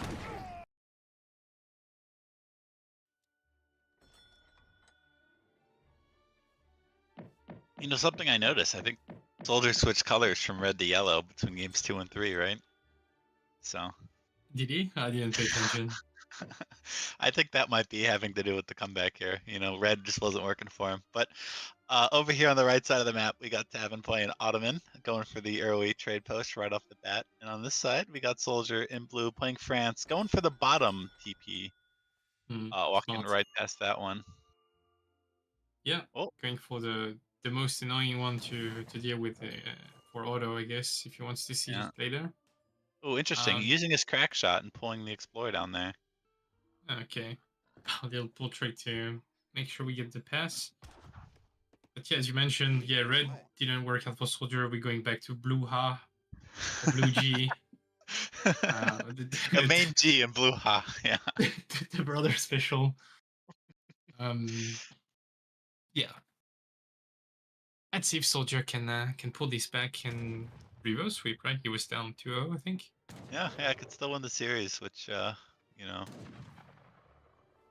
And he's, you know, I don't think he's playing all that often, right? But you know, he probably splits his time between AoE 3 and AoE 4, so to come back and stomp on these kids, you know. Maybe gets his brother to come back. I don't know. I don't know. You know, but it's always good. Like SoldieR always comes back for the tournaments. Seems like Yeah. at least Yeah, EPLs. that's true. So That's good to see. He's yeah. also like such a nice guy overall. Yeah, exactly. And also really willing to, you know, like play and grind for EPL, which is really nice with the spirit of the event, basically. Yeah, this is like EPL is so great because you know like most tournaments, you know, you bash someone, and then you play Hazza and get destroyed, right? Or maybe Right, you get yeah, one like you. one series that's like 50-50, right? Yeah. But with this, it's every series is 50-50. Yeah, So you're supposed to play versus somebody at your range for sure. yeah. And well, like having seen players from like several teams, you know, like practicing with each other, you know, playing and watch them, and you know, so many players got better really fast. It's actually very nice to see. Yeah, who the hell was this Batu guy? He came out of nowhere, huh? Yeah, he's been grinding a lot, for sure. Yeah, exactly. He's been doing really well. Like War Sword obviously comes out of nowhere. SoldieR comes back from, you know, AoE 4 and you know. So it's eating these guys. Ah, the Hakuna Matata treasure here for French. Interesting. Yeah, 100 XP always good for sure. And yeah, 14 wheels each up, and looking at his deck, we might see some native stuff here. Get Oh. 2-3 cards for it with Wilderness Welfare for sure. Huh? Do we see Red Sea Wagons? Do you think? Burbos, and what's the other one in his base? Oh, Sufi, okay, no Sudanese. Oh. Yeah. Okay. Unlucky. So maybe not, but Tabben is definitely going Burbos, yeah, of course. As soon as there are Burbos on the map, he goes for them. And also pretty good versus France, right? Like you can't calf start as France when you see that. Unless you train your own Burbos, and then, you know, see interesting dynamics, I guess. And Abus Cavacher being the name of the deck for Tabben. Wow. You might have called that one. And he's going Bills first, right? Would you guess? Did he go capitalism? He must have, because he doesn't have a shipment. Yeah. Second TD. Yeah. Berbers. No, wood first. Okay. Guess that kind of makes sense. Get Stagecoach. Maybe they'll market. He's getting all these Berbervilles. Oh my god, SoldieR. No hunting dogs? I think you already clicked it, no? No, he's getting it now. No, well. Yeah. Not optimal, but at least he didn't forget about it. Yeah. It's the most important. And here comes the Berbers. Terrible versus Veils. And they're gonna get scouted as well.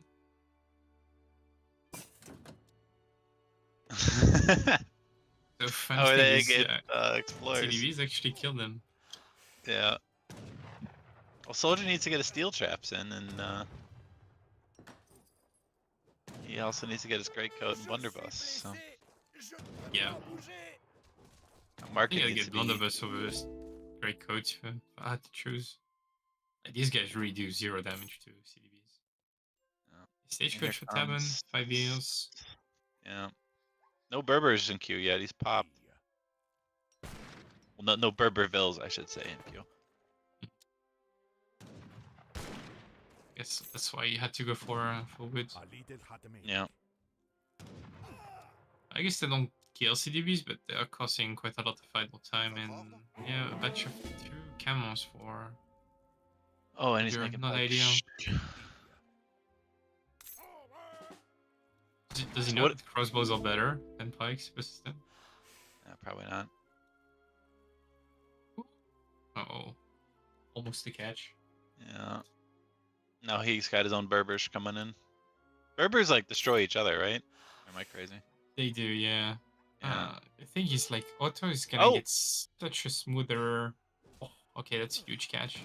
Yeah, it's so nice getting it to attack. And the pikes are just all over him. Oh, that's really huge. Yeah. I mean, the trade was good for SoldieR overall, but... yeah. Well, Okay, Ibush on the Tabben's way. actually staying H2. Interesting. Yeah. He's got Point the coin. shipments. Maybe he will cancel it if he cancel the Abus if he doesn't need it and just age. Yeah. I guess he wants to get some Abus so he doesn't lose his stagecoach for sure. Also, Abus absolutely wrecked Berber camels.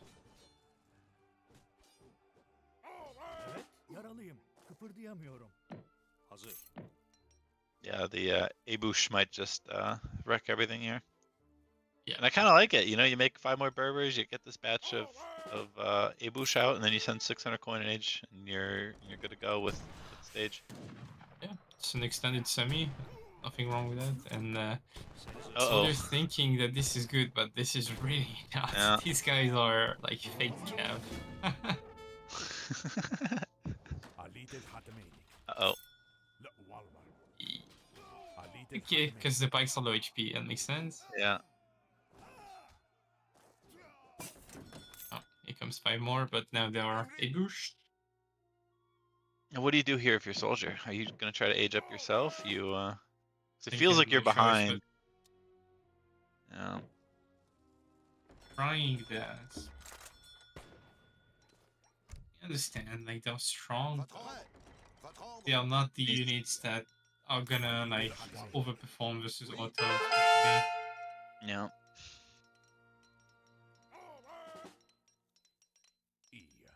Yep. Thank you, Brennan, for the raid. And looks like Tabben is going for a push here. Staying H2 for now. Although he's got 600 coin on the floor, so I might go back here. Big minimum pop. It's a lot of Berbers. Ooh, and they have native combat, so yeah, the soldier's gonna absolutely stomp that fight. Minutemen as well. Quite a blunder by Tabben here, because he's aging at the same time, I think. Yeah. Ouch, pushing while aging. Yep. Things not to do 101. Yeah. Oh, and SoldieR is. I think he's gonna follow him up here, but now he's got the tempo, and it's time to go get on some auto res. Yeah, right. Can probably raid and deny the food, because on that map you don't have that much food, and looks like Otto is almost out. Yeah, that third hunt is just so brutal. But Tabben is a very enjoyer, so you will be fine. Yeah. Well, there's only I mean, 2,000 food is so much for auto. But that's 2 batches of 5 Spahi. Yeah, that's an industrial click up right there. Yeah. Which is also 3 Spahi. Okay, Minutemen versus Minutemen. These are Minutemen. These are the auto Minutemen. Yeah, my bad. Or whatever. Yeah, they have a bonus, so 1 survive. The one of the trading posts is going down. I mean, yeah, looking good for SoldieR if he's following up to Fortress now. You must be, right? There's no new units coming. Leave Warriors? I mean, One-Ness Warfare? What do we do now with SoldieR? You just cancel the Huss and Age, right? Surely we cancel that in Age, yeah. No? I feel like if he took everything out of Q here, he's up. And... I think he was busy microing, and well, let's see what he decides to do. Oh, he just went from 1 in Q to 3 in Q. Damn it, SoldieR. Okay, well, he's still in a decent spot, though. Yeah. And he's got jacked Sperbers. So I think he doesn't fear Spahi, and might even do well versus Cavacher. Yeah. So I'd be shocked if he doesn't go for veterancy on these Sperbers. Oh, just like he's got even more down there. It's like, yeah, like the, I just spent those res on anything else instead of like Huss, because you're not going to upgrade 8 Huss, right? So we just basically train 3 H2 Huss, and what's effectively H3, because they're not going to fight until Fortress shipments. Yeah, that's true. I guess he will wait a bit with them later, maybe. Yeah. He's got a lot, though. Yeah, I mean, SoldieR's really good at the at making use of the outdated units, so. 400 HP Berbers, and he's gonna get veterancy for them. Ideally. Could get scary. Iraq's going up. Is Tabben ship? Oh, now he's training Berbervilles himself. I think Tabben only made one or so, right? Is he? Now he's training them too. Oh, yeah, he just made a second one. This is number 3. So both of them seem to be slowing it down. No second TC, just Abush Cav Archer. Game, yeah. French has more VS, but Otto has Stagecoach, so it's quite even. And France has stronger units, but Otto has the better composition. So yeah, dead even, I think. Yeah. 480 HP Berber Camels, 30 attack and times 2 versus Cav. This is actually really, really good. Yeah, 1k woods, yeah, makes sense, right? It's yeah, slow game, so you want to get a second TC with Otto probably, otherwise you get outscaled hard by France. Yeah, and just get more infrastructure, more houses, more. Yeah, sorry you got veterancy for his sabers. He rebuilt the TP that he lost. Some Berber Veils. I mean, yeah, if you can set up the big mass of Abus and Cavalry, it's pretty tough for France to deal with. A really good macro here by SoldieR too. This is about to be a lot of skirms coming out of nowhere. Yeah, love it. Huge match, 9 plus 18 shipped. And they don't teach a macro like. Win a fight now. And these skirms are actually 20% HP carded from Wilderness Warfare. Oh wow, yeah, that's a good point. I think, yeah, his army is gonna overperform, and Tabben might even like misjudge a fight. Potentially feel like, yeah, I win this fight, and actually no, because like the Berber Camels are jacked and the skirms are tanky. Yeah, and God forbid there's a CDB pool in there too. Oh boy, I was glad to see that. This is a bad map for it because you know that river kind of divides it. But if Tabben never pushes SoldieR can just whip some CDBs in there and. I think SoldieR has the mass. Like, said so many skirms actually. There's 10 Abus. Yeah. And yeah. Oh, he doesn't see the TC though. Oh, that's huge. I think he just missed it. Oh no, he saw it. Oh, he should definitely commit now. Maybe he thought it was almost up, didn't click on it. Oh, that's. It doesn't seem like the. Too many Cav Archers, right? Like. Yeah. Sure. Although the mix of like handcav plus Berbers is pretty annoying. But the thing is, like, he gave so much info to Tabben on his composition, and now Tabben is like reacting accordingly, right? He's going heavy on Abus and he's adding his own Berbers. And I guess Cav combat can go, yeah. It's all Does that cavalry, affect Berbers? Right? Yeah, it's all Cav for French, so it should be. These guys are gonna be. Oh my goodness gracious. Apparently they don't. No, it does, right? It does. I mean, it says cavalry, so. They got the Cav tag, and it's Cav combat for France. Okay, well, we're about to see. I really think this is go time for SoldieR. Yeah. So many. Oh no, there's Berbers and Cav Archers for Tabben now. But yeah, now it's just 2 PCs. Oops. Double Rax Halb. Now it's a game. 525 HP. Now we're playing AoE. Very, very well versus Cavalcher, actually. Yeah. Oh, that's a lot of Abush though. Holy cow. Yeah, and go time for SoldieR. We're going in. Not the greatest engagement there, but his Cav is so tanky, and even like the Colonial Hussars are just like mid shield. Yeah, that's definitely working out. Actually, yeah, not working out. Just Cavalcher Abus. Yeah. But like, until the speeds come in, how does happen? Yeah, he had a lot of Cavalcher, but yeah, I mean the scores were highly in favor of SoldieR, and now he's behind. And yeah, Queer Halb versus Cav Archer Abush. Yeah, I think Something SoldieR to decide. had this for sure when like he pushed the TC going up, but I don't know why he waited. Yeah, and that TC got 6 more Minutemen, which are just been working there. Yeah. Now he lost all his skirmass, and it's gonna be so tough for him to remass. No. His resources are exposed. Yeah, look at the scores. This is rough. True. 3 more Yeah. QS, but that's reinforcing cavalry for 4 Berbers, Oh. but yeah, they're just gonna die. Yeah, they have nothing to kill It's now. counterintuitive, but yeah, you need the Berbers on the cavalry and the QS on the Evis, and he's doing the opposite. It's like close, but yeah, he's short like 10 skirms and 5 kills. So. And here comes the CDP pool. Little late, a little premature. Because you could always come back into the game with the CDP pool, but you kind of need some army behind it. Yeah, So. yeah, that's for sure. And yeah, now like changing now, 45 years. Yeah, Mams are probably on the way soon. Yeah. Man, he won that fight so easily without calf combat. It's actually crazy. Like, France has like quad carded units, and Tabben had no carded units whatsoever, and he still stomped the fight.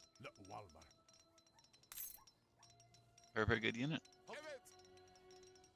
Cavalry No, is good comp. cavalry, yeah. I think that comp is just OP, but yeah.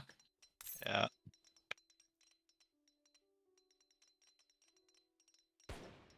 Okay, so Mams are on the way, and I mean, if you SoldieR, that's probably like the last thing you would expect. Yeah, he's double batching skirms. He's shipping skirms. He's gonna have a couple Berbers. They really, I mean, those are gonna be some cracked Berbers, but they're gonna have to really do some work on the Mams. Yeah, that's true, actually. Yeah. Too bad they get hard wrecked by Abus. Yeah. And yeah, he's limited in like, quantity as well. You can only train 9, I think. Yeah. I think he's maxed them out. Yeah. That's super sad when you have such strong units and you can only make 9 of them. Yeah. It's a nice thing about Jans. There's no limit on how many Jans you can train. Alright, here comes the Bill pool. Maybe accidental, but... Out of coins, so time to go, but yeah, he's gonna see the Mams and be like, do I really want to fight that?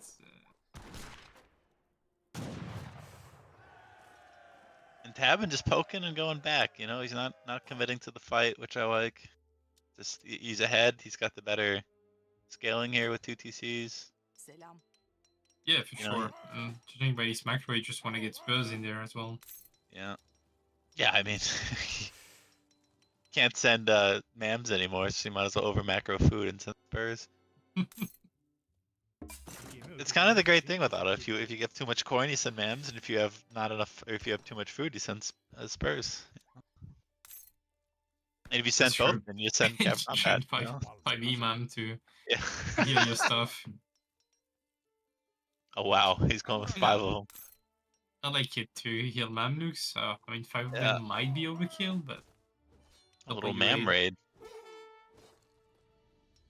don't think I've ever seen a Mam Berber combo raid before, but here we are. Yeah.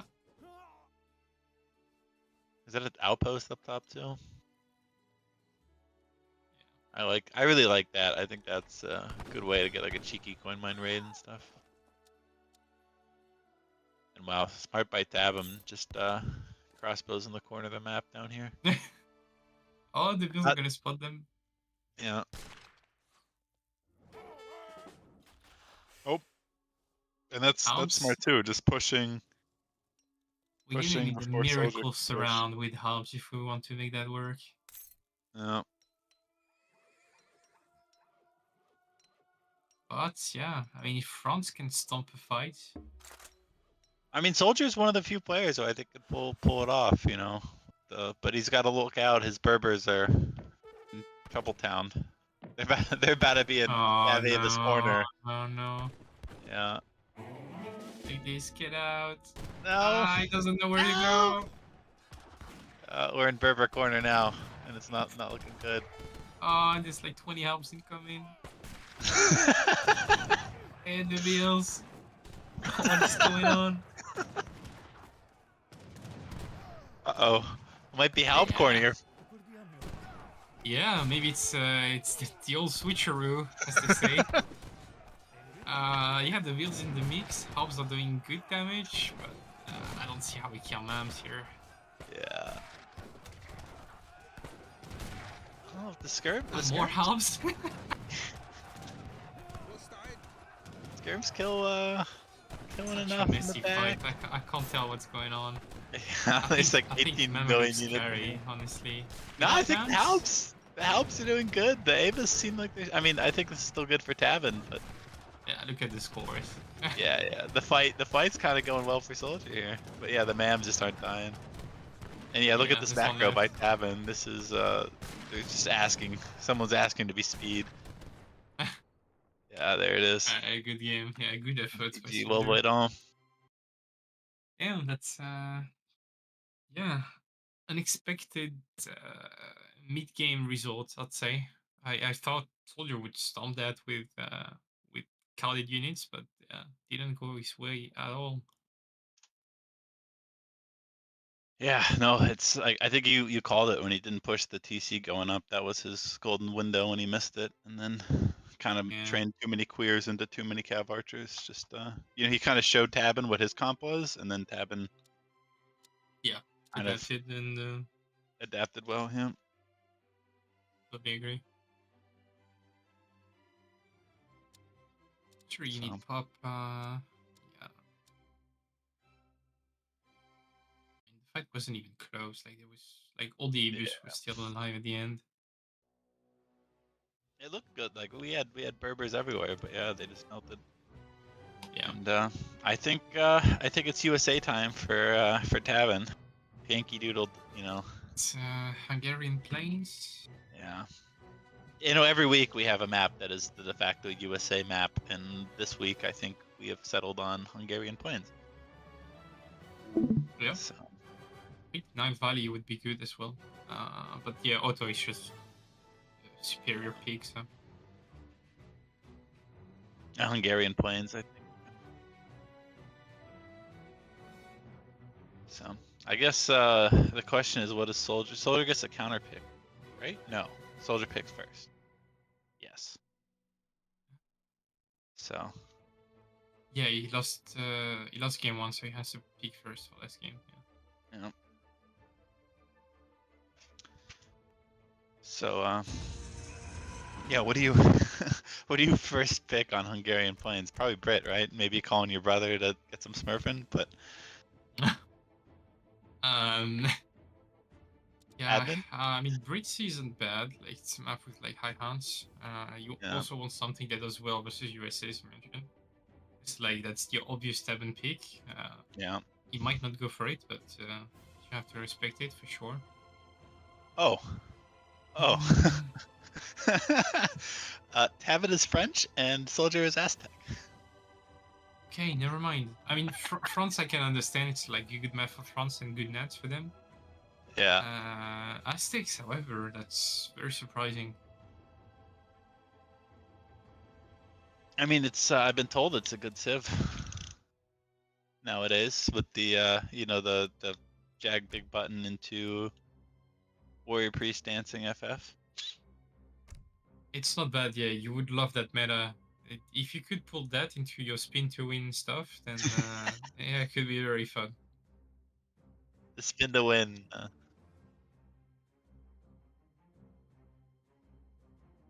Beautiful. Okay. Yeah, though the spin to win days, those were great. That was so funny. Yeah.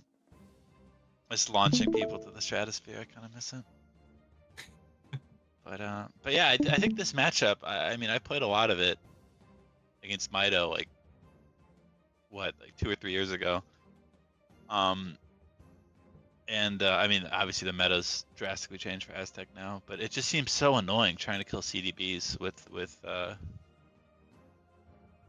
H2 Aztec stuff. But it's like so easy to outmass France if they try to go to H3. And this is like a map where you get like 1-2 hunts under your TC, and then everything else you kind of gotta fight for it. Yeah. So like turning post is far away as well. Yeah, as it's like you're mentioning, I feel like uh, probably can't fully chew Aztecs. Maybe the Warrior Priest boom into H3 is the way. However, like France is kind of good versus that. Because then you get the map, you get that annoying massive scrum gun, which is annoying for Aztecs to deal with. Yeah, I'm not so sure. But yeah, playing normal H2, yeah, I think like you run into a wall when you try to like fight against CDBs and stuff like that in France space. Alright, let's do it. Yeah, let's get into the last game of this series.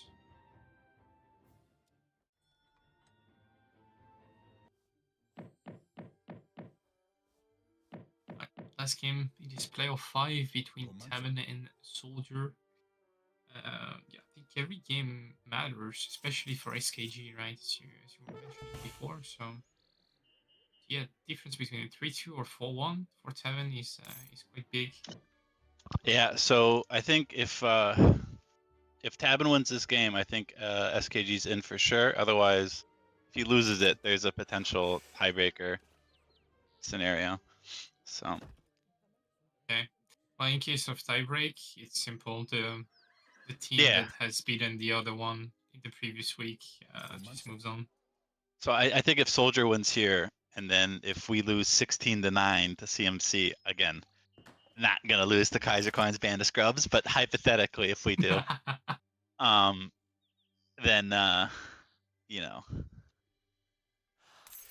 then I think Kaiser, I think it would be CMC Biggs in the final. But if Tabben wins here, SKG is for sure in. So.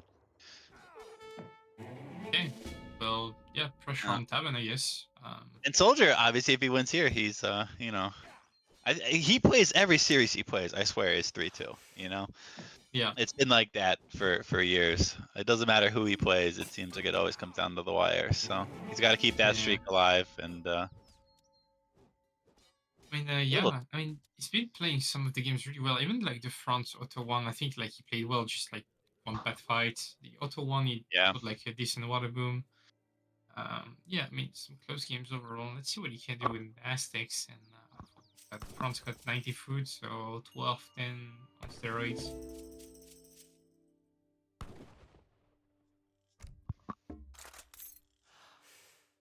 Is SoldieR getting here some XP, I assume? Yeah. Pioneers on the fort, yep. It's 2025, baby. Yeah, this is a standard Aztec deck, so that's nice. FF Quite a is the few name of the deck. Jaguars cards. Yeah.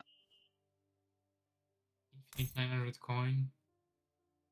No 8 VLs? Okay. Yeah, it's a lot of the 1K coin cards. So it's like I usually try to only pick 2 because it, you know, I think it feels like you is can't send all 3. Yeah, like Koda. Yep. But yeah, you can't get everything, that's for sure. Okay, market going up for France. Oh, if he gets 90 pretty nice, but SoldieR's gonna spot that on time, I think.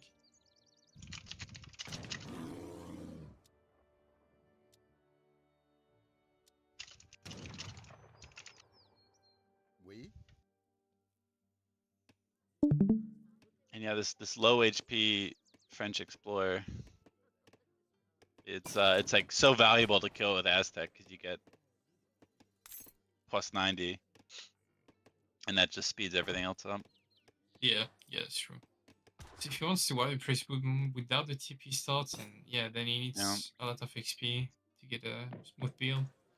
But he's got the little Pokemon army and some what do you know? Big button into 3 Warrior Priests, right? So this is Aztec in 2025. And the band of Pokemon killing everything. Against France, do you go for the training post directly, or? I think so, because like, you know, France isn't gonna forward base on you, and if they do, it's like that's good for you. So. Yeah, I think Francois then can probably save the training post, but it's gonna spot the Jags as well. Oh, easy snipe. Gonna get a little promotion. It's not quite a Mabur, but I mean they can go invisible, they promote, you know. They don't have 8 speed in stealth, but everything else is Mabur-esque. I guess they have siege, so that kind of makes up for the fact that they're not stealthy speed demons. Yeah, yes, Yeah. true. Good job hurting here by Tabben. Like he's got 4 or 3 hunts on his TC. Meanwhile, Wow. Soldier's got a lot Swimming less. in bisons. It's crazy. Yeah. So yeah, I mean 3 warrior priest, 5 eels. We don't go wood. Okay. Yeah, that's fine, I guess. I think he's chopping. He's not dancing. He's not doing the disco He's inferno dancing with all the build. for... Yeah, he's dancing with 4 warrior priest, but Yeah. without the veils, it's gonna take forever. It's still I think his next snowballs. shipment is gonna take forever to arrive now. Yeah. Yeah, no TP, and he's not getting more treasures, so the XP curve's kind of going to 0 here. And his Explorer's not even at the trade post to get the extra 40 or Extra whatever. XP. Oh wow, yeah. Well, training post went down for France, which is always nice for Aztecs for sure. I think he trained 5 Musk. Yeah. Okay. It's a bit of a late steel traps, but it's okay. Like you said, he is literally swimming in bison. Yeah. And Those interesting. traps He are sent insane he sent 700 wood, but hasn't spent most of it. He's just spent 300 of it or 250 of it. Yeah. Maybe stable a little bit. It's gonna get some extra house. Oh, no place in mines as well. Oh, we gonna catch this those? is good for Tabben if he can at least kill the Explorer. Looks like me on CS2. Oh, now it's time to get out of here. If you're Yeah. Soldier. Got my promotion. I'm out. Trick big boy and get out of there. Oh, it's a double. It's yeah. The double promoted Jag. That's scary. And now you can turn them into invisible bastards and start doing some baity bait. Oh yeah. I mean, if these guys pop in the middle of 8 colonial masks, they kill them easily. Yeah. But Tabben wisely going back doesn't want to tempt the invisible bastards there.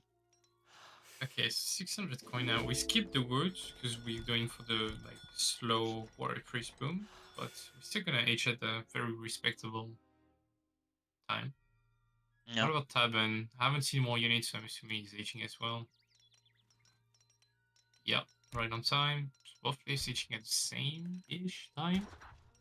And Solid doesn't have a shipment for Kalmakak, right? He doesn't have it in deck. Oh. Yeah, it's gonna be a long time for the H-up. I think it's okay. Like you just start making some ace, you know, maybe get the market text like the wood chopping upgrade. Yeah, sure. 20% I really is insane. Yeah, and it's pretty cheap too compared to like the European version. We want the anti-invisible bastard Yeah. guy. Oh, it would be great if the invisible bastards were right there to get another promotion. Yeah. but, Another slash. I'm Spy a bird. style. I'm a bird would have taken him down. It's a shame. We only got one Mabur this series, you know? Yeah. Okay, 10 warrior priest. We are healing the Jags, which I like. And he's not training anything in the transition. So if France goes for an early fortress time, it's going to be tough for Soldier to hold that. Oh, queer. Especially Queers. Yeah. Yeah. And he's got the stable now somewhere. Wait. Oh, in the back there. The chief is the explorer attack buff, right? So Yeah. he's not hedging with noble hearts. Yeah, the chief is the spin to win for the war chief. No, the elder is wait, is that? That's war huts, yeah. Yeah, okay. Yeah, noble hearts are really good. Yeah. Yeah, I Training just some maces now. Like that. I guess you can go for a mercenary shipment as soon as you reach 3. Are those bastards invisible? They are, right? Yeah. Uh-oh. It's very tempting, but there are 5 Yeah. scams. Yeah, and those are the two nobles huts, so. And he's got the coin for, yeah, so the mace big button is in. But Oh, this is no. dangerous. Uh-oh. He's gonna see the queers at least, which is good. Oh, cover mode. Nice. Yeah. Yeah, he's gonna see the comp, and Tabben is like, kinda, I mean, not wasting time because he's gonna kill them, but yeah, he's like spending time catching those, and Soldier's gonna get away with the first fortress shipment because of that. He's going maces. I hope he Well, trained it's the to temple run a shipment nice from. maces, so he's getting the range parity with skirms. That's So, very good long term for sure, but he needs to train Eagle Runner Knights now. no, I just trained some warriors. Look at this. Just DDR some anti-cav. Okay. Haven't go on Wood. Yeah, I must have. Yeah. Did. Alright. So I guess He's he's going gonna for get a trade stagecraft with that. post. Yeah, exactly. Monkey will like a coin, taking it slow. I think that plays into Aztec's hands, to be fair, but there's no Idvils in deck once again, so Francis is gonna outscale that. Oh, he's going for Mace, Invisible Bastard as the comp. It's very food heavy. Yeah, and tends to not work at all versus France. There's nothing to kill the queers, you know? It's, yeah, Jags are not that good versus Cav, yeah. they're good against everything else, and they're not the anti-cav they used to be. Actually had like a good H2 and a good position. It's just I think like it's not making the right unit And Urks are just so good. No 8 wheels in deck is just light attack, more maces. And you know something I really like to do now when I play the War Chief Civs is just send a couple warriors to go scout. You know, you don't want to lose your explorer. You don't have like traditional cav, but these stupid 1 HP warriors, you know, like they'll get attacked by something, and you'll see, oh, he's got 30 skirms, or oh, he's got a, you know. Oh yeah. Although Oh, you there's a kind of are good the time killing it. specialist of like sacking your low HP hero just to revive it with your fire pit, right? Yeah, you can always do that too. But it's just 100 XP is pretty steep price. That's true. But yeah, I mean you could just DDR him back if you have a little skirmish, you know, like a little poke Yeah, fest. I mean Soldier definitely needs information on Tabben's comp because he doesn't scout the scam kill heavy, he's gonna get stomped. Yeah, just no Urk still is. Yeah. It's tough. Crazy, yeah, you go run a night sword, like. He did scout the dog that Soldier has though, so that's going for him. Well, maybe double carded Jags will do okay, but I still think they're gonna die fast. There's just no anti-cav, you know? Yeah. It's like going full Lancer skirm against Skurs. How many Jaguars does he have? Oh, he's getting, is that Coyotes? Coyote, that Coyote? I need 3 Jags. Yeah, oh, Coyote. And he's showing them too. Yeah, that's good. He showed the Jags. Yeah.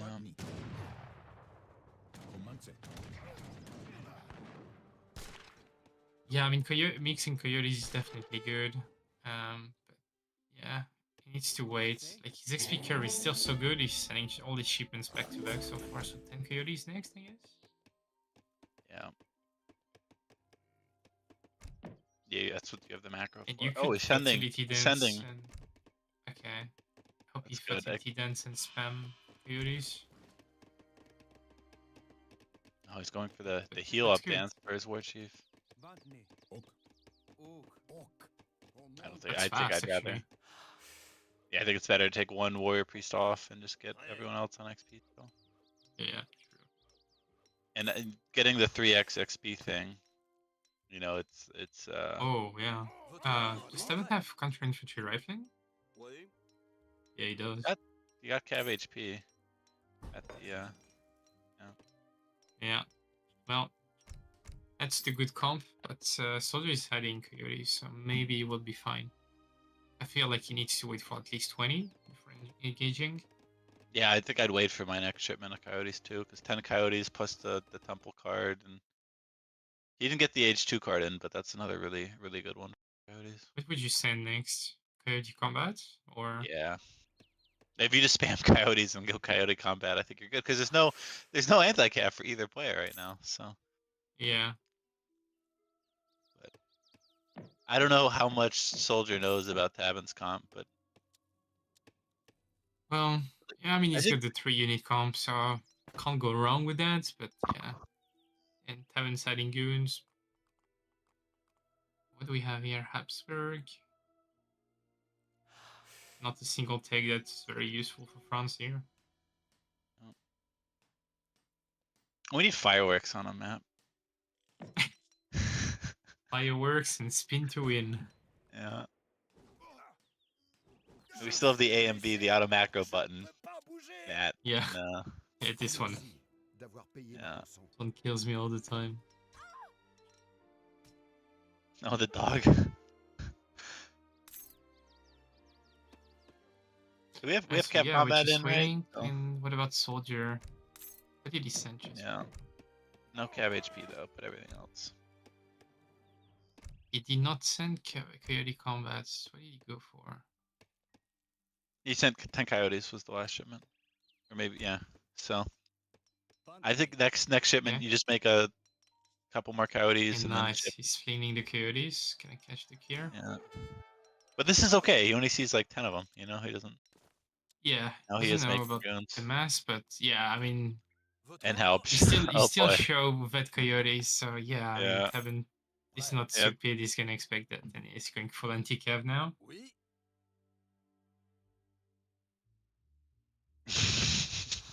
So yeah, this is a super passive game, but Yeah. if it's like a one fight thing, I It's feel good like for the SoldieR Civ. can win that. Yeah, it's good for Good the for the Civ Civ with with the tech Wardens, yeah. dance. Yeah. And yeah, SoldieR's comp is getting better and huge big button, Coyote Combat, Wardens, and it's time to go, right? Yeah.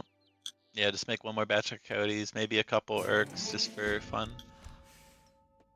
Oh, cav HP. This is gonna be the most jack curves of all time. Yeah, I don't think they're gonna die to anything. Oh. HP does have another shipment soon, right? Yeah, he just got that Congress of Vienna, which Right. is basically a mini mercantilism. Wellness Warfare next, I guess. I mean, this is just send upgrade and wait kind of game. So. It's in the fort, or the Swiss spikes. Like, Swiss spikes would be fun. yeah, I mean it's gonna be a mess of a fight anyway. Yeah. Swiss pistols in there. Pretty sure Francis Max Pop and Aztec should be as well. No. Not quite, but those.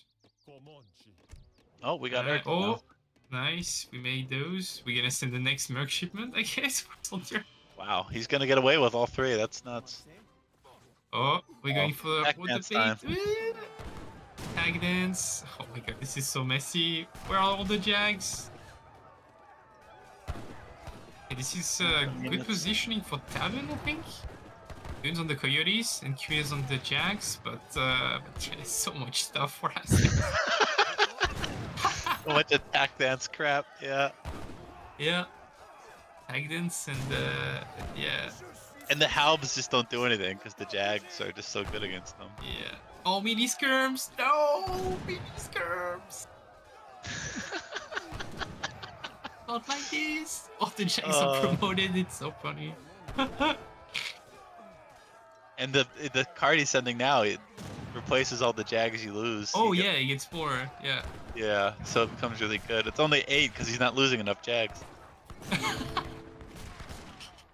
I think it goes up to like 13 or something. Still 8 Jags, and now the maces are in range, and they DPS Only everything, have which is what you want. Yeah. And yeah. He's one popping Send- CDPs. That's so good. Yeah.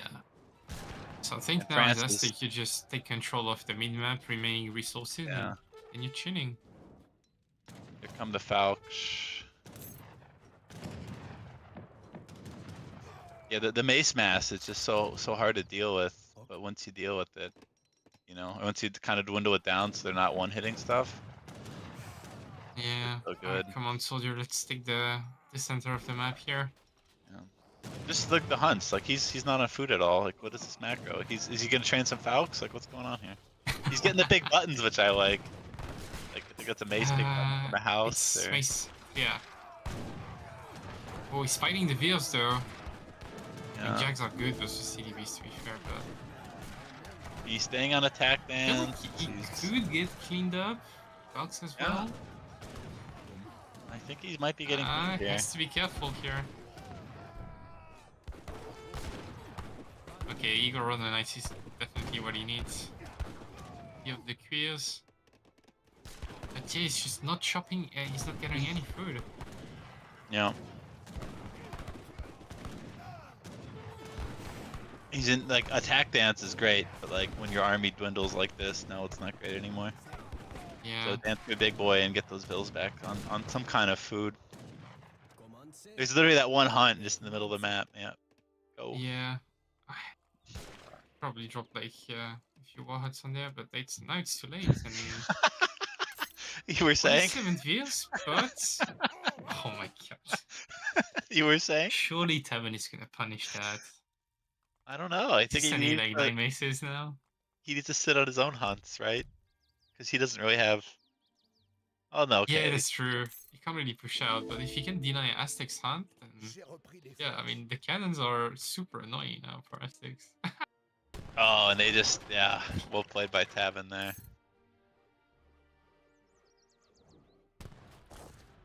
But yeah, Tabben doesn't have it's, coin, and SoldieR doesn't have food. I think for SoldieR it's time to Oh my god. I hope he's okay. okay, trading. He's on He's food turning now. away and he's building. He's turning the food away. I think that's a Puma. Big dog. Yeah. He got vet Puma too, so. Okay. Oh, this is funny. Okay, he's got coin at least. He's got 2 mines behind all this line of stuff. He's a dancer. 50 veals. Yeah. Maybe it's time for a veal pull. Oh, he trained 5. He trained 5 arrow knights, but that's just dying. SoldieR in trouble here? I think he is. He's just Doesn't he losing have all his veals? bills. Yeah, and it's, Batch of Coyote and go, but it's 10 queers? It's tough. I think you just gotta send it at some point, because otherwise, I mean, he Yeah. killed the Falcon. Bring the veals, I guess? Oh, he's got Urks. He's got MPUs. Or he's got Arrow Knights, not Urks. Okay, he's got Arrow Knights as well, okay. Must have big button them. Fine. Yeah. So it's gonna be veals versus veal fight, yeah, I guess. Oh, this Yeah, positioning is so good for SoldieR. In Yeah. the trees. Maybe pop some bills out and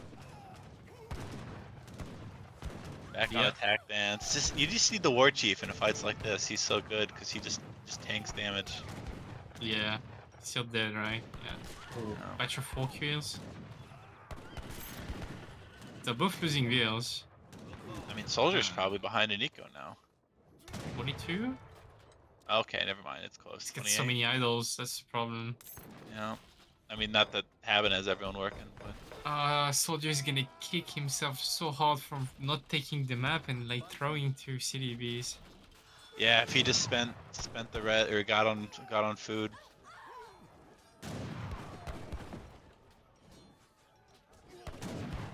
He's got no you just- shipments left as well to send, right? Not even like 5 coyotes or anything. Oh yeah, he does. 900 coin.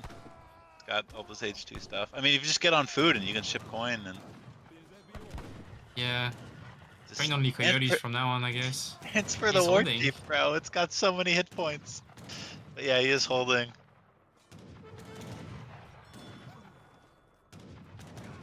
He needs to train some stuff though. Like, he's definitely got macro for coyotes here. Maybe he's repairing the wall hut. Oh, 1 coyote for the win! It's funny, all these units we've seen this game and that one coyote makes. Is Tabben out of food? Yeah, he's gotta be, right? Batch of 2 queers, but it might just be enough. And this game is actually pretty good. It was so passive and suddenly it's like the messiest game ever. A total rock fight, yeah. Oh, the 2 Eager Roller Knights are gonna do so much on queues.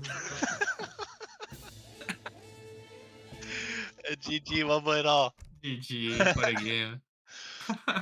Another SoldieR series, another rock fight. Me too, who would have thought, you know? He never fails to deliver. Yeah, yeah.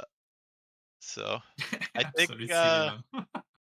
yeah, good result though for SKG overall. I think they're feeling pretty good about their chances. I think the only way they don't get in is if we win not if CMC wins 16-9 against us. That's the one way that I might even just be tripping, but So is MDS completely out no matter what? yeah, like the winner of this week between MDS and CMC or MDS and SKG was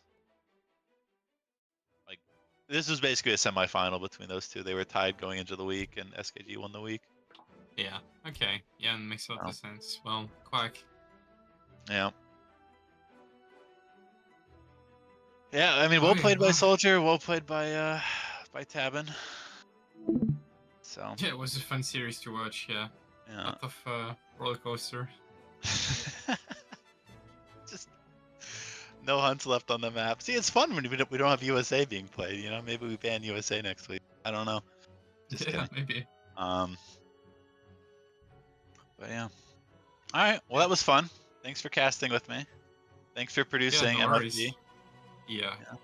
Big man. It's getting quite late for us Europeans. Exactly.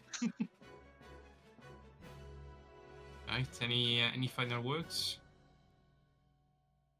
No, thanks for watching. There's a couple donations that came in. You know, thanks for SoldieR for not making Red Sea wagons, and bailed me out there. I think that's it. Yeah.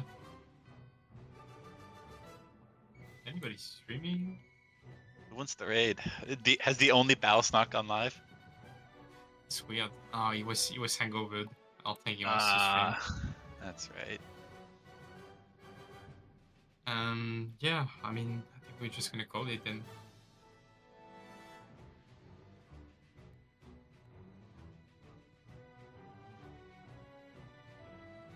Alright. Thanks a lot everyone for watching. Thanks again for all the supports, the donations, follows and subs. Appreciate it, and yeah, see you tomorrow for the remaining series of this week, and